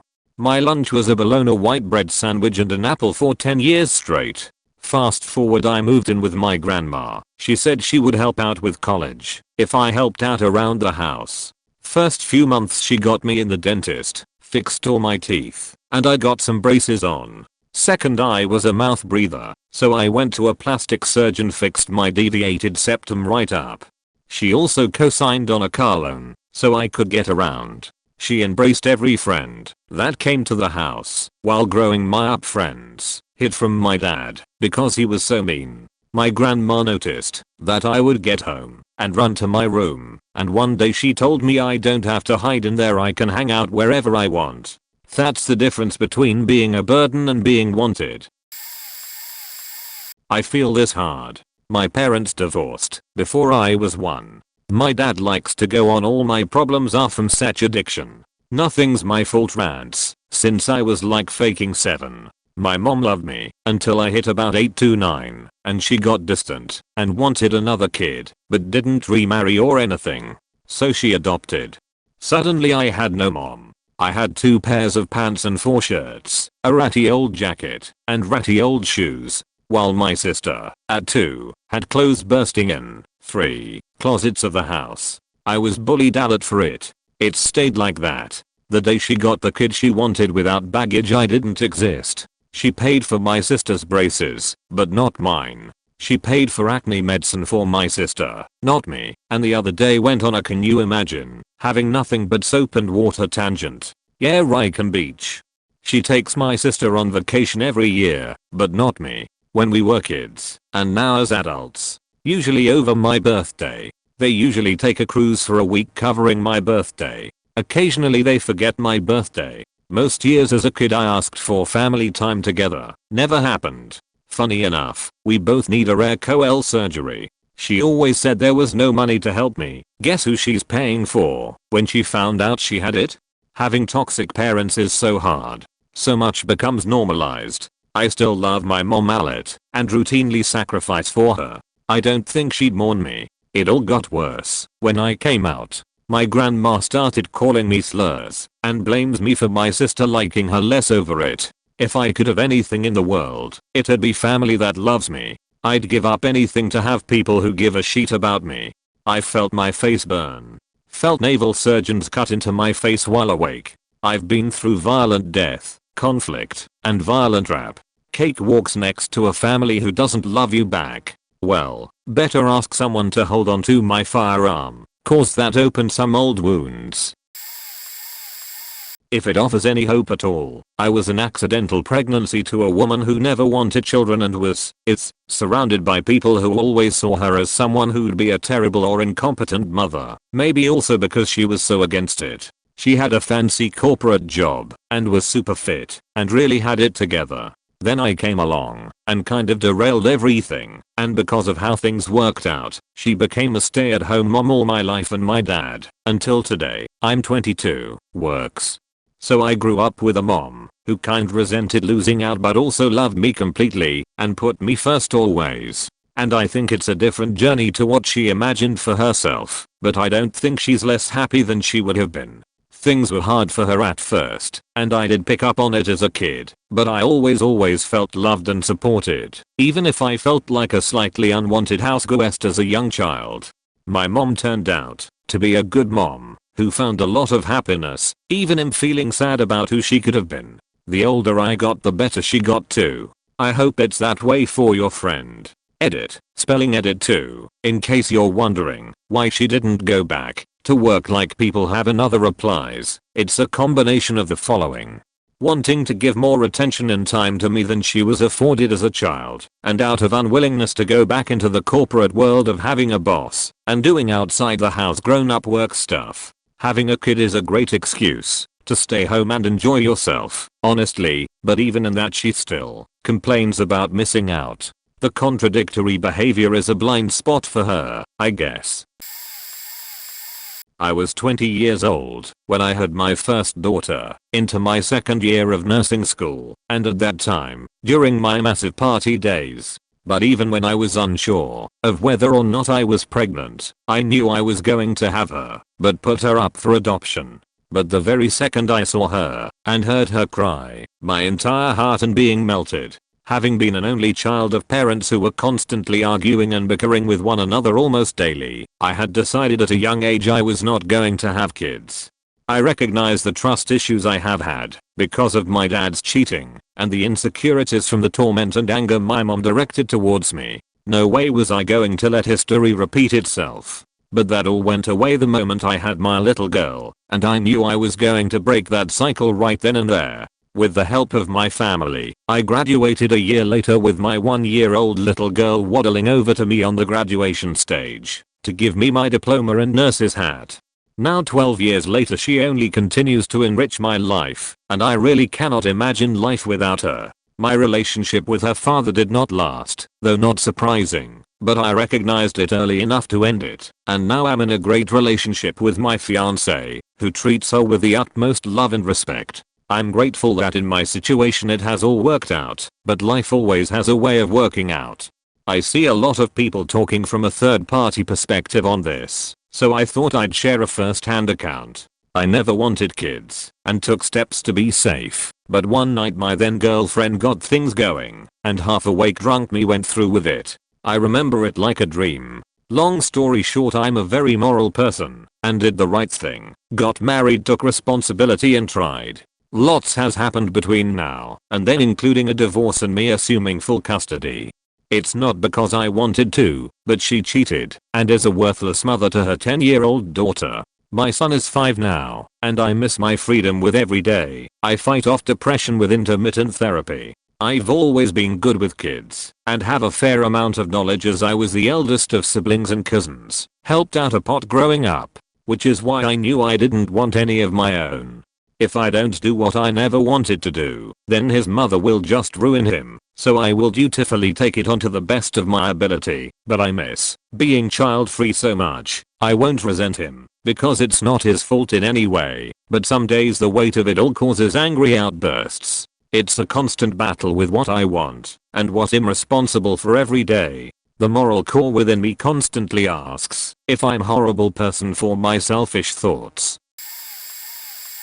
I became a single mom at the age of 18. 2 years later my child was diagnosed with autism. His father and grandparents are anti-vaxxers who blamed me for his autism since I vaccinated him. Now he is 6 with limited verbal skills and severe sensory processing issues. My parents aren't involved in any way, so I'm just on my own figuring out this parenting thing. Since I can't work as I'm home taking care of him, I have been working on my education and will finish a B.S next year, thanks financial aid.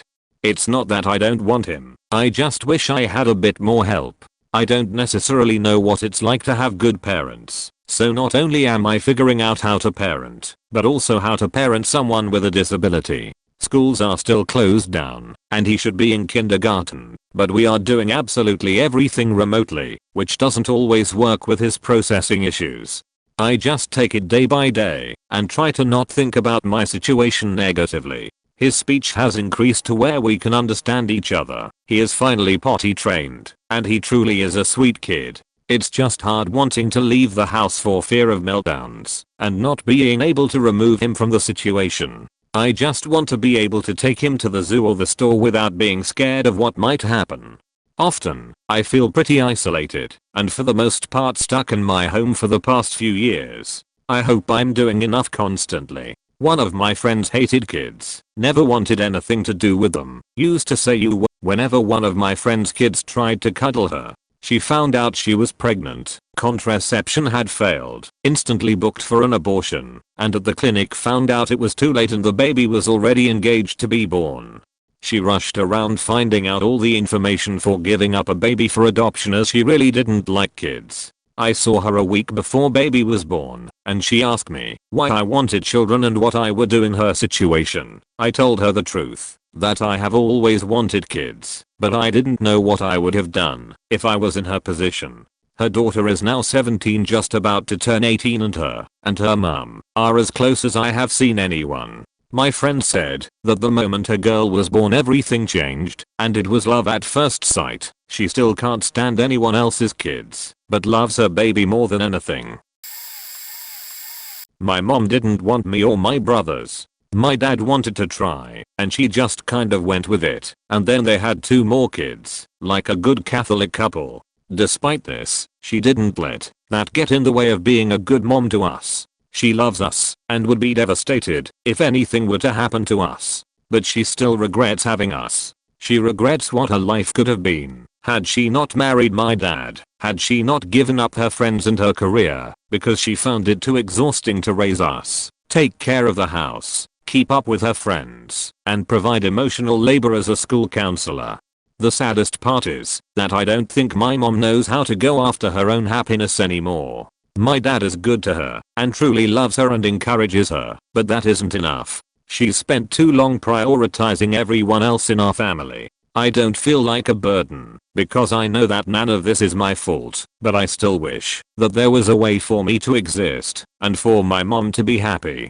I don't know. I guess it's like having children you don't want. Everyone says everything changes when you first hold them. Nothing changed at all. I still didn't feel anything for them, nor did I want them. Luckily for both myself and them, they don't live with me. They would get nothing from me emotionally, socially, etc. People try to send me videos and pictures of them thinking they will make me care all of a sudden, but I just don't read the messages, or look at the videos, or just delete them. I couldn't tell you why I feel this way, or don't. I guess it just is that way. I certainly don't wish any ill will against them, but at the same time, if I never heard anything about them again, it would be fine. Had a vasectomy to avoid having kids, and passing on family mental sheet. That said, Doctor Who did cut my vas definition short, later to find out I had 2 negative sperm count follow-ups. Fast forward 4 years, my vasectomy failed with no way of knowing. It's cost me all my plans and goals 7 more years of child support to go. It will be $250,000 when it's done. I didn't want kids at all when I got married, but it was a package deal. They were 10 and 6. I was not a very good stepdad, but I tried my best, and I always loved them. My daughter and I always had a really strong bond. Partly because she was younger and partly because I got to experience having a daughter. My son and I, however, never really got close. It's like we both wanted it, but we were both too stubborn to give into it. I could probably go in for hours the psychology of our strained relationship, from his jealousy over his sister's relationship with me to my feelings about the coddling he got from his mom, but I'll skip to the end. We are a lot closer now that he is older and has a stepchild himself. He has a daughter who is attached to him at the hip now, much like I did when he was younger. All in all, it worked out well. Now I have a step grandchild, and I'm trying to do a better job this time around, which is much easier, of course, as she doesn't live with me and is ultimately not my responsibility. When I was in the 7th grade, my mom told me to off myself, and in high school she threatened to kick me out for having a low GPA. It was 3.5 unweighted. I think I always knew she didn't care about me, but I only realized it my junior year of high school. My dad never said anything rude to me, but I still never felt his love. However, this past year he started making an effort for me. He started taking me hunting again. He taught me how to do taxes, and he started buying ingredients to let me cook dinner. Cooking helps my anxiety, and he used to hate it when I cooked food often. I've been giving my dad a second chance, but I don't think I'll ever forgive or forget the shit my mom put me through. The only reason I'm not going no contact with my mom is because that means no contact with my family, and I can't just stop talking to my cousins and my grandparents. I care about the rest of my family too much to give a damn about what my mother ever says to or about me. I grew up in the ghetto and knew girls who would have babies for the welfare payment, and the cycle continues. As a father of 3 biological children and a father of 3 adopted foster children, I can't ever fathom not loving a child that was brought into this world. Although I think that a lot of my childhood I was unwanted. I've had 3 conversations with my father and I'm 48. Nothing but negativity from my stepmother. My biological mom only took us on the weekend because it was court ordered. Only one I was close to was my stepfather. I refused to become my father while raising my children. I know how shitty it feels. Some days it is a struggle. But looking back, my children are everything. I know I don't have a lot to offer: money, education, don't know how to fish, hunt, no hobbies, etc. I'm trying to teach them to find passion and pursue it, even though I don't do it myself. To all of you that have shitty parents, I love ya, and you are important. Don't ever forget that. I'm married with 2 young daughters. My husband and I both say, on the bad days, that if we could go back in time we would have never had them. It's not that we don't want them, but when the days are long and hard you understand why people drop their kids at the fire station. It's exhausting sometimes living with 2 tyrants who consume your entire being and conversations until bedtime. I'm a stay-at-home mom and my husband is active duty military. I definitely lost a huge part of myself, and I'm getting that back as my daughters get older. My husband, on the other hand, his life has hardly changed at all. I think making time for yourself makes a huge difference in how you feel about your children. I get up at between 4:35 am every single day of the week, so I can drink coffee alone and not be spoken to by another human being. It's changed my life a lot. I can wake up and be present without feeling like I have to be at 100% capacity the millisecond one of my children wakes up. I don't think this answers the question really, but I wanted to share. So my now ex-wife and I decided to separate. The intention was to have a break, work on some things we'd been struggling with, and slowly work back towards reconciliation. One time during the separation, we slept together. She became pregnant and 9 months later gave birth to a perfectly healthy baby that is now just a few months old. My ex and I didn't work out, and our marriage is over. To be completely honest, I didn't want the baby. I still get feelings of guilt and regret that baby's mom and I done something we shouldn't have, and this child is the result of that. It's hard because my ex is an absolute nightmare to work with and uses manipulation and coercion to gain my compliance. Sometimes I wish this never happened, but I will never let this kid feel like they're a mistake or not worthy, even though I resent the mom. My girlfriend had 3 kids when she got pregnant with my child. She is the light of my life. Although before this I was fading on the idea of having children at all. In fact, it ended a few of my previous relationships. Her case was a hard one. Her first child was raised by her parents. The other 2 were with her, but they were pretty much just there because her parents weren't going to raise them, and the fathers were nowhere in their lives. When I entered the picture, her kids were, to say the least, starved for attention. At the ages of 6 and 8 they were basically running their own lives. When my daughter was born, I did my best to show them affection, which only drove a wedge between them and my girlfriend. Since I was the only father to stay much past birth, she constantly showed my daughter more attention than them. This has inevitably caused some friction, and their behaviors are much more than I ever wanted to deal with. In reality, they have pushed me to a point of wanting to leave the situation, but I know this isn't all their fault, and I feel the need to be here for my daughter and if possible to give them some guidance. So even though I didn't want kids, I have 3. Some days I wish it were just me again, or my daughter and me. I was an unwanted kid. My mother was a stripper who thought she couldn't have kids because of multiple miscarriages, and my father was a naive virgin who believed her and decided not to wear a condom. He wanted her to have an abortion. She was against that. I was supposed to be put up for adoption, but she decided to keep me at the last minute. My father couldn't stand her and used that as an excuse to leave out to Cali across the country to start his own software business, which became successful. I went into foster care at age 10 when my mother decided she didn't want me anymore because motherhood wasn't rainbows and unicorns, and then I was abused and neglected for years. My mother now lives off of disability and borrowed money ever since my grandma died, and has never addressed her schizophrenia consistently in therapy or treatment. They now live only 30 minutes away from me, and I'm estranged from them both.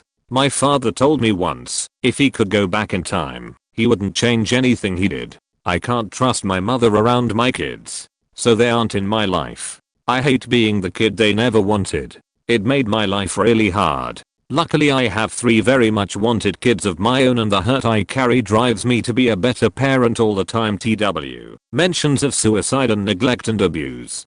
I was the unwanted kid. My BO parents both had issues. I'm pretty sure my BO mom was a lesbian who married my BO dad for financial security. She then suddenly wanted a kid when her brother died, and she realized life was short.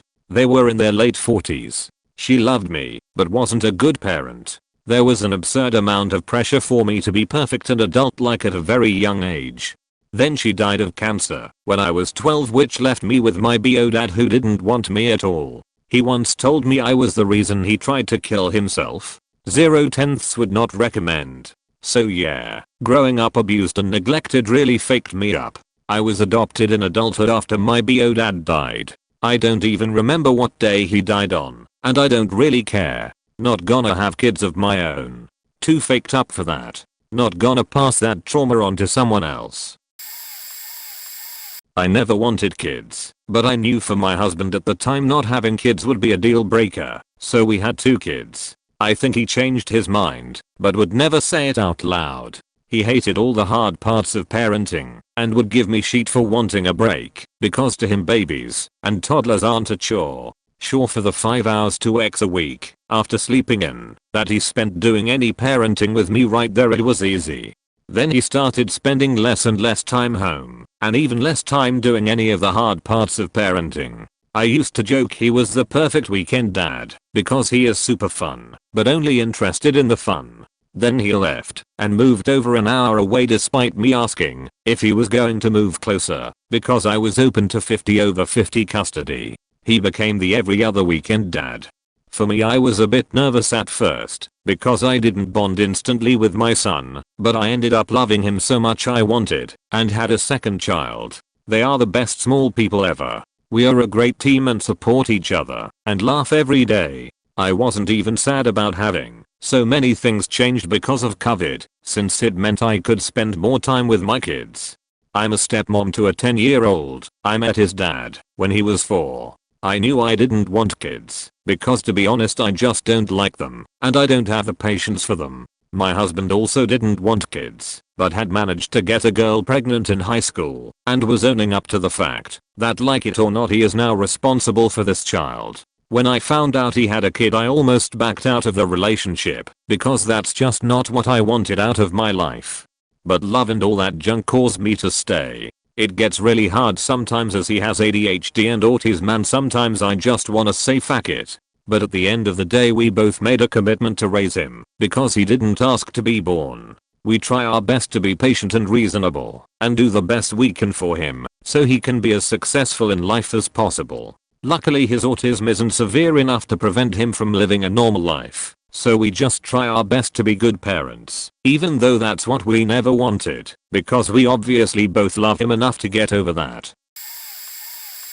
I can talk from the unwanted child perspective. I never sat down with my dad to discuss it, but it was obvious he was in no mental state to handle children. My mom had two after me, my sister and my special needs brother.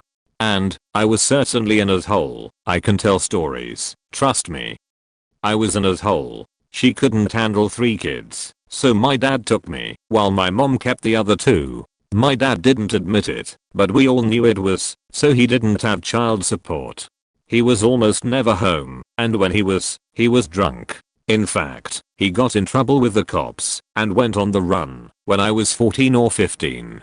I didn't tell anyone because I liked the freedom. We were already poor, so it's not like I needed money to live that lifestyle anyway. I just got myself on the bus for school, got his food stamps and went shopping, and even had some money from doing work for random neighbors. For the 9-ish months he was gone, I had almost no change in my lifestyle.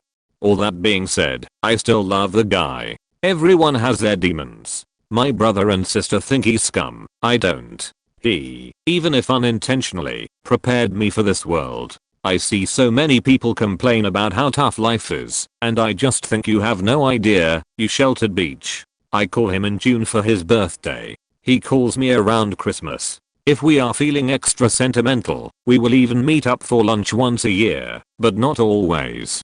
I have 2 children, both boys, one aged 10 who lives with my ex and the other aged 4 who lives with me. I love them both dearly, but I don't like my oldest son, and, honesty, I dread him coming to visit. He lives with my ex and her partner and I genuinely believe we would both be happier not seeing one another.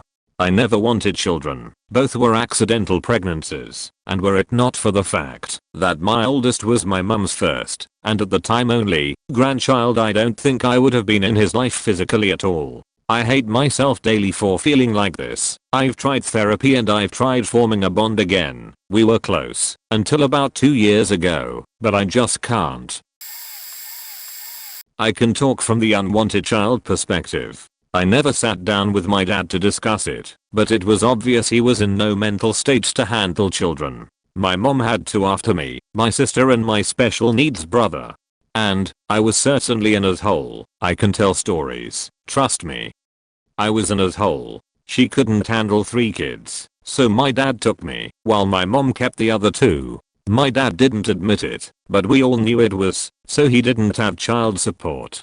He was almost never home, and when he was drunk. In fact, he got in trouble with the cops and went on the run when I was 14 or 15. I didn't tell anyone because I liked the freedom. We were already poor, so it's not like I needed money to live that lifestyle anyway. I just got myself on the bus for school, got his food stamps and went shopping, and even had some money from doing work for random neighbors. For the 9-ish months he was gone, I had almost no change in my lifestyle. All that being said, I still love the guy. Everyone has their demons. My brother and sister think he's scum. I don't. He, even if unintentionally, prepared me for this world. I see so many people complain about how tough life is, and I just think you have no idea, you sheltered beach. I call him in June for his birthday. He calls me around Christmas. If we are feeling extra sentimental, we will even meet up for lunch once a year, but not always. I have 2 children, both boys, one aged 10 who lives with my ex and the other aged 4 who lives with me. I love them both dearly, but I don't like my oldest son, and, honesty, I dread him coming to visit. He lives with my ex and her partner and I genuinely believe we would both be happier not seeing one another. I never wanted children, both were accidental pregnancies, and were it not for the fact that my oldest was my mum's first, and at the time only, grandchild I don't think I would have been in his life physically at all. I hate myself daily for feeling like this. I've tried therapy and I've tried forming a bond again. We were close until about 2 years ago, but I just can't.